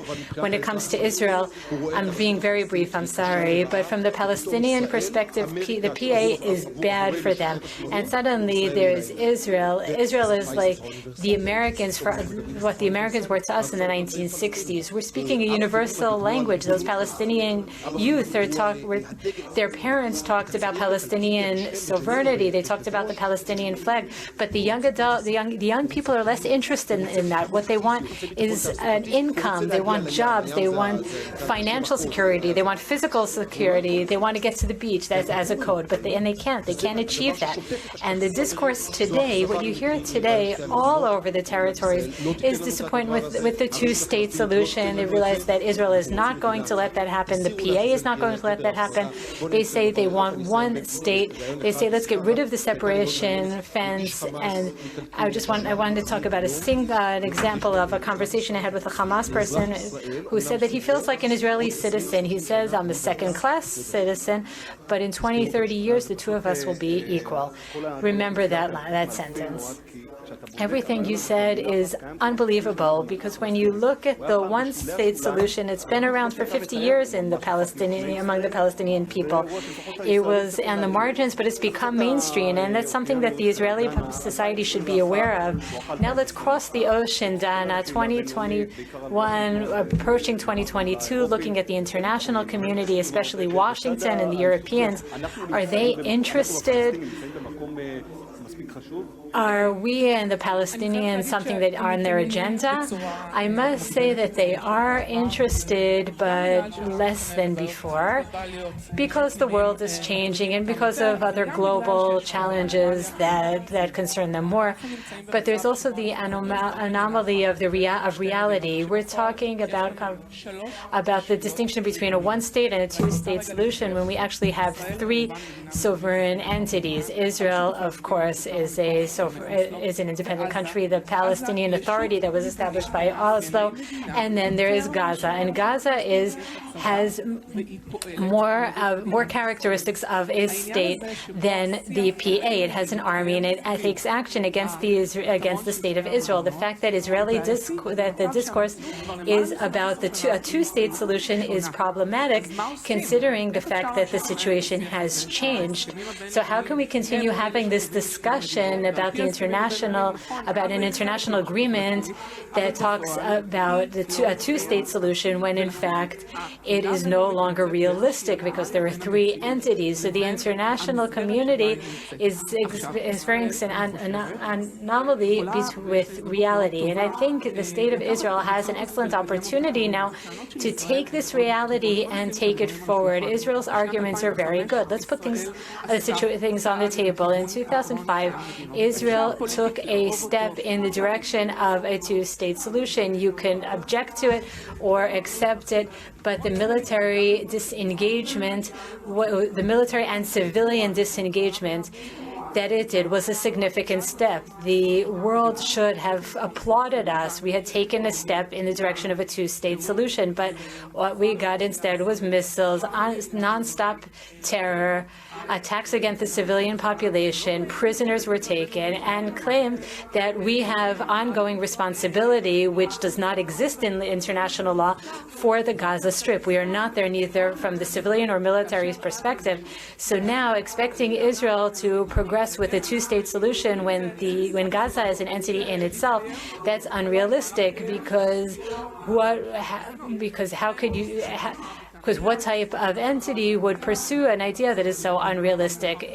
Israel should have recruited the international community years ago, but it's still not too late. There are many ways of doing so.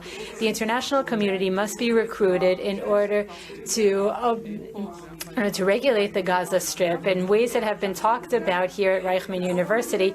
This has to be done in a decisive manner in order to achieve the two-state solution. We will talk about the future and address the issue of us and the international community. Now I would like to look ahead toward the future. We talked about reality, and we're also asking ourselves about the direction in which we're going. And the discussion will also be related to the manner in which you analyze the present. Looking ahead, what should Israel expect in the next few years?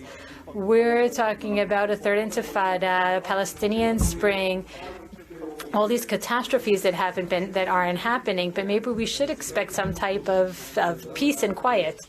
I will tell the audience in this hall and to those who are watching us Michael, we talked about a week ago, and you said something amazing. You said that everyone's waiting for the next explosion. Every time I talk to a Palestinian, people I'm asked, when is the next intifada? But the next explosion isn't really the real threat. The peace and quiet is the threat.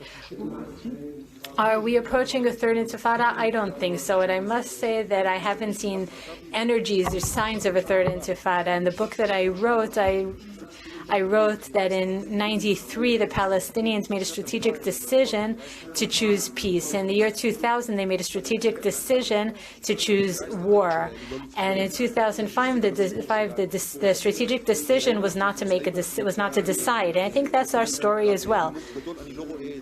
Are we approaching a major conflict? I don't think so. There are different scenarios of the disengagement of the Palestinian Authority, the death of Abu Mazen, violence, but I don't think the society is there. I don't sense energy for violence. The second intifada is still very traumatic in the Palestinian narrative. There is a new young generation, and they still hear about the horrors of the second intifada. I think that the story is to keep pushing ahead and understand that there's a process that's almost deterministic.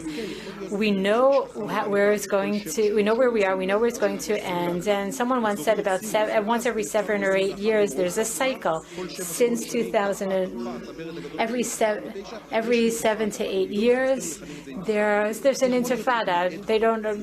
There's some type of intifada. So we may see violence. That is possible.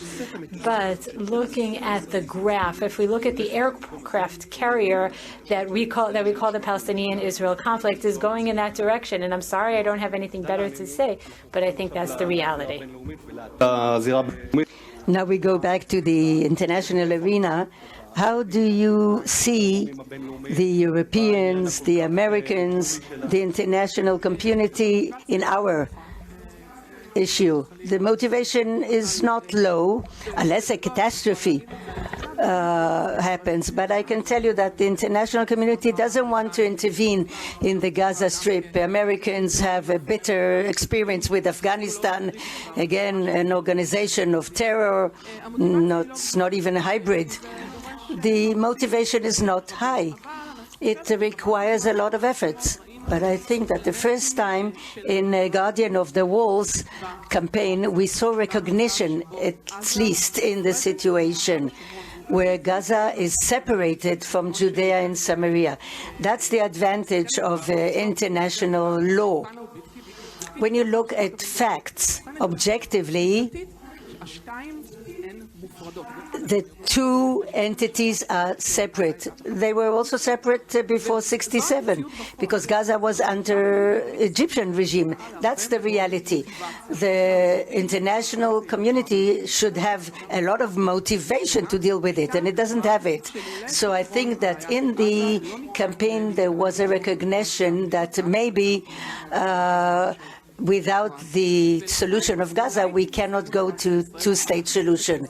So maybe there will be motivation. Israel also has to turn the disc of the 90s and to say to the world, we can turn Gaza maybe as a different, separate zone or demilitarized zone or whatever. It's quite difficult to convince the world to invest in such a place. Yes, it is difficult, but from a legal point of view, sovereignty, it's just recognition.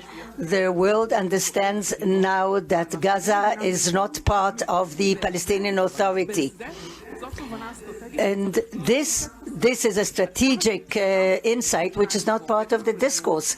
As simple as it is, and as obvious as it is, and it doesn't change no matter what we strive for and what we think and how we connect the two. Maybe the Palestinians will combine the two. They tried all sorts of unifications, but these are our wishes, what we want to happen. But we as legalists look at reality, and that is Israel has very harsh complaints about it.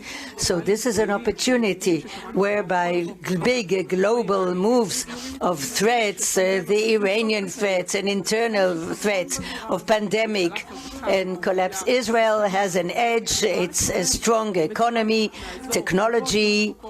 We can really advance many states around us, together with Americans, to demilitarize Gaza.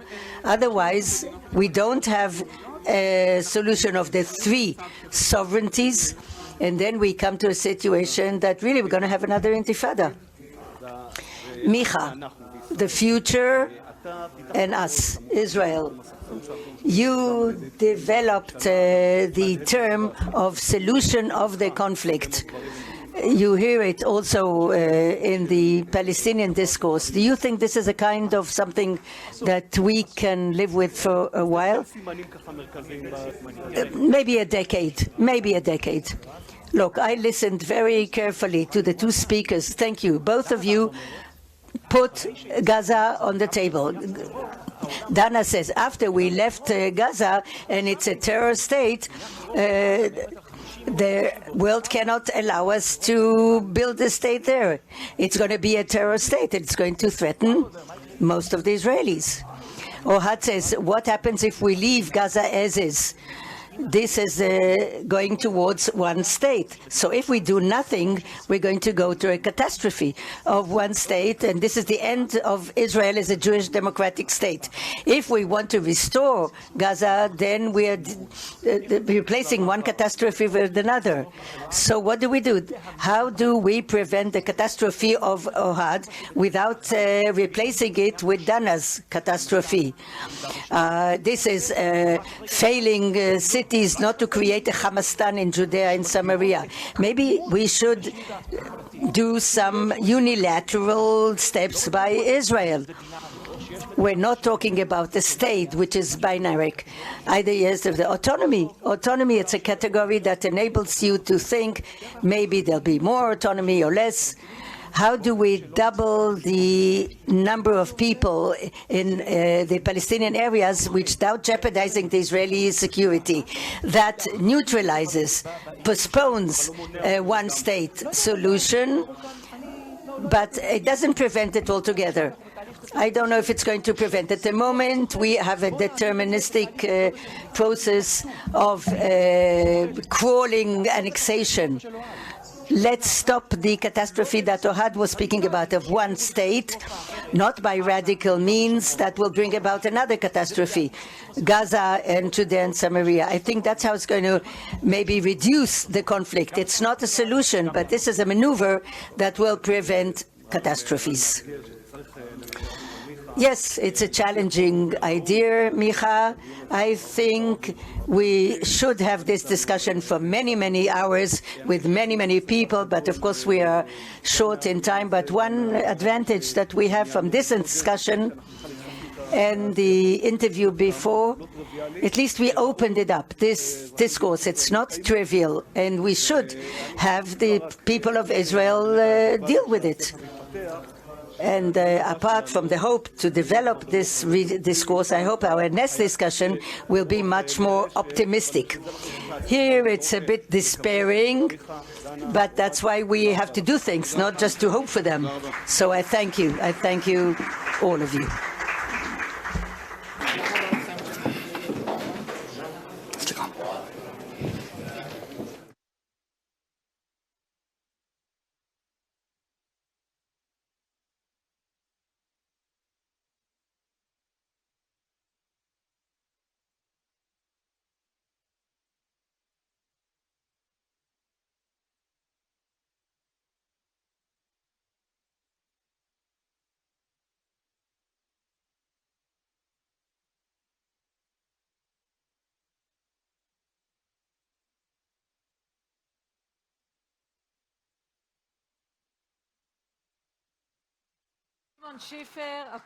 Speak with him.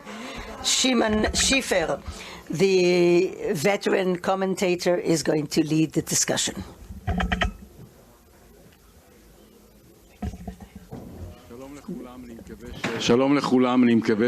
Hello, everybody. I hope you're not tired. By now, this conference, just a personal word, we talk about policy. We heard evaluations of the situation, prediction. You have to be careful with predictions.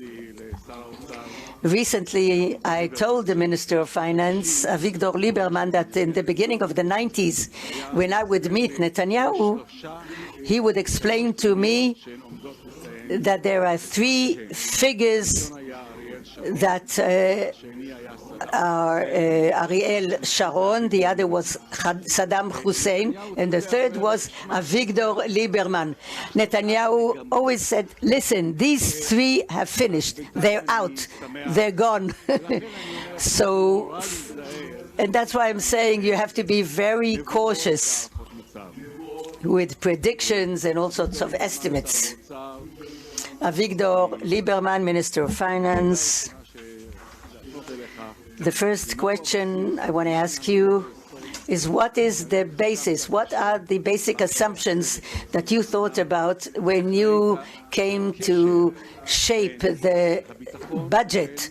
How did you see the connection between security and social security? What was in your mind? What kind of budget did you think about?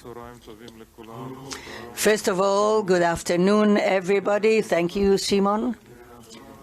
The first thing, when I entered office in the Ministry of Finance, I wanted to check the data, the figures. What is the prediction of growth, deficit, employment?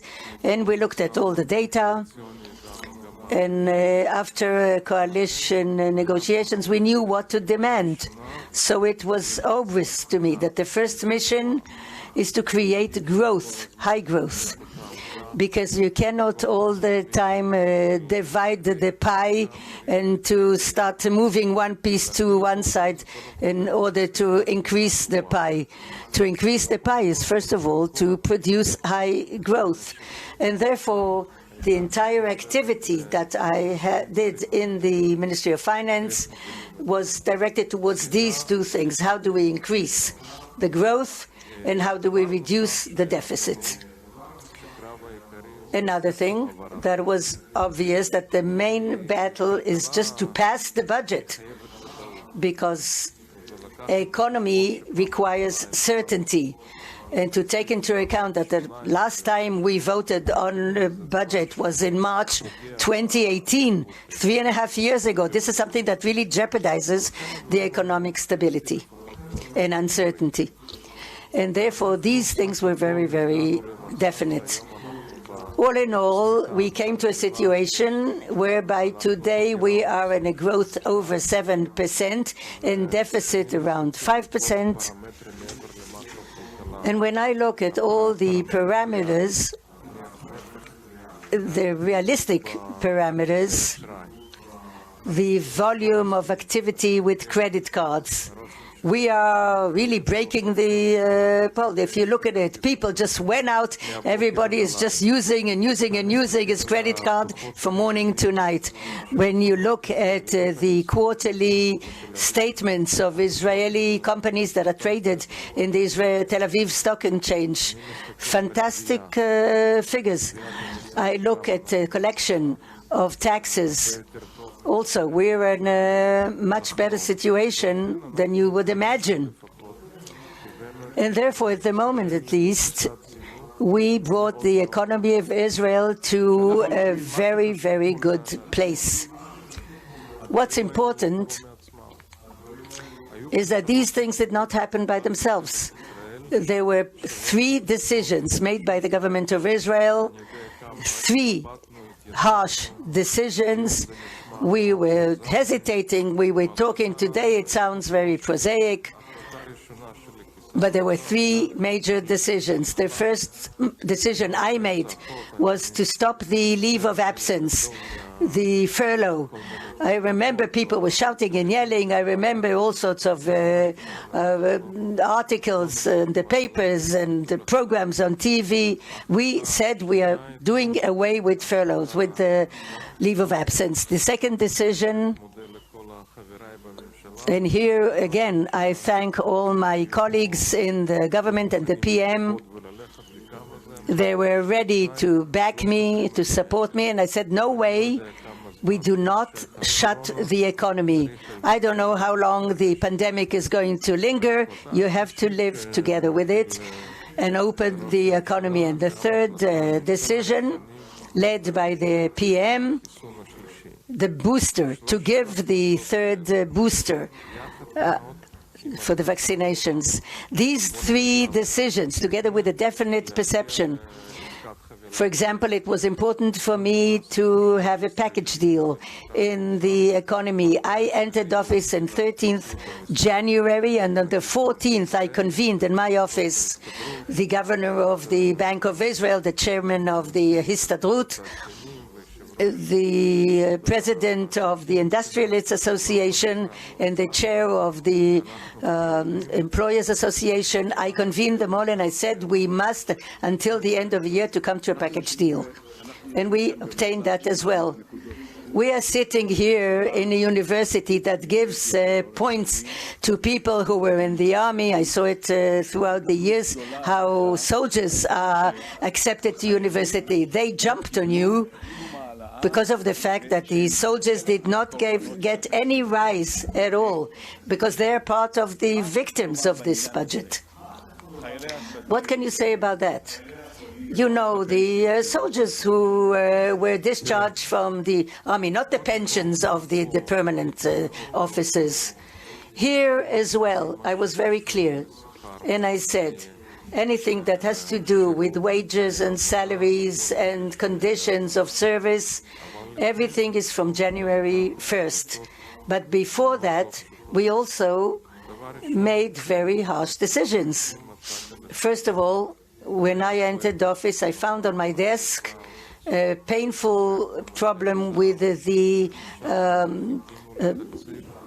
soldiers who were injured in the army, with the handicapped soldiers. We made a special program for $1 billion of shekels for aid. The other thing that we started, I was still Minister of Defense, and then we were sitting with Eisengot and Udi Adam, and I, as a Minister of Defense, said that the state should help combat units, soldiers, and loan that they can go study in university, and the state is going to fund a large part of their tuition. The third decision, also with security, before the soldiers, is to defend the northern part of the country. Even in 2018, I passed a decision in the cabinet to program to defend the northern part, because the need there is very urgent. To do everything possible in order to defend the population there. The moment I left the Ministry of Defense, Netanyahu immediately froze this plan. So here we're talking about 5 billion shekels for 10 years, $500 million a year, and these are the three decisions we made. And also regarding the wages of the soldiers, I was very clear. I said, this is not going to be before January 1st, 22. I wanted to pass the budget. I wanted to understand that we have where to take the money from, that we are collecting the money. We passed the budget. We saw the income, the expenditures. And I really have to say a good word about Ministry of Defense, Benny Gantz. He was with us on it. And we did it all quietly. We were not pressured when people tried to pressure us. Campaigns in the media, campaigns in the Facebook and in all the, online. We were not pressured, so it went clearly. And the moment I made sure that we have resources and funding the budget, funding the money, in order to improve the conditions of service for soldiers, does not come on account of anybody else.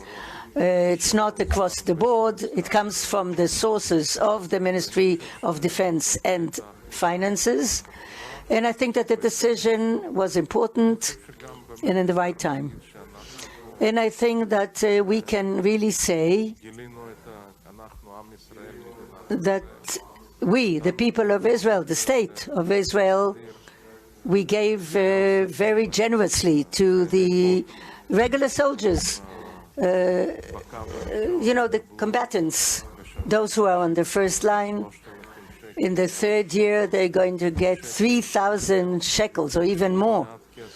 That is for a regular soldier. It's quite a lot of money, 3,000 shekel a month. And somebody who's not in the combat unit is going to get about 1,200 a month. Here, too, we kept some sort of a differentiation. And I think that the approach was the correct one. And I think that collaboration that enabled to do this in a responsible, quiet way. The main issue that came up here was, of course, Iran. Does the state of Israel have an option rather than a military option? Where are you in this issue of Iran?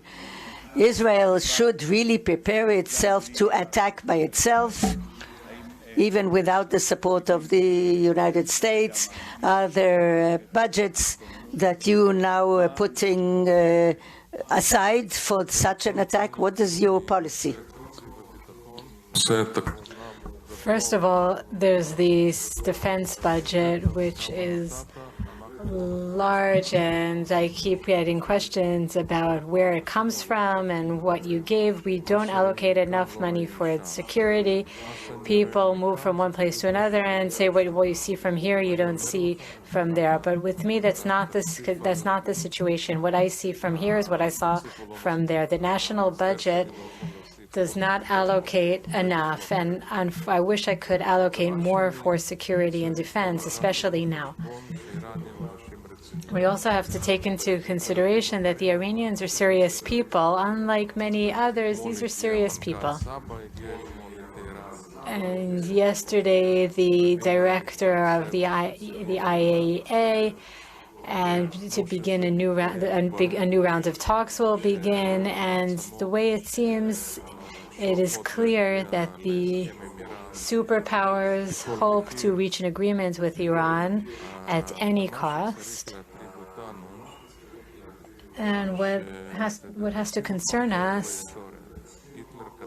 is that we made a mistake. We made a historical mistake. In 1925, Hitler wrote Mein Kampf, and at the time everyone said he didn't really mean it, that he's not serious, he didn't mean it, it doesn't mean anything. In 1933, he won the elections for the first time, and in 1933, Jews in Germany were a part of the elite leadership, and they said, he doesn't really mean what he said.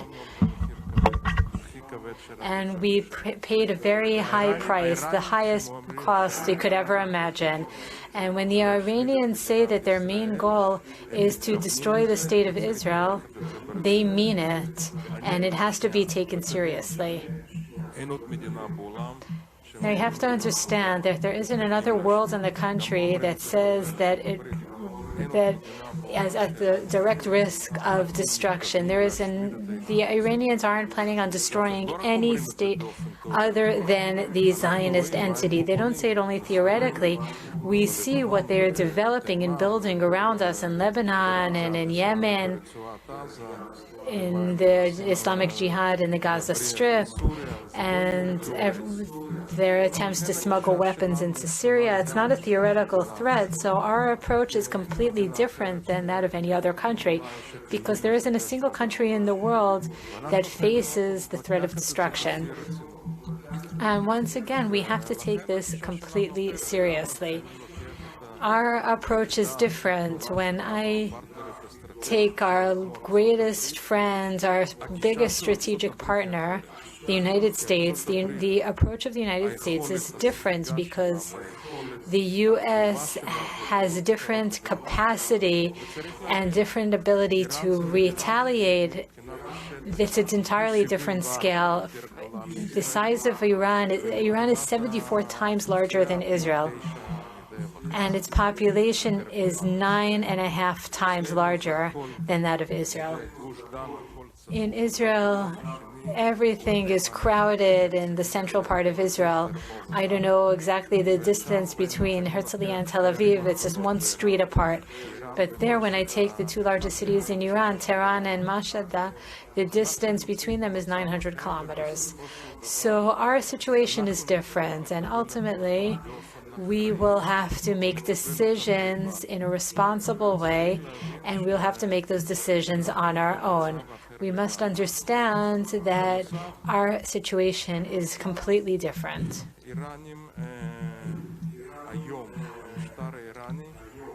In addition, the Iranian regime now is the most extreme one that there has been since the Khomeini revolution.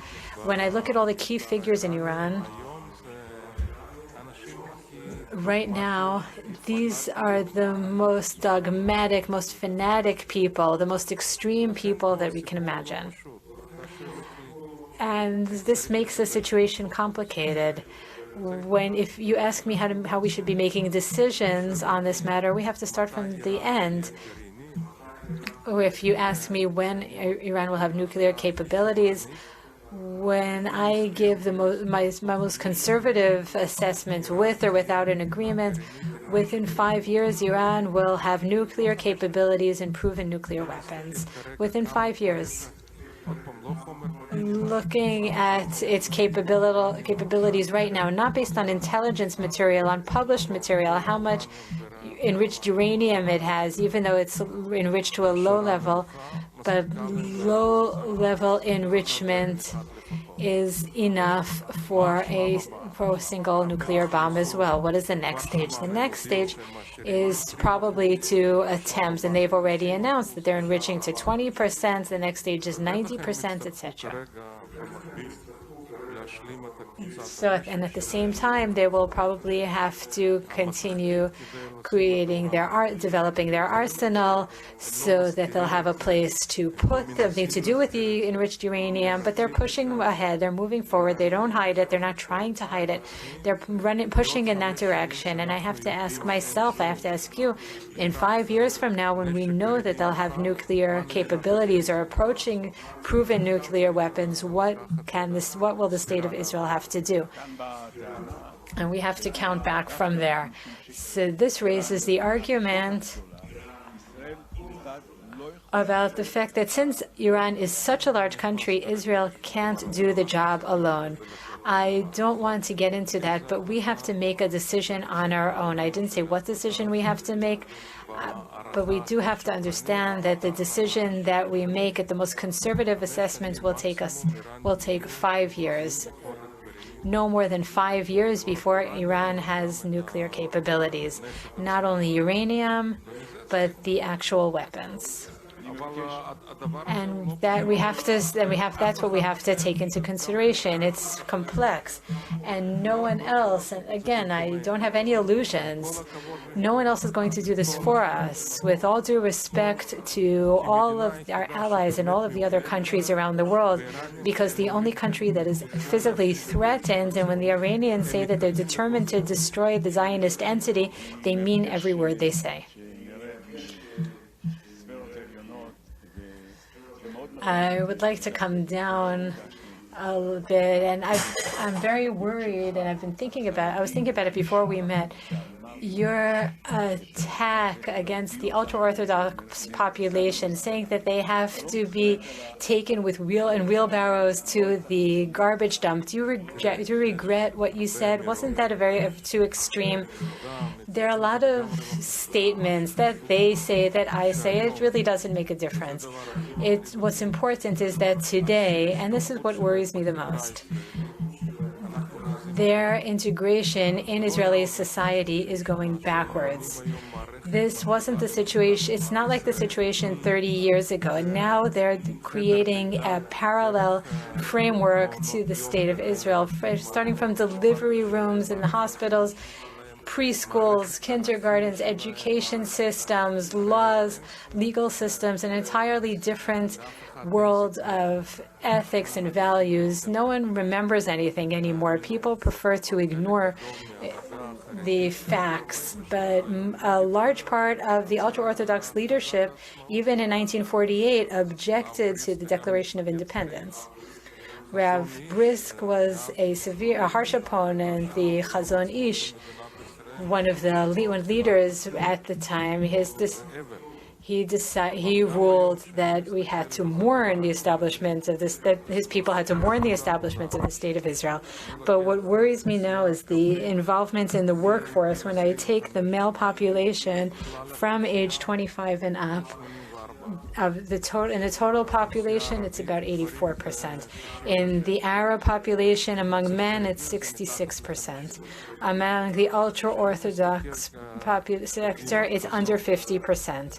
Looking ahead, my vision is for us to work in the right way, work properly, in the way that we are working today. There is no reason that in about 8 years from now, we won't be one of the most developed countries in the world. We have scientists that publish every year. The Human Development Index, Israel is in 17th place. There is no reason for us not to be among the leading 5 countries in scientific publications, even 3 leading countries. It's always the same 3. It's Norway, Switzerland, and Ireland. There's no reason for us not to be one of the leading 5 countries. And therefore, we have to include the ultra-Orthodox population into the workforce. We need the Arab population to also maintain the same percentage of involvement in the workforce as the Jewish population, around 84%. We have to improve education. We talk about how one of the challenges the government is facing is how to improve the education system from preschool until the institutes of higher education. I want to see many more universities, and the list of 50 leading universities in the world. Today, we don't have a single representative, and that's also an important aspect of Israeli society and education. So there's a lot of work to do. But I can say that putting the State of Israel among the leading 5 countries in the index of quality of life, if we don't need the Ministry of Immigration and the Jewish Agency, everyone will be waiting in line to make Aliyah, to move to Israel. That's what has to be done. Since this our time is limited, I have one last question for you. Where will Avigdor Lieberman be in 5 years from now? When you think about it, when you think about it personally or with your wife, if I asked your wife, would she say that you would be in 5 years from now? In 5 years from now, if I'm invited to the Herzliya conference, I will be at the Herzliya conference. I can promise you that. That is a promise. Thank you very much, Mr. Lieberman.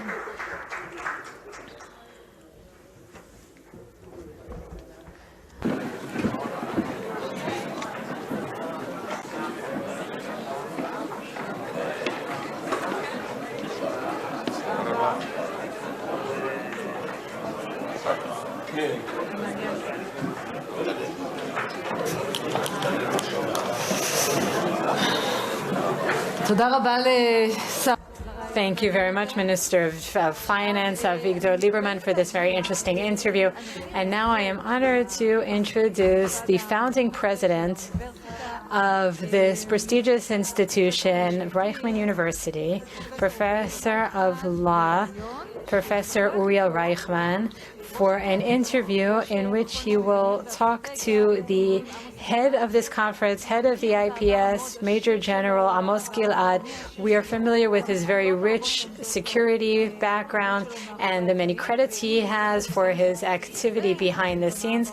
And if we talk about this specific conference, he is the founding father of this conference, and we appreciate it very much. Please go ahead.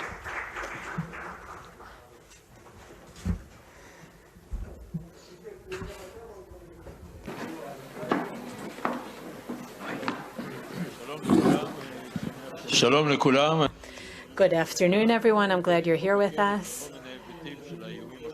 This conference talks about the different external threats facing Israel, especially Iran, but we know that sometimes houses can collapse from the inside because of termites or other ways, and that is national resilience. And I would like to talk to you, Professor Eichmann, and hear your opinions. Beforehand, I would like to congratulate us for this first conference that we're holding at Reichman University. It's a very prestigious conference. People know that they climb from here. So tell us, what do you think about our domestic resilience and strength, which is existential for us? What type of threats of internal threats are we facing? Violence, lack of control. I remember there were times when I dealt with Lebanon, and the Minister of Finance talked about the participation of the ultra-Orthodox sector in the workforce. Where are we going? What direction are we going? And I'm interested in hearing your opinion. I think that the concern is justified. I think that we're living in very difficult times. I can tell you that I visited the Emirates and I sat there at a dinner for a leader there in one of the countries, and he brought two people that work with him. In the Emirates, there are about 1 million people that are citizens, and then a few million that are guests, that are workers. And these two people were people from Lebanon. And I started talking to them, and they said that the problem with Lebanon is that the Christians are divided. They're 25%. The Muslims are divided. There are Sunnis, there are Shiites, and then there are the Christians. The Christians are divided amongst themselves, and that is what causes the problem. So I thought for a moment about how a country, a city, that were so glorious part of the Middle East, considered the Paris of the Middle East, it broke down, it collapsed. It's civil war. They're on the verge of catastrophe. And why? Because they destroyed each other internally. And then take a different group that took its place, that succeeded. The tribes, the families managed to unite, and they're working together despite the differences of opinion. When I look at Israeli society, I must admit that I'm concerned by what we see, and the problems are very difficult ones. I see enormous gaps that are opening amongst us. I would begin by saying that we heard a lot about problems with security and the Palestinians and economics and other things. These are all means of existence, the existence of a state. But the question is, what are we existing for? What is the purpose of our existence? What is our vision? In which direction do we want to go? And do we even have a shared vision? And if there is no vision, then we are in a situation of collapse. And looking at the state of Israel today, I would say that there are things that we have to focus on. First of all, we've lost control. There's a problem today. If you want to go to a lot, you have to go through the south. You have to take at least 2 cars or even a convoy so that you can help one another in case the Bedouins decide to block the road or shoot at you. Or I heard stories from IDF officers that during wars that they wouldn't drive through Wadi Ara, they would drive in convoys and on other routes. It reminds me of the time of the British Mandate. In order to get to Jerusalem, you would have to drive through terrible roads that were controlled by the Arabs. In the south, the citizens are afraid. There's violence everywhere. They break into IDF bases, they steal weapons. And in the north, the situation isn't any better. According to the data that I saw from 2020, the agricultural violence has has exceeded has grown to unprecedented levels. They destroy, they burn in order to take over the fields in the future when the Jews abandon the land. And when you look, there are so many more examples of what's happening in the mixed cities. And the worst part is what happened recently after the operation in Gaza, when Herzl first presented his vision for the Jewish state. It was in the Maccabim Club before the first Zionist Congress. He said at the time that we can't guarantee that the skies will always be blue, but one thing that can be promised is that no one will be persecuted because of their religion, and that is exactly what is happening. It's a pogrom. What's going on, attacking innocent Jews, their own neighbors. It's a pogrom, and you look at that and you say, it's inconceivable. You walk down the streets of Jaffa and you could be attacked only because you're Jewish. But that's not the only problem. It's a very serious problem. We're living in a difficult situation. We're attacked on all of our borders, but the domestic violence is even worse. And we have our own violence as well. The extreme right is growing increasingly violent. There's the Lahava Association that are instigators that were part of the problem that incited the violence in Jerusalem. They attack people, beat them on the street only because they're Arabs. There's the Tag Mechir, the rebellions in the West Bank. There are instances of violence against the Arab citizens. Where is control? Israel is losing control.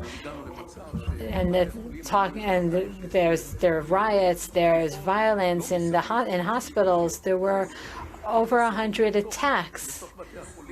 People who went inside hospitals and beat up doctors and nurses.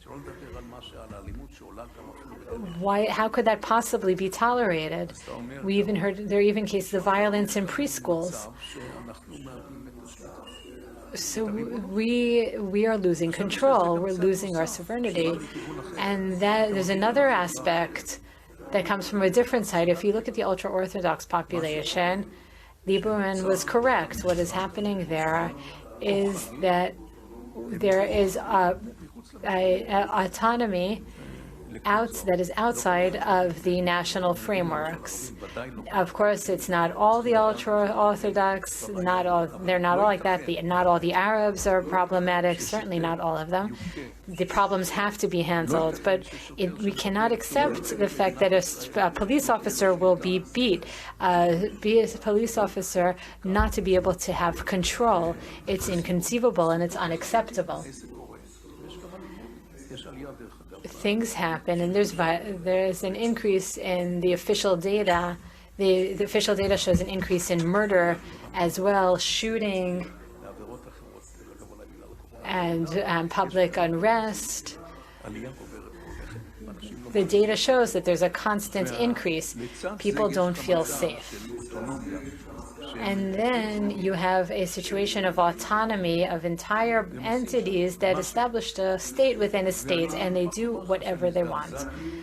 And I must say that I was horrified when I saw that the soldiers trying to enforce discipline regarding the pandemic. The ultra-Orthodox people attacked them. They called them Nazis. They beat them. There was one person, an ultra-Orthodox man, who ran over to the police and yelled that this is a war against Amalek, a biblical enemy. We have to erase any memory of their existence. The hatred was horrific, and this all happened in the face of a very difficult reality of verbal violence. I would say almost political violence. It was a type of, it was violence of an entire tribe within Israeli society. All over the world, there is a problem of lack of lack of security because of the Industrial Revolution. Not everyone can find their place. There's fragmentation of communities that can't exist anymore, don't thrive anymore. And then there's the media. The media that's broadcasting and narrowcasting. When it used to be radio and television and newspaper, there was control. It was monitored. The language was more refined. There were other ways of intervening. There was some type of control, some type of monitoring. But now, today, everything is possible. The boundaries were broken. It's very easy to spread fake news, and it happens often. All over the world, there are communities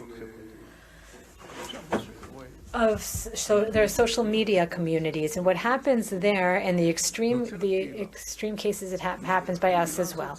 A community is formed, and the community has to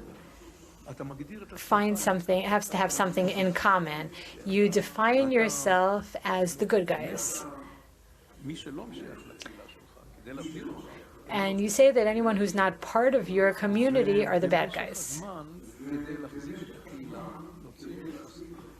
And in order to maintain the community, there are loyalties, extreme loyalties that are created within the community. And then there are phenomena that exist in our society of victimization.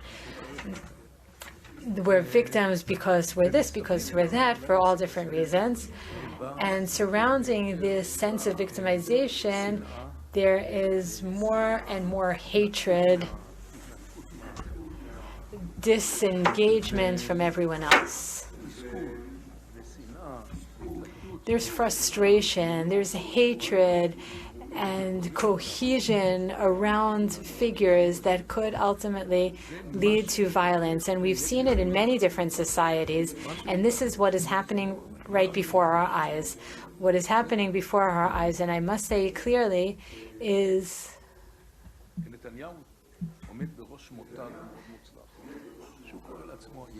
that Netanyahu is head of a very successful brand that he calls the right. And it's hard to define the difference between right and left because the differences are only at the extremities. There are some arguments, but basically it's hard to differentiate between the two of them. And surrounding this idea is anyone who's not with Netanyahu is left-wing. And in their talk, left-wing is dirt and right-wing is good. Left is bad, right is good. And surrounding this right, it builds forces together. And fake news is built around this discourse, saying that the leaders are trying to get rid of one another with false allegations. And this creates a large camp surrounding the social media communities. And what you see there, I must tell you, Amos, I didn't follow social media, but I asked a Professor Nahon, to show me, and I was horrified. There are constant calls for murder, for violence, for humiliation, calls to talks that will lead to what is called altruistic challenges. People are so altruistic that they want to prevent the tragedies that the other side is causing. You have an entire group that are together in the demonstrations that create the group and see the bad. It might create a situation in which people are violent, they put their life at risk since they're altruist. They believe in the values that they get within their group, and they're willing to pay the price. And that happened not so long ago. It happened not so long ago when Prime Minister Rabin was murdered by Yigal Amir. That's exactly what we're seeing now. We've reached a situation in which we've lost control of groups that are becoming more and more radical. You may have heard over the last few days of a public statement made by a public figure. He was talking from his heart. He's already there. He's already part of these groups, part of this discourse. He's talking about judges. He's talking about jails and about running people over and about the judges in the state of Israel. A glorious legal system that was established in Israel, one step at a time. And there, all the legitimacy is of the police, of the legal system, of the High Court of Justice, the courts, and the legitimacy of an elected prime minister. This all leads to a point that I would like to emphasize. And we mustn't forget, the state of Israel has a vision. The state of Israel was established because of its self-definition, because of the right to self-definition. That self-definition is not rooted in a Knesset law. It was rooted in a historical moment that is second most important in the history of the Jewish people. The declaration of the State of Israel after years of exile, and this declaration of independence is a document in which Israel presents its self-definition. I think is the second and most important document in the history of the Jewish people. The first is the Ten Commandments that dictated the moral values between people. The Ten Commandments and the Declaration of Independence are what defined Israel as a Jewish state, not a state of all its citizens. It stated that this is a Jewish state, and that the main goal of the state of Israel is to bring all Jews to Israel, to serve as a home for all Jews, no matter where they are and want to come to Israel. It defined values of equality, of freedom of religion and freedom from religion. It defined values of striving for peace that are fundamental values in the state of Israel. Zionism was established in order to create an excellent society based on moral and ethical values. It can support itself. It can give dignity to all Jewish people anywhere in the world, and we have to maintain that framework. That framework is being threatened by certain groups in Israeli society. There are three main attacks against this vision, and I believe one is, of course, the Arabs that do not believe in the Jewish state. Again, of course, not everyone. There are wonderful students here who want to feel part of the state. They're a minority, but they certainly do want to feel like an integral part of the state of Israel. But there are those that say that there is no room for a Jewish state in Israel. There is a second group that wants a state based on traditional Jewish law, Jewish halakha, Jewish law. As Smotrich said, that he follows in the footsteps of his father, who preached that the legal system should be based on halakha, on Jewish law, and that education should be based on halakha and Jewish law. Other than that, he was very moderate, but Smotrich wanted to introduce that gradually, step by step, contrary to the religious Zionism that saw the combination, the integration of modern values in the state of Israel. And the third group says that Zionism is an invention, a European invention, or an Ashkenazi invention. And the Zionist perspective is activated in order to enable the continued control of Jews of European descent, and the state has to change that. That Zionism is rooted in the traditions of the wise people of the Eastern Jewish communities, is the idea of a state of Israel as it was stated in the Declaration of Independence. Does that still apply? Or do people feel that they could live within the inclusive, humane perspective that is presented by the Declaration of Independence? But all of that is irrelevant because the attacks are not attempting to harm the source. If you find any changes in the source, they are related to the ability to continue going forward.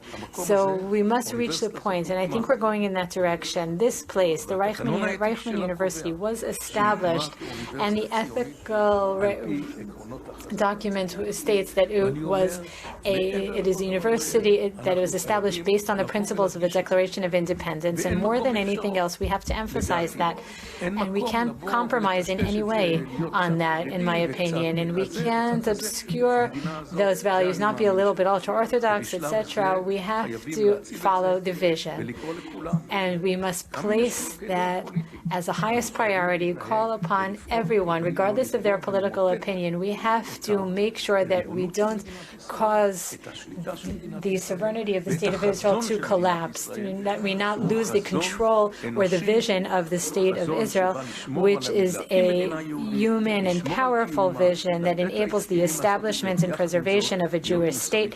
Give us the tools to do so while being completely ethical and moral. If there's a message that we as a university talk about, it is the matter of responsibility that we all bear to protect this state, not only physically and economically, but also and first and foremost from the perspective of the vision of the value of this state. If we don't protect and defend the vision, then other things, nothing else will help and everything will fall apart from within.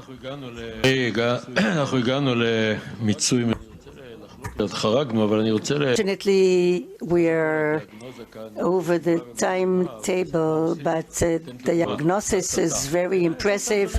But what do we do about it? You talk about incitement towards murder. That's what happened with Prime Minister Rabin of blessed memory. The moment somebody incited against him, he murdered him for the first time. Then he was murdered physically. I see the Prime Minister coming here to the conference, and I'm very impressed by the work that the Shabak people are doing. But they keep inciting against him. He's illegitimate. He's a traitor. We have to kill you. I don't want even to repeat what they're saying. The question is, what do we do about it? I think when people speak on behalf of democracy with incitement that leads to murder, you have to stop them and put them in jail for 30 years. Unless you have such modus operandi, everything you said is not going to work. It will continue the way it is. The situation is getting worse and worse. That's what I think. This is an incitement, and of course other actions, but I think this is one of the most shocking things. This crazy, violent discourse, throwing mud, lies, and delegitimizing people. The members of Knesset should live in security, and I salute the Shabak people, but ask ourselves, where did we come to? After the Rabin assassination, it became worse. No question, we have to look into control over the media. And I think people who speak about assassination in the media, you have to catch, to indict.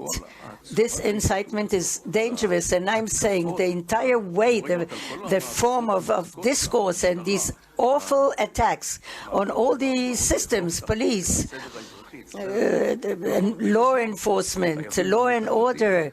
This is inconceivable. You have to indict these people.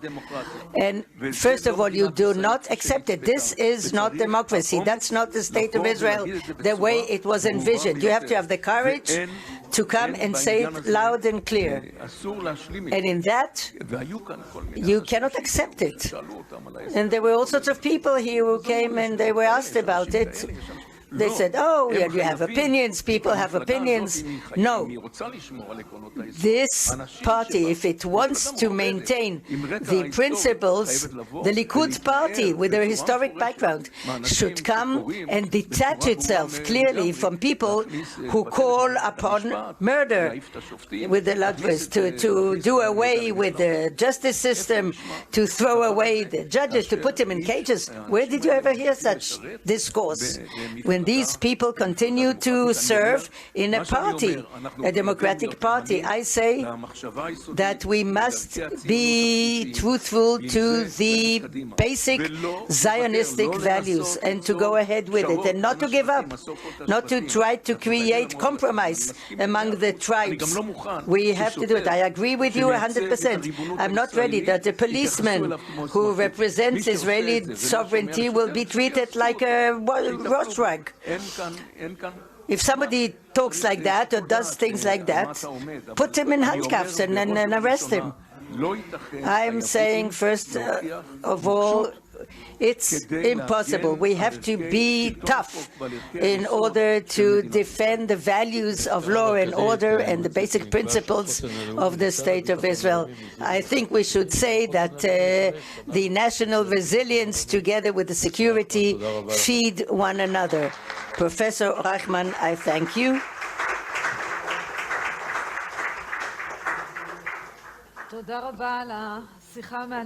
Thank you very much for this very interesting talk. Thank you. And now we are in the last part, a very interesting talk that was recorded by Amos Gilad with Chaim Saban about the entire issue of the relations between Israel and the U.S. and its impact on what happens here and in the entire Middle East. Let's watch. Chaim Saban, hello. We are now in the Conference for Policy and Strategy, and the key factor was always the United States. Do you see some order of priorities and things that happened between Israel and the United States? Did we draw the lessons? I think there are a few cracks that I can see, but you know that cracks in a house can become big, can become a real threat. What do you think? Where should we go? How should we analyze the situation? I don't think that there's a problem with the Republican Party, but I know there is a problem with the Democratic Party, but not with all of it. Only the left extreme wing, what they call the squad. And you cannot convince them to support Israel. So you have to make all sorts of deals with them so that they remain neutral. As Nancy Pelosi told me more than one time, when I suggested she come to Washington and make a speech about the right way of thinking and to talk against the policy, why is this against the American interest? When I speak to Americans, I always talk about the American interest, why it's important to America to be in strategic relations with Israel. And she said to me, look, the one who decides at the end of the day is the leaders. you're going to go and start preaching to them, explaining to them. Ignore them. It's the best thing. I think and I hope that the new ambassador is going to do his job. The information with this group that they don't understand. They have no idea what's actually happening here. You know, they have somebody there whose grandmother lives in the West Bank. And she had some problems when she had to come into Israel, and that drives them nuts. But there's a way to sit with them. But Nancy Pelosi said no. No, you give them a platform, you should just ignore them. So I hope that the new ambassador will do whatever he should do in order to convince this group that it's an American interest. And I would say to them, you are elected in America. Think about America and the importance for America with the relations with Israel. Now, regarding the Iranian issue, you know that America withdrew from the deal. A military option without an American support is not possible. The Arab world is losing force. So how do we come back to a common denominator that can cope with the Iranian threat, and God forbid it becomes an existential threat? How do we find an operative common denominator apart from hasbara, from information? The first thing is that before the Iranian problem, Biden has a long list of problems he has to deal with. What's going to happen in 2022, elections to the Congress, the pandemic, which is not over yet, the budgets for infrastructure that he finds it difficult to pass, China, and the behavior in Taiwan, North Korea. It's a long, long list. And he has to put off the problem with Iran in one way or another, because it's not on the head of the list. It's not at the top of his priorities. So that's the first problem. For Israel, it is number one. For Biden, it's number 6, 7, 8. It's not his first priority. The second thing is that the United States behaves as if Iran is a superpower. And let me tell you word to word what I said in a Zoom that I had with Biden last week. I said to him, I don't know who the superpower is, Iran or the United States. You're sitting and waiting for Iran will deem it fit to sit with you for negotiations. It's a topsy-turvy world. How can you even think about it? How can you understand it? Another thing, who am I to say we should attack militarily or not? I'm not the expert, but I can have an opinion. It's the show of force. You have to show force. The one that flies in the Middle East, and it's backed by 2 F-15s of the IDF, Israeli Air Force. That's a show of force. Much more than that.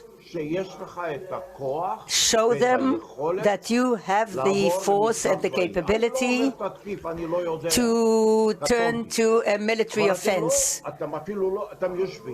But you're not even doing that. You're waiting. You're sitting and waiting for the Iranians to be nice and come and sit at the table. So what should we do then? What did he say, Biden?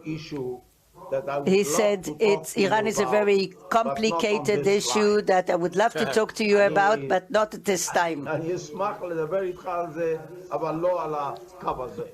I'll be happy to talk to you, but not at the moment.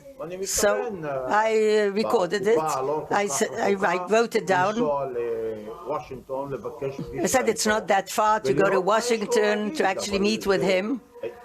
And I want to know what he has to say, but the United States is behaving as if Iran is the superpower. From time to time, we talk about the Palestinian issue. Where is the place of Israel and the Palestinians in the new government administration, if you compare it to the former one? The same place I am since 1967. We have to separate. We have to separate. I don't know what it is, 2 states for 2 peoples, 1 state. We have to separate. When I talk to right-wingers in Israel who talk about 1 state for 2 peoples, I don't get an answer ever. What is the solution apart from apartheid? They have no answer. Nobody has an answer. And I spoke to many people from the right, the moderate right, the extreme right. They believe in 1 state. They don't have an answer. Unless we separate from the Palestinians, it's going to be 1 state for 2 peoples. And I don't know if the state of Israel is ready to have Ahmed Tibi as a Minister of Defense. I like Tibi very much personally, but I don't know if the state of Israel can appoint him as Minister of Defense or Mansour Abbas as a Prime Minister. I don't see the solution. How do the Americans see it? It's true it's not first in their order of priorities, but what do they say? It doesn't help.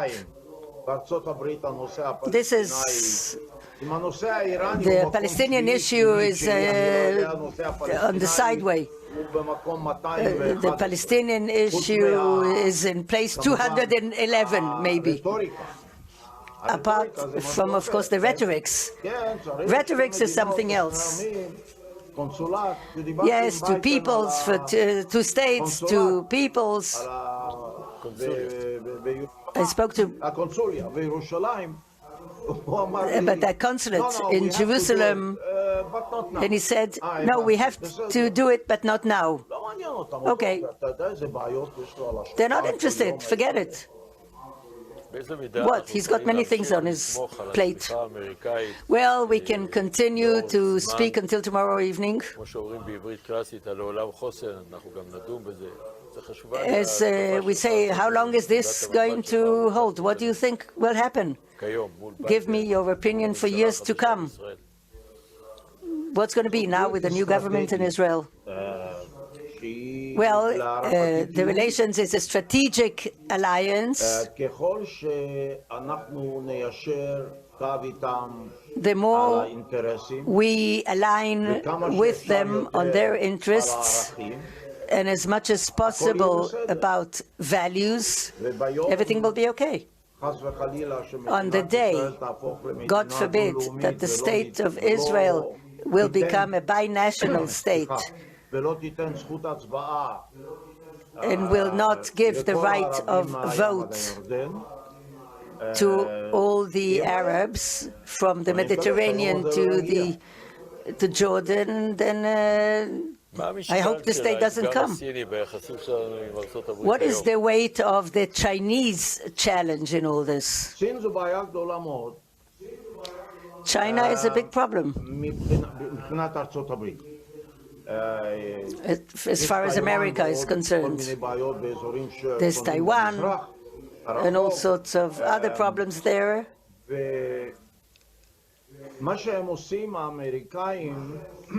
What they are doing, the Americans, they talk with all their allies without getting into details that NBC spoke to me about. and they exert great pressures on the Emirates about their relations with China. You know, the agreement of the F-35, they made it as a condition. The conditions of the F-35 to change the relationship between the UAE and China, that was one of the conditions, but they cannot do it, the UAE. And that's why the F-35 deal is stuck. And I suppose that the pressure of China on Israel is identical.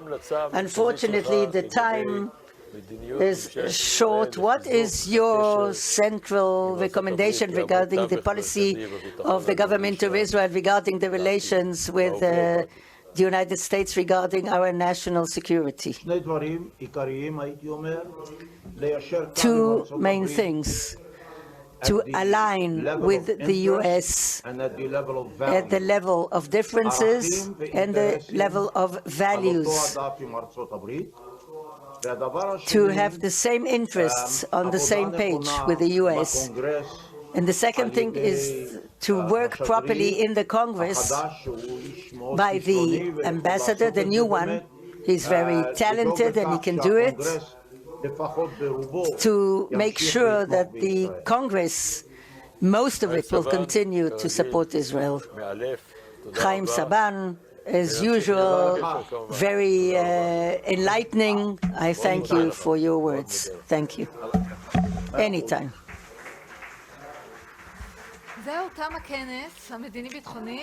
Well, that concludes the conference of the Reichman University IPC. Thank you for those who came and those who watched us on FaceTime, to the planners, to the organizers. Thank you.